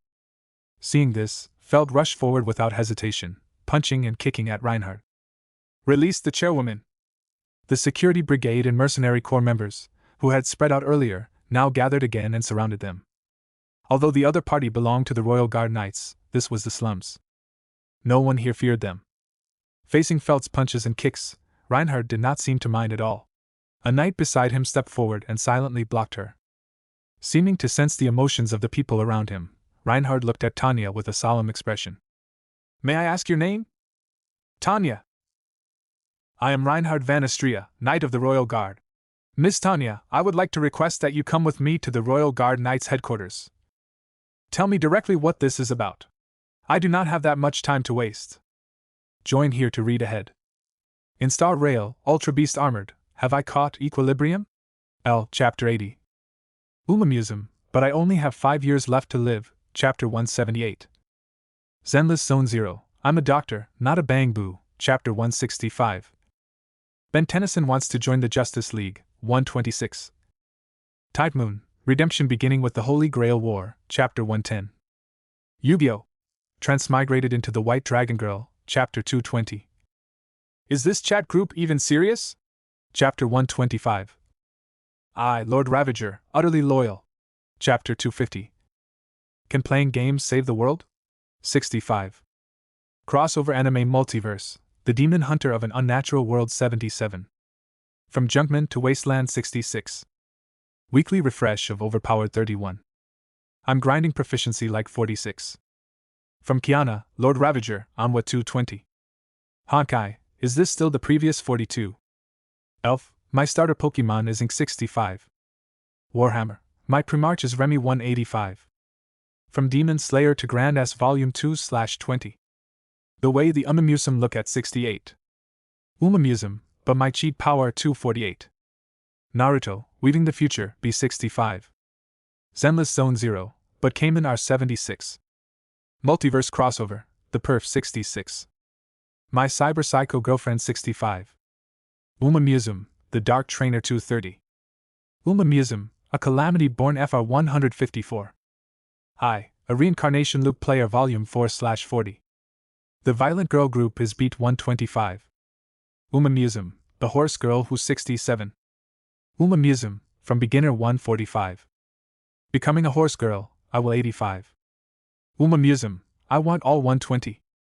I can copy unique skills 115. Summoning an evil god, but the 75. Supernatural Multiverse 110. My harem is indescribable 100. Jujutsu Kaisen, Heroic Spirit 105. I'm just a Valkyrie passing through. 67. Umamusum, today is another romantic battlefield 105. Still playing traditional honk 80. The most filial son under heave 85. What should I do after Switchy Volume 2/3? Reincarnated as a demon, skill 78. Hell difficulty dungeon? 55. Transmigrated as Sukuna 80. Checking in Demon Slayer 85. The reincarnating trainer of Tracen Academy 100. I refuse to become a heroic 85. My best friend into a slime? 80. A scion stands above Marvel 90. What do you mean by using a lab mod to be the hero? 75. Tanya starts from Re, 080. Why did they assign me to Uma 75? MYGO Beauty 70. Dan Maki, Amiya the Giant Hero 70. The Gacha Merchant who started 80. Honkai's Otherworld? Wait, who are you people? 80. Amiya Shiro, determined to slay every curse and evil spirit 57. The Uma Museum who became 55. I'm definitely not the king of 60. After maxing out every class 45. Naruto, I'm Konoha's local men 35.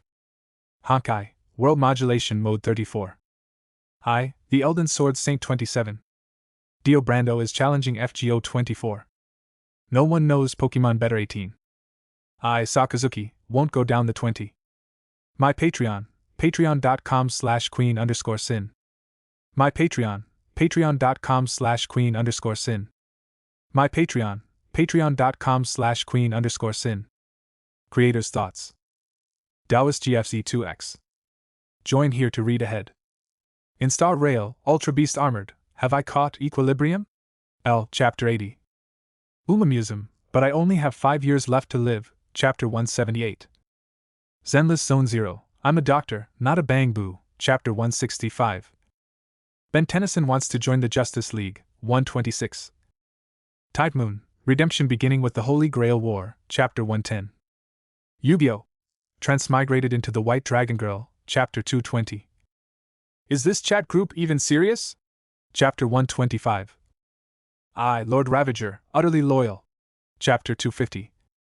Can playing games save the world? 65. Crossover Anime Multiverse, The Demon Hunter of an Unnatural World 77. From Junkman to Wasteland 66.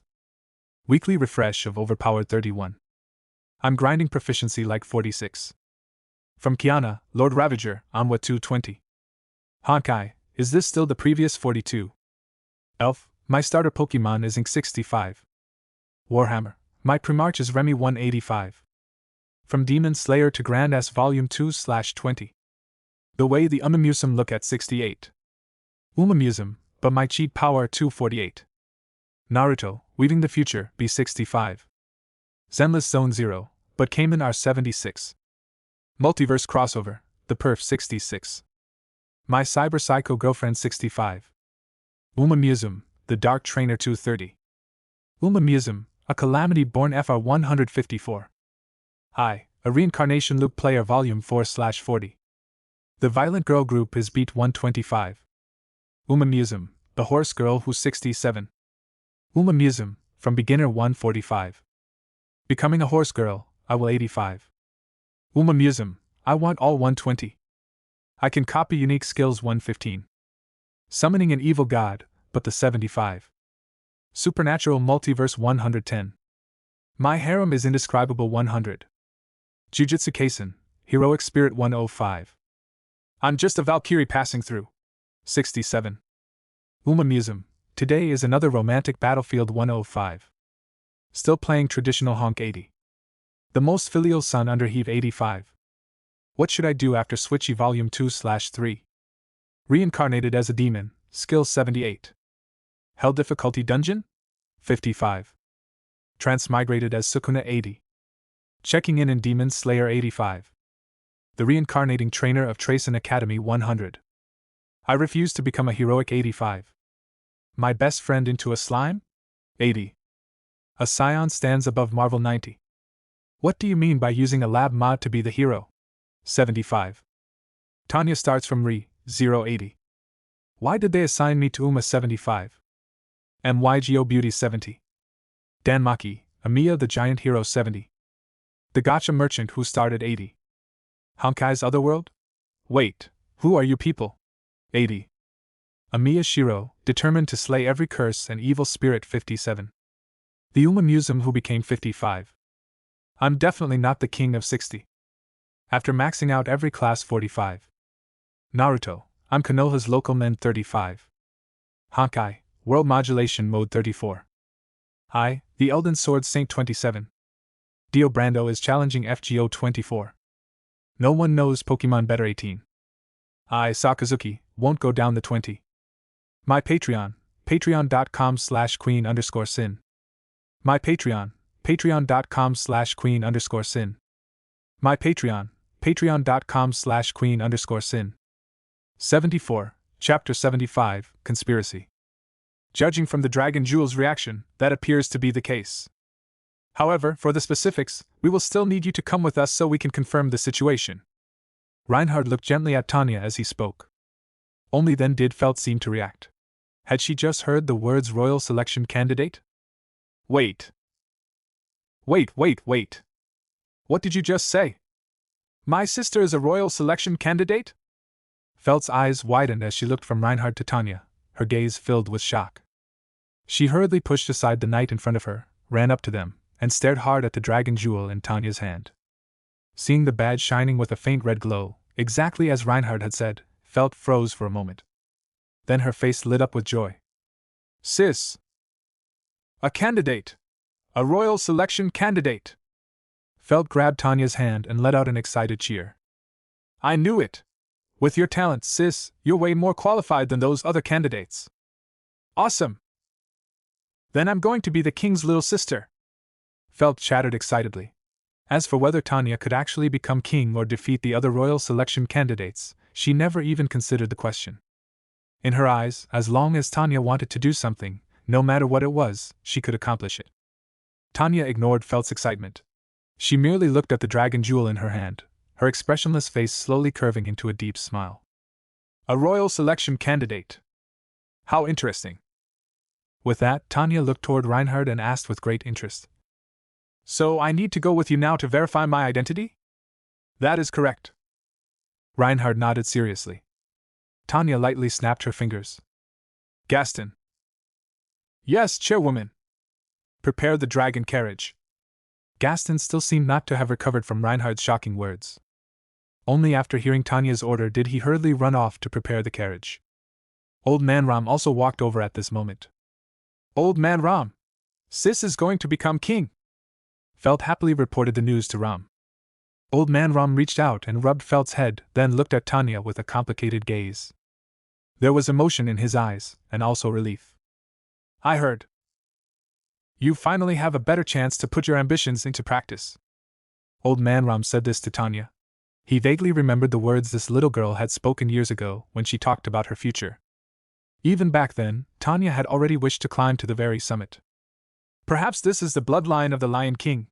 Even here, in this Dragonfriend Kingdom, it still shines with its own radiance. Old Man Ram looked at the two sisters before him, his gaze faintly dazed. For a moment, it was as if he had returned to the night when he had first met them. Perhaps. After all, nothing has been confirmed yet, has it? Tanya smiled. In her heart, however, anticipation had already begun to rise. When she had first arrived in this world, that bastard being X had thrown away her advantageous starting position and dumped her straight into the slums. She had crawled and struggled for so many years before finally reaching her present achievements. And now, by some twist of fate, she had become a royal selection candidate. This could be called the end of hardship and the beginning of fortune. The status of royal selection candidate was far higher than that of some underground emperor who could not stand in the light. With this identity, many things she had been unable to do before could now be pushed a step further. Lagunica, Kararaji, Gustico, Valakia. A beast that had been suppressed, bound, and restrained deep within Tanya's heart quietly awakened, opening its scarlet eyes. Gaston moved quickly, and the dragon carriage soon arrived. Let's go. Time is short. Tanya patted the dust from her clothes and walked toward the carriage. Felt followed with a grin, hopping in after her. I'm coming too. Tanya did not stop her. She merely took the paper and pen from earlier, sat in the carriage, wrote something down, and handed it to Old Man Ram. I'll leave the rest to you, Old Man Ram. Russell. Before I return, assist Old Man Ram. When Tanya's gaze fell on him, Russell immediately bowed and said in a deep voice. Yes, Chairwoman.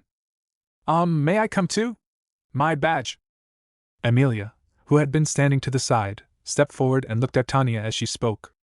Tanya glanced at her indifferently and waved a hand, signaling that she could do as she wished. Hearing this, Reinhard glanced at Tanya. Seeing that she did not seem to mind, he said gently. That will be no problem, Lady Amelia. Once this matter is settled, the badge will naturally be returned to you. Amelia let out a relieved breath. Thank you very much. As the current sword saint, the strongest person in the kingdom of Lagunica, and one of the finest knights of the royal guard, Reinhardt's character was beyond reproach. He was a man who obeyed the knightly code, rigorous and honest, upright and incorruptible, brave and decisive, humble and courteous. A knight among knights. Naturally, he would not lie. "Excuse me." Amelia came to the carriage and spoke politely to Tanya before stepping inside. She was not quite sure why she had to be so courteous when Tanya's side had clearly stolen her belongings. But when she thought of Tanya's battle with Elsa, of the way Tanya had been wrapped in holy light and even guided lightning down from the sky, for some reason, Amelia thought she had looked rather cool. And now, such an outstanding person was about to become a royal selection candidate and turn into one of her rivals. That made Amelia feel uneasy. Tanya leaned against the window and began to regret letting Felt come along. For some reason, after learning that Tanya was about to become a royal selection candidate, Felt had become so excited that she would not stop talking. She kept chattering endlessly beside her. Then Tanya looked at the white-haired half-elf sitting opposite her. This one looked strange too. Not quite normal. On the surface, she was sitting properly in her seat, looking at the scenery outside the window. But Tanya keenly noticed that Amelia's fingers were gripping the hem of her skirt with slight force, as if she were nervous, or perhaps caught up in her own thoughts and wrestling with something. Putting aside the hidden threat that she might be connected to the Witch of Envy, if the other royal selection candidates were only at this level, then this would truly be an easy war. Tanya leaned against the soft backrest. The heaviness brought about by everything that had happened today became slightly lighter. 3 lives. Together, she had already lived for 70 or 80 years. Her experiences, perspectives, and knowledge were abundant. Her own strength and talent were also 1 in 10,000. If someone like her could not deal with a few teenage girls, that would truly be laughable. With that thought in mind, under Reinhardt's guidance, Gaston drove the dragon carriage toward the Royal Guard Knight's fortress. "Lady Tanya, Lady Amelia, please wait here for a moment. I will go inform the members of the Council of Wise Men." Reinhardt bowed before turning to leave. "He just left. So we're supposed to sit here and wait?" Felt, who had come to the Royal Guard Knight's fortress for the first time, could not sit still. She curiously went over to the window and looked around. Unfortunately, it was already late, and she could not see much. "If you run out and get arrested as a criminal, I won't save you." Tanya had already sat down and habitually opened a magic book as she spoke flatly. "Hee. Sis would never leave me to die. You know, when I ran into that weird woman today, I almost thought I was dead for sure. I didn't expect you to rush over at the very end. You were basically Felt's hero." Felt kept talking, her eyes full of admiration for Tanya. "What happened today?" Tanya took out a pen and held it in her hand, suddenly cutting off Felt's words and asking her. She had only gone out for an afternoon, yet so many things had happened. Naturally, she had to figure out what was going on. Actually, it wasn't much." As soon as Tanya asked about the cause, Felt laughed dryly and began explaining in a quiet voice, glancing at Amelia from time to time. Even Felt felt a little awkward confessing her crime in front of the victim. Tanya listened to Felt while recording something in her magic book with the pen. As for Amelia, she watched the sisters' interaction and listened as the girl described how she had stolen her belongings. She felt angry, depressed, and helpless all at once. After a while, once Felt finished speaking, the page in Tanya's magic book was already covered with dense writing. Tanya stared at the notes she had written, her gaze deep. Judging from Felt's account, everything seemed extremely simple. There was nothing particularly suspicious about it. It was merely an ordinary commission. Things like this happened countless times every day in the royal capital. It was just stealing an item. It had not even directly caused anyone's death. If there was anything abnormal about it, it was that the theft had targeted a candidate, the stolen item was proof of that candidate's identity, and the reward had been exceptionally high. Felt had not known the other party was a candidate. That was understandable. After all, in the current kingdom, those who had seen the 4 candidates were basically members of the upper echelon. People from the bottom like them naturally would not recognize the candidates, let alone the dragon jewel. However, judging from how matters had developed, stealing the item was merely a pretext. The other party's true goal had been to kill Amelia, a candidate, in the slums. Faced with this development, Tanya's first reaction was that this was a conspiracy by a rival. Although the royal selection had not officially begun, eliminating a competitor ahead of time was not a bad choice. The only question was which of the other 3 candidates had made the move. But that was only a guess. There was another matter that concerned Tanya. The cloak worn by that woman with terrifying regenerative ability. During the battle earlier, the other party had used that cloak to block an attack that should have heavily injured her. At the time, Tanya had recognized the magic on the cloak. It was Yang attribute magic, capable of blocking one magical attack for a short period. The reason she recognized it immediately was because she had once seen that spell in one of the magic books Roswell had sent her. When designing the jewel, Tanya had also considered whether to include this spell. However, because of the spell's limitations, she ultimately chose the wind attribute spell Chasm instead, the airflow barrier. If it had only been that spell, Tanya might not have thought too much about it. After all, though it was rare, it was not impossible for others to know it. What truly bothered her was the cloak's details. In the current era, making a magical tool was extremely difficult. There were simply too many things involved. That was why magical tools were so rare and expensive. Back when she studied magic circles and magical tool creation, Tanya had spent a long time researching them based on the magic books Roswell had sent. Later, she had also experimented for several years. Only after learning 70 to 80% of Roswell's techniques had she finally produced her first jewel, the red crystal. Precisely because of this, Tanya was extremely familiar with Roswell's method of making magical tools. The moment that cloak activated, she had noticed it. That was why it had felt familiar to her. After all, it was her teacher's work. But Roswell is Amelia's backer, isn't he? Why would a magical tool he made be in that woman's hands? Was it accidentally leaked long ago? No, that does not seem likely. The Mathers family has a long inheritance and astonishing wealth, and Roswell does not seem like the kind of person who would do such a thing for money. Tanya's scrutinizing gaze fell on Amelia, and the doubts in her heart deepened. Sensing Tanya's gaze, Amelia felt rather awkward. Even so, she forced herself not to avoid her stare. Could there be some hidden story behind this? Or perhaps the person Roswell truly supports is someone else? After thinking it over, that seemed to be the only possibility. After all, every other explanation was too difficult to justify.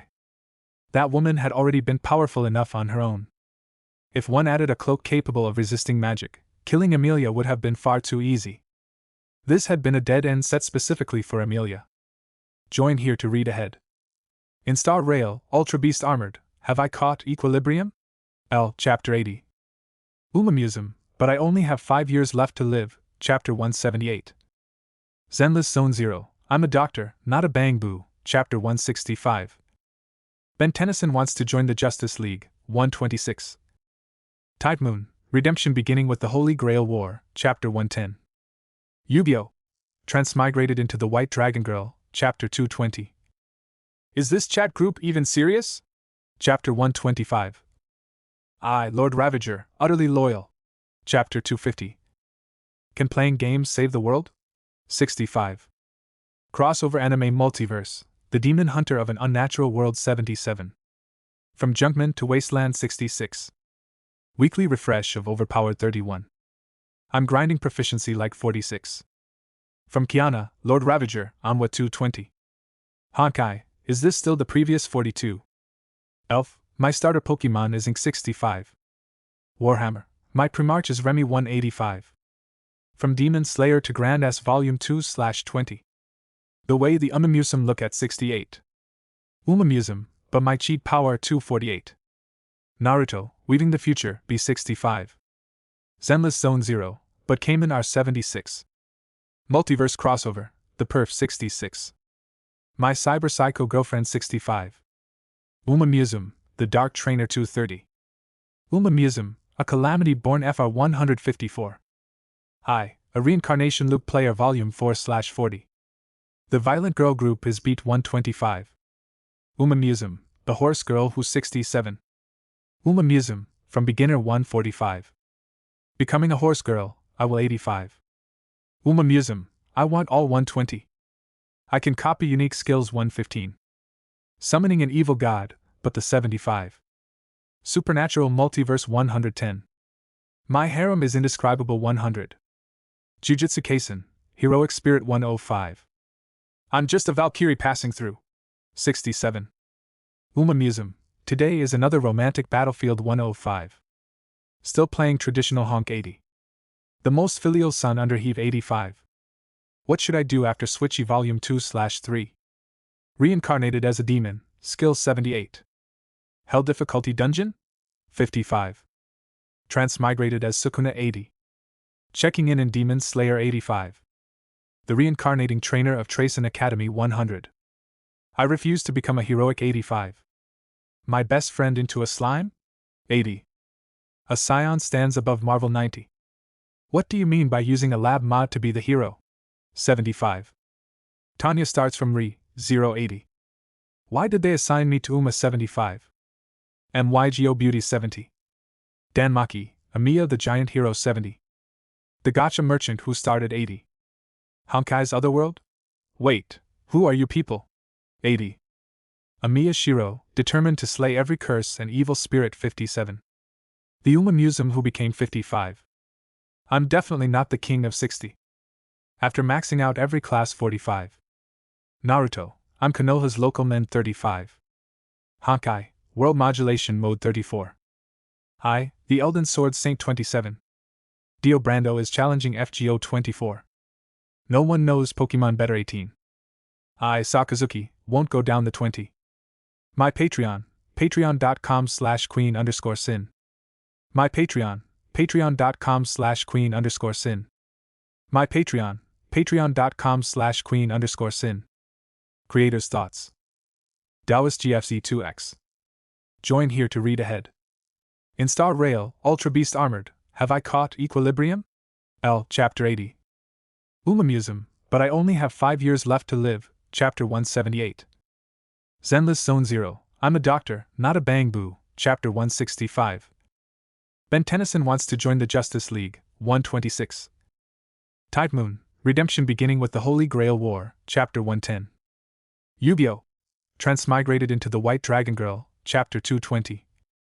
Is this chat group even serious? Chapter 125. I, Lord Ravager, utterly loyal. Chapter 250. Can playing games save the world? 65. Crossover Anime Multiverse, The Demon Hunter of an Unnatural World 77. From Junkman to Wasteland 66. Weekly refresh of Overpowered 31. I'm grinding proficiency like 46. From Kiana, Lord Ravager, Onwa 220. Honkai, is this still the previous 42? Elf, my starter Pokemon is Ink 65. Warhammer, my Primarch is Remy 185. From Demon Slayer to Grand S Volume 2/20. The way the Umamusum look at 68. Umamusum, but my cheat power 248. Naruto, Weaving the Future, B65. Zenless Zone 0, but Cayman are 76. Multiverse Crossover, The Perf 66. My Cyber Psycho Girlfriend 65. Uma Museum, The Dark Trainer 230. Uma Museum, a Calamity Born FR 154. I, a Reincarnation Loop Player Volume 4/40. The Violent Girl Group is Beat 125. Uma Museum, The Horse Girl Who's 67. Uma Museum, from Beginner 145. Becoming a Horse Girl, I will 85. Uma Museum, I want all 120. I can copy unique skills 115. Summoning an evil god, but the 75. Supernatural Multiverse 110. My harem is indescribable 100. Jujutsu Kaisen, Heroic Spirit 105. I'm just a Valkyrie passing through. 67. Uma Museum, today is another romantic battlefield 105. Still playing traditional honk 80. The most filial son under heave 85. What should I do after Switchy Volume 2/3? Reincarnated as a demon, skill 78. Hell difficulty dungeon? 55. Transmigrated as Sukuna 80. Checking in Demon Slayer 85. The reincarnating trainer of Tracen Academy 100. I refuse to become a heroic 85. My best friend into a slime? 80. A scion stands above Marvel 90. What do you mean by using a lab mod to be the hero? 75. Tanya starts from Re 080. Why did they assign me to Uma 75? MYGO Beauty 70. Danmaki, Amiya the Giant Hero 70. The Gacha Merchant who started 80. Honkai's Otherworld? Wait, who are you people? 80. Amiya Shiro, determined to slay every curse and evil spirit 57. The Uma Museum who became 55. I'm definitely not the king of 60. After maxing out every class 45. Naruto, I'm Konoha's local men 35. Honkai, World Modulation Mode 34. I, the Elden Sword Saint 27. Dio Brando is challenging FGO 24. No one knows Pokemon better 18. I, Sakazuki, won't go down the 20. My Patreon, patreon.com/queen_sin. My Patreon, patreon.com/queen_sin. My Patreon, patreon.com/queen_sin. Chapter 75, Chapter 76, The Mystery of Their Birth. Faced with Tanya's increasingly strange gaze, Amelia shifted uncomfortably, then could not help asking. Is something wrong? Tanya stared at Amelia. Seeing how awkward and uneasy she looked, Tanya thought for a moment, then asked. What did you come to the capital for today? Me? Amelia froze for a moment, then frowned and said. We're technically rivals now, so I don't think I should tell you that. Then do you know who wants to kill you? Tanya's words silenced Amelia at once. After hesitating for a while, Amelia shook her head. I don't know either. As far as I remember, I don't think I've provoked anyone. Amelia was honestly confused. In the truest sense, she had only been in contact with the people of Lagunica for half a year.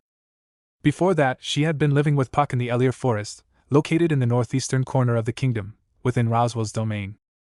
That forest was sealed in ice all year round. Amelia had been awakened from the ice by Puck several years ago, and the two of them had lived together in that forest ever since. It was only half a year ago that Roswell found her. Through a series of coincidences, it was proven that she possessed the qualifications of a candidate. Only then had he brought her to his territory, where she slowly began coming into contact with everything, even eventually arriving in the royal capital. Amelia truly did not understand much about this country, let alone know whom she might have offended. Seeing Amelia's bewildered expression, Tanya slowly said, Margrave Roswell is your backer. He is also my teacher. That single sentence made Amelia's eyes widen slightly. Although we will be rivals from now on. But compared to the other candidates, wouldn't you say we have more common ground? Tanya's casual words made Amelia fall into silence and hesitation.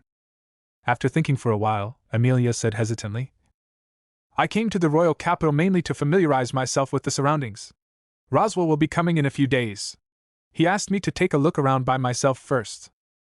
After he arrives, he'll introduce me to some nobles and things like that. As Tanya listened, her brows furrowed even more deeply.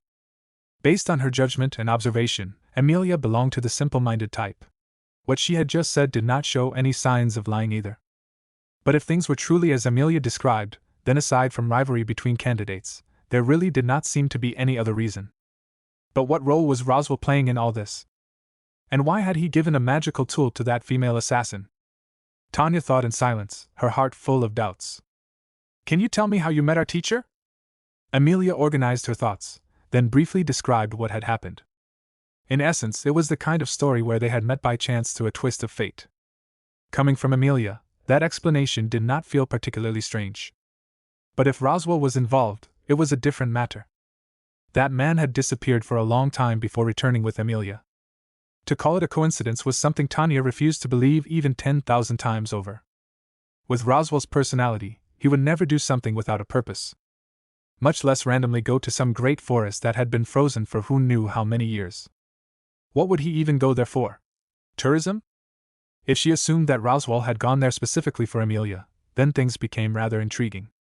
In other words, Roswell may have known in advance that Amelia possessed the qualifications of a candidate. Precognition? Or some other ability?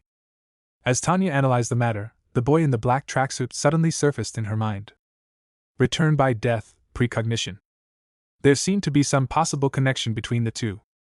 Of course, at present, it was only speculation. But if that was the case, why had she only seen those 80+ loops? Why had Roswell's part been completely absent?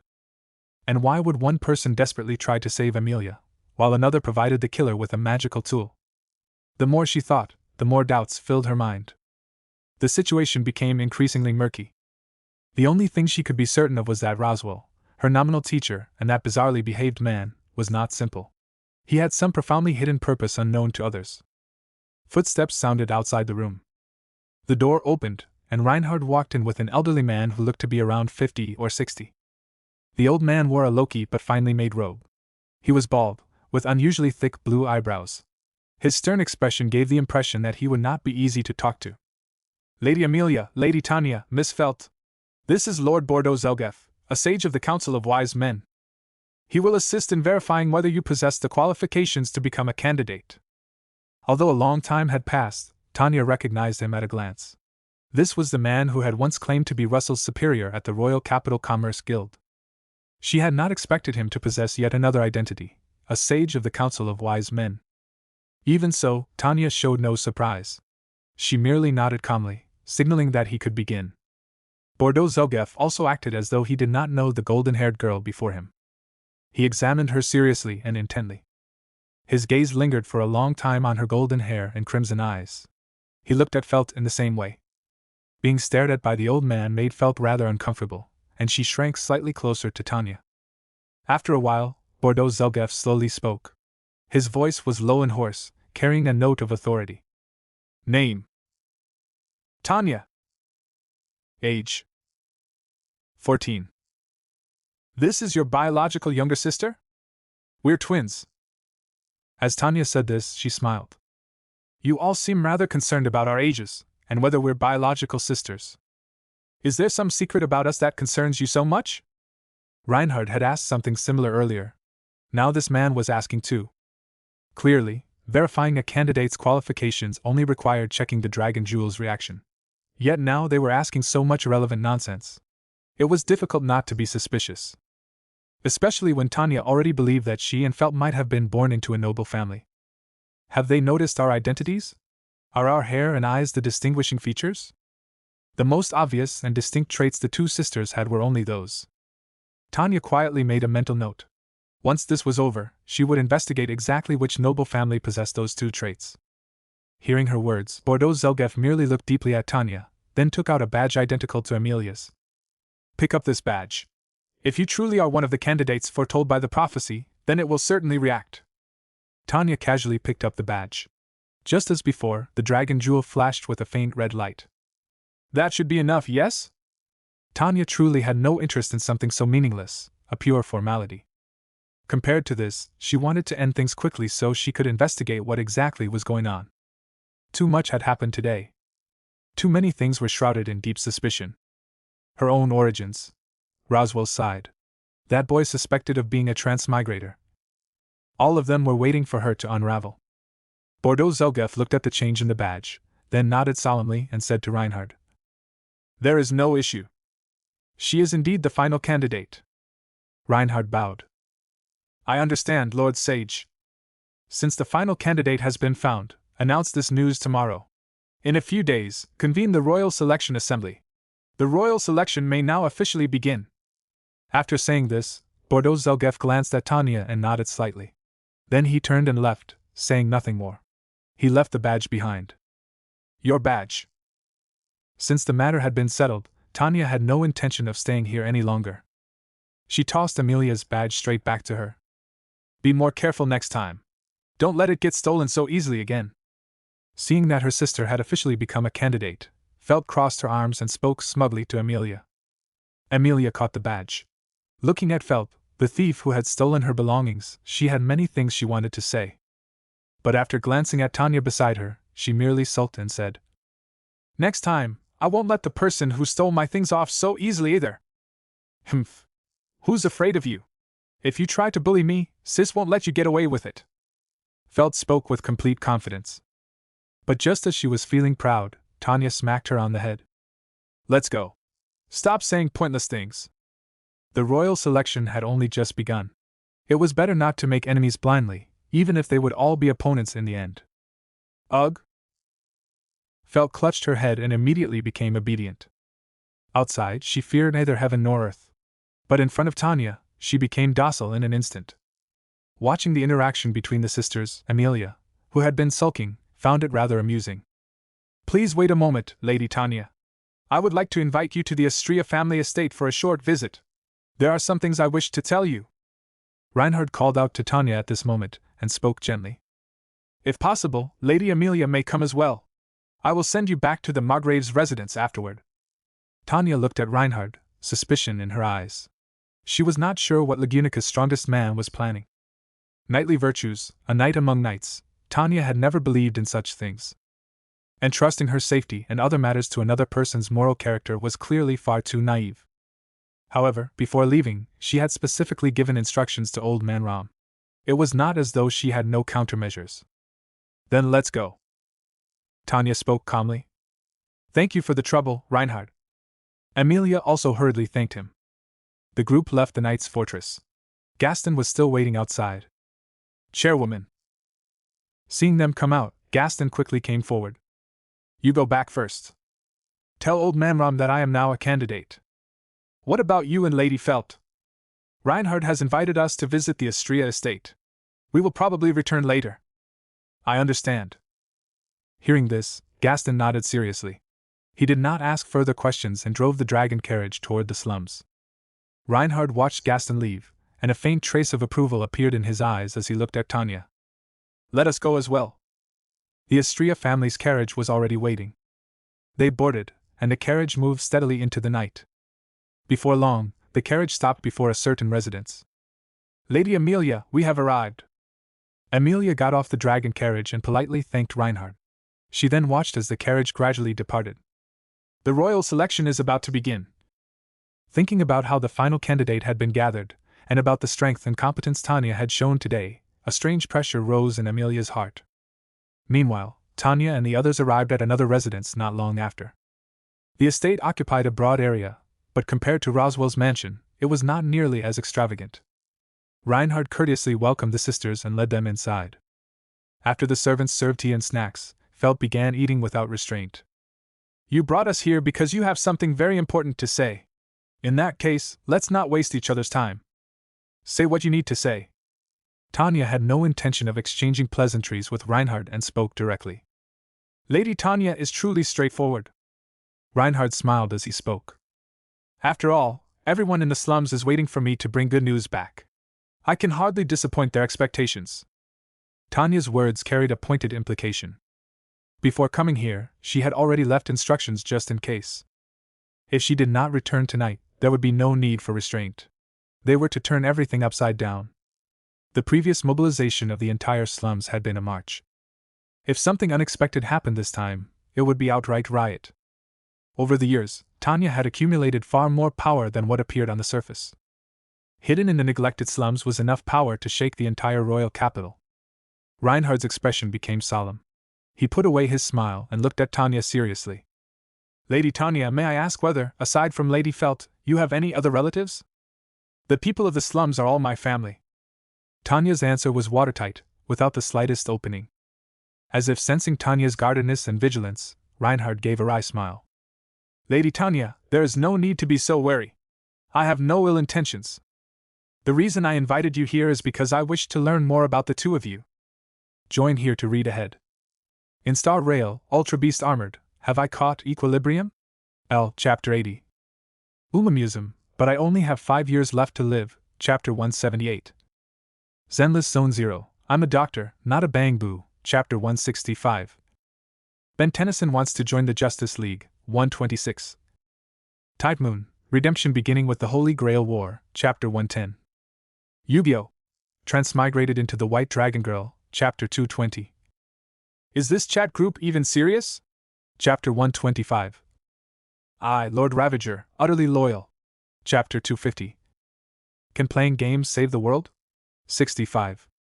Crossover anime multiverse, The Demon Hunter of an Unnatural World 77. From Junkman to Wasteland 66. Weekly refresh of Overpowered 31. I'm grinding proficiency like 46. From Kiana, Lord Ravager, Onwa 220. Honkai, is this still the previous 42? Elf, my starter Pokemon is Ink 65. Warhammer, my Primarch is Remy 185. From Demon Slayer to Grand S Volume 2/20. The way the Umamusum look at 68. Umamusum, but my cheat power 248. Naruto, Weaving the Future, B65. Zenless Zone 0, but Cayman R76. Multiverse Crossover, The Perf 66. My Cyber Psycho Girlfriend 65. Umamusum, The Dark Trainer 230. Umamusum, a Calamity Born FR 154. I, a Reincarnation Loop Player Volume 4/40. The Violent Girl group is beat 125. Musum, the Horse Girl who's 67. Musum, from beginner 145. Becoming a Horse Girl, I will 85. Musum, I want all 120.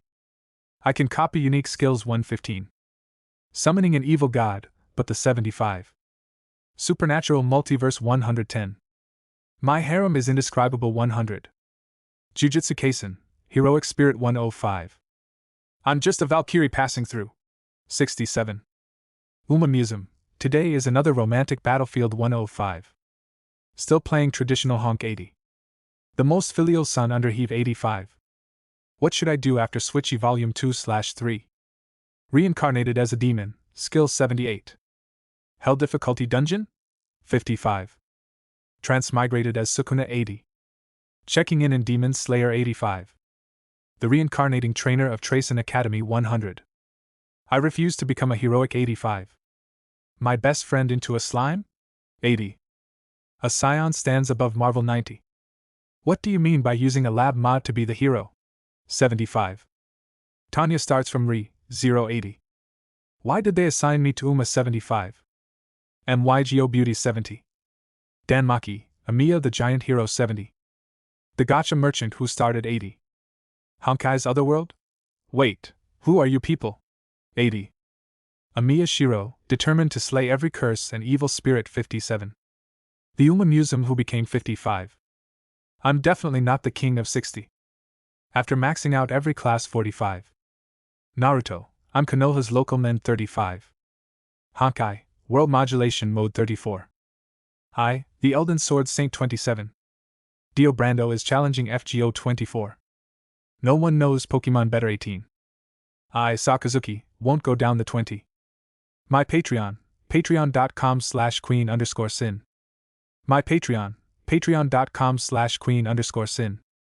My Patreon, patreon.com/queen_sin. Creator's Thoughts. Taoist GFZ2X. Join here to read ahead. In Star Rail, Ultra Beast Armored, have I caught equilibrium? L. Chapter 80. Musum, but I only have 5 years left to live, Chapter 178. Zenless Zone 0, I'm a doctor, not a bang boo, Chapter 165. Ben Tennyson wants to join the Justice League, 126. Tide Moon, Redemption beginning with the Holy Grail War, Chapter 110. Yu-Gi-Oh! Transmigrated into the White Dragon Girl, Chapter 220. Is this chat group even serious? Chapter 125. I, Lord Ravager, utterly loyal.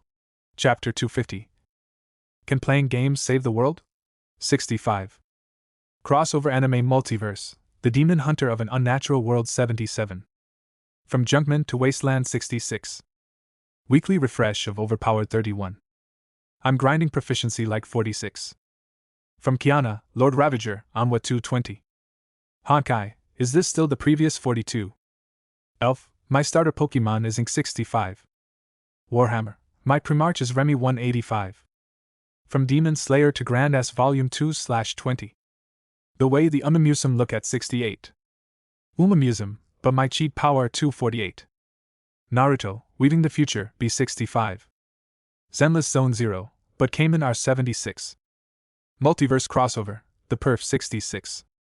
My Cyber Psycho Girlfriend 65. Musum, The Dark Trainer 230. Musum, a Calamity Born FR 154. I, a Reincarnation Loop Player Volume 4/40. The Violent Girl group is beat 125. Musum, The Horse Girl who's 67. Musum, from beginner 145. Becoming a Horse Girl, I will 85. Musum, I want all 120. I can copy unique skills 115. Summoning an evil god, but the 75. Supernatural multiverse 110. My harem is indescribable 100. Jujutsu Kaisen, heroic spirit 105. I'm just a Valkyrie passing through. 67. Musum, today is another romantic battlefield 105. Still playing traditional honk 80. The most filial son under heave 85. What should I do after Switchy Volume 2/3? Reincarnated as a demon, skill 78. Hell difficulty dungeon? 55. Transmigrated as Sukuna 80. Checking in Demon Slayer 85. The Reincarnating Trainer of Tracen Academy 100. I refuse to become a heroic 85. My best friend into a slime? 80. A scion stands above Marvel 90. What do you mean by using a lab mod to be the hero? 75. Tanya starts from Re, 080. Why did they assign me to Uma 75? MYGO Beauty 70. Dan Maki, Amiya the Giant Hero 70. The Gotcha Merchant who started 80. Honkai's Otherworld? Wait, who are you people? 80. Amiya Shiro, determined to slay every curse and evil spirit 57. The Uma Museum who became 55. I'm definitely not the king of 60. After maxing out every class 45. Naruto, I'm Konoha's local men 35. Honkai, World Modulation Mode 34. I, the Elden Sword Saint 27. Dio Brando is challenging FGO 24. No one knows Pokemon better 18. I, Sakazuki, won't go down the 20. My Patreon, patreon.com/queen_sin. My Patreon, patreon.com/queen_sin. My Patreon, patreon.com/queen_sin.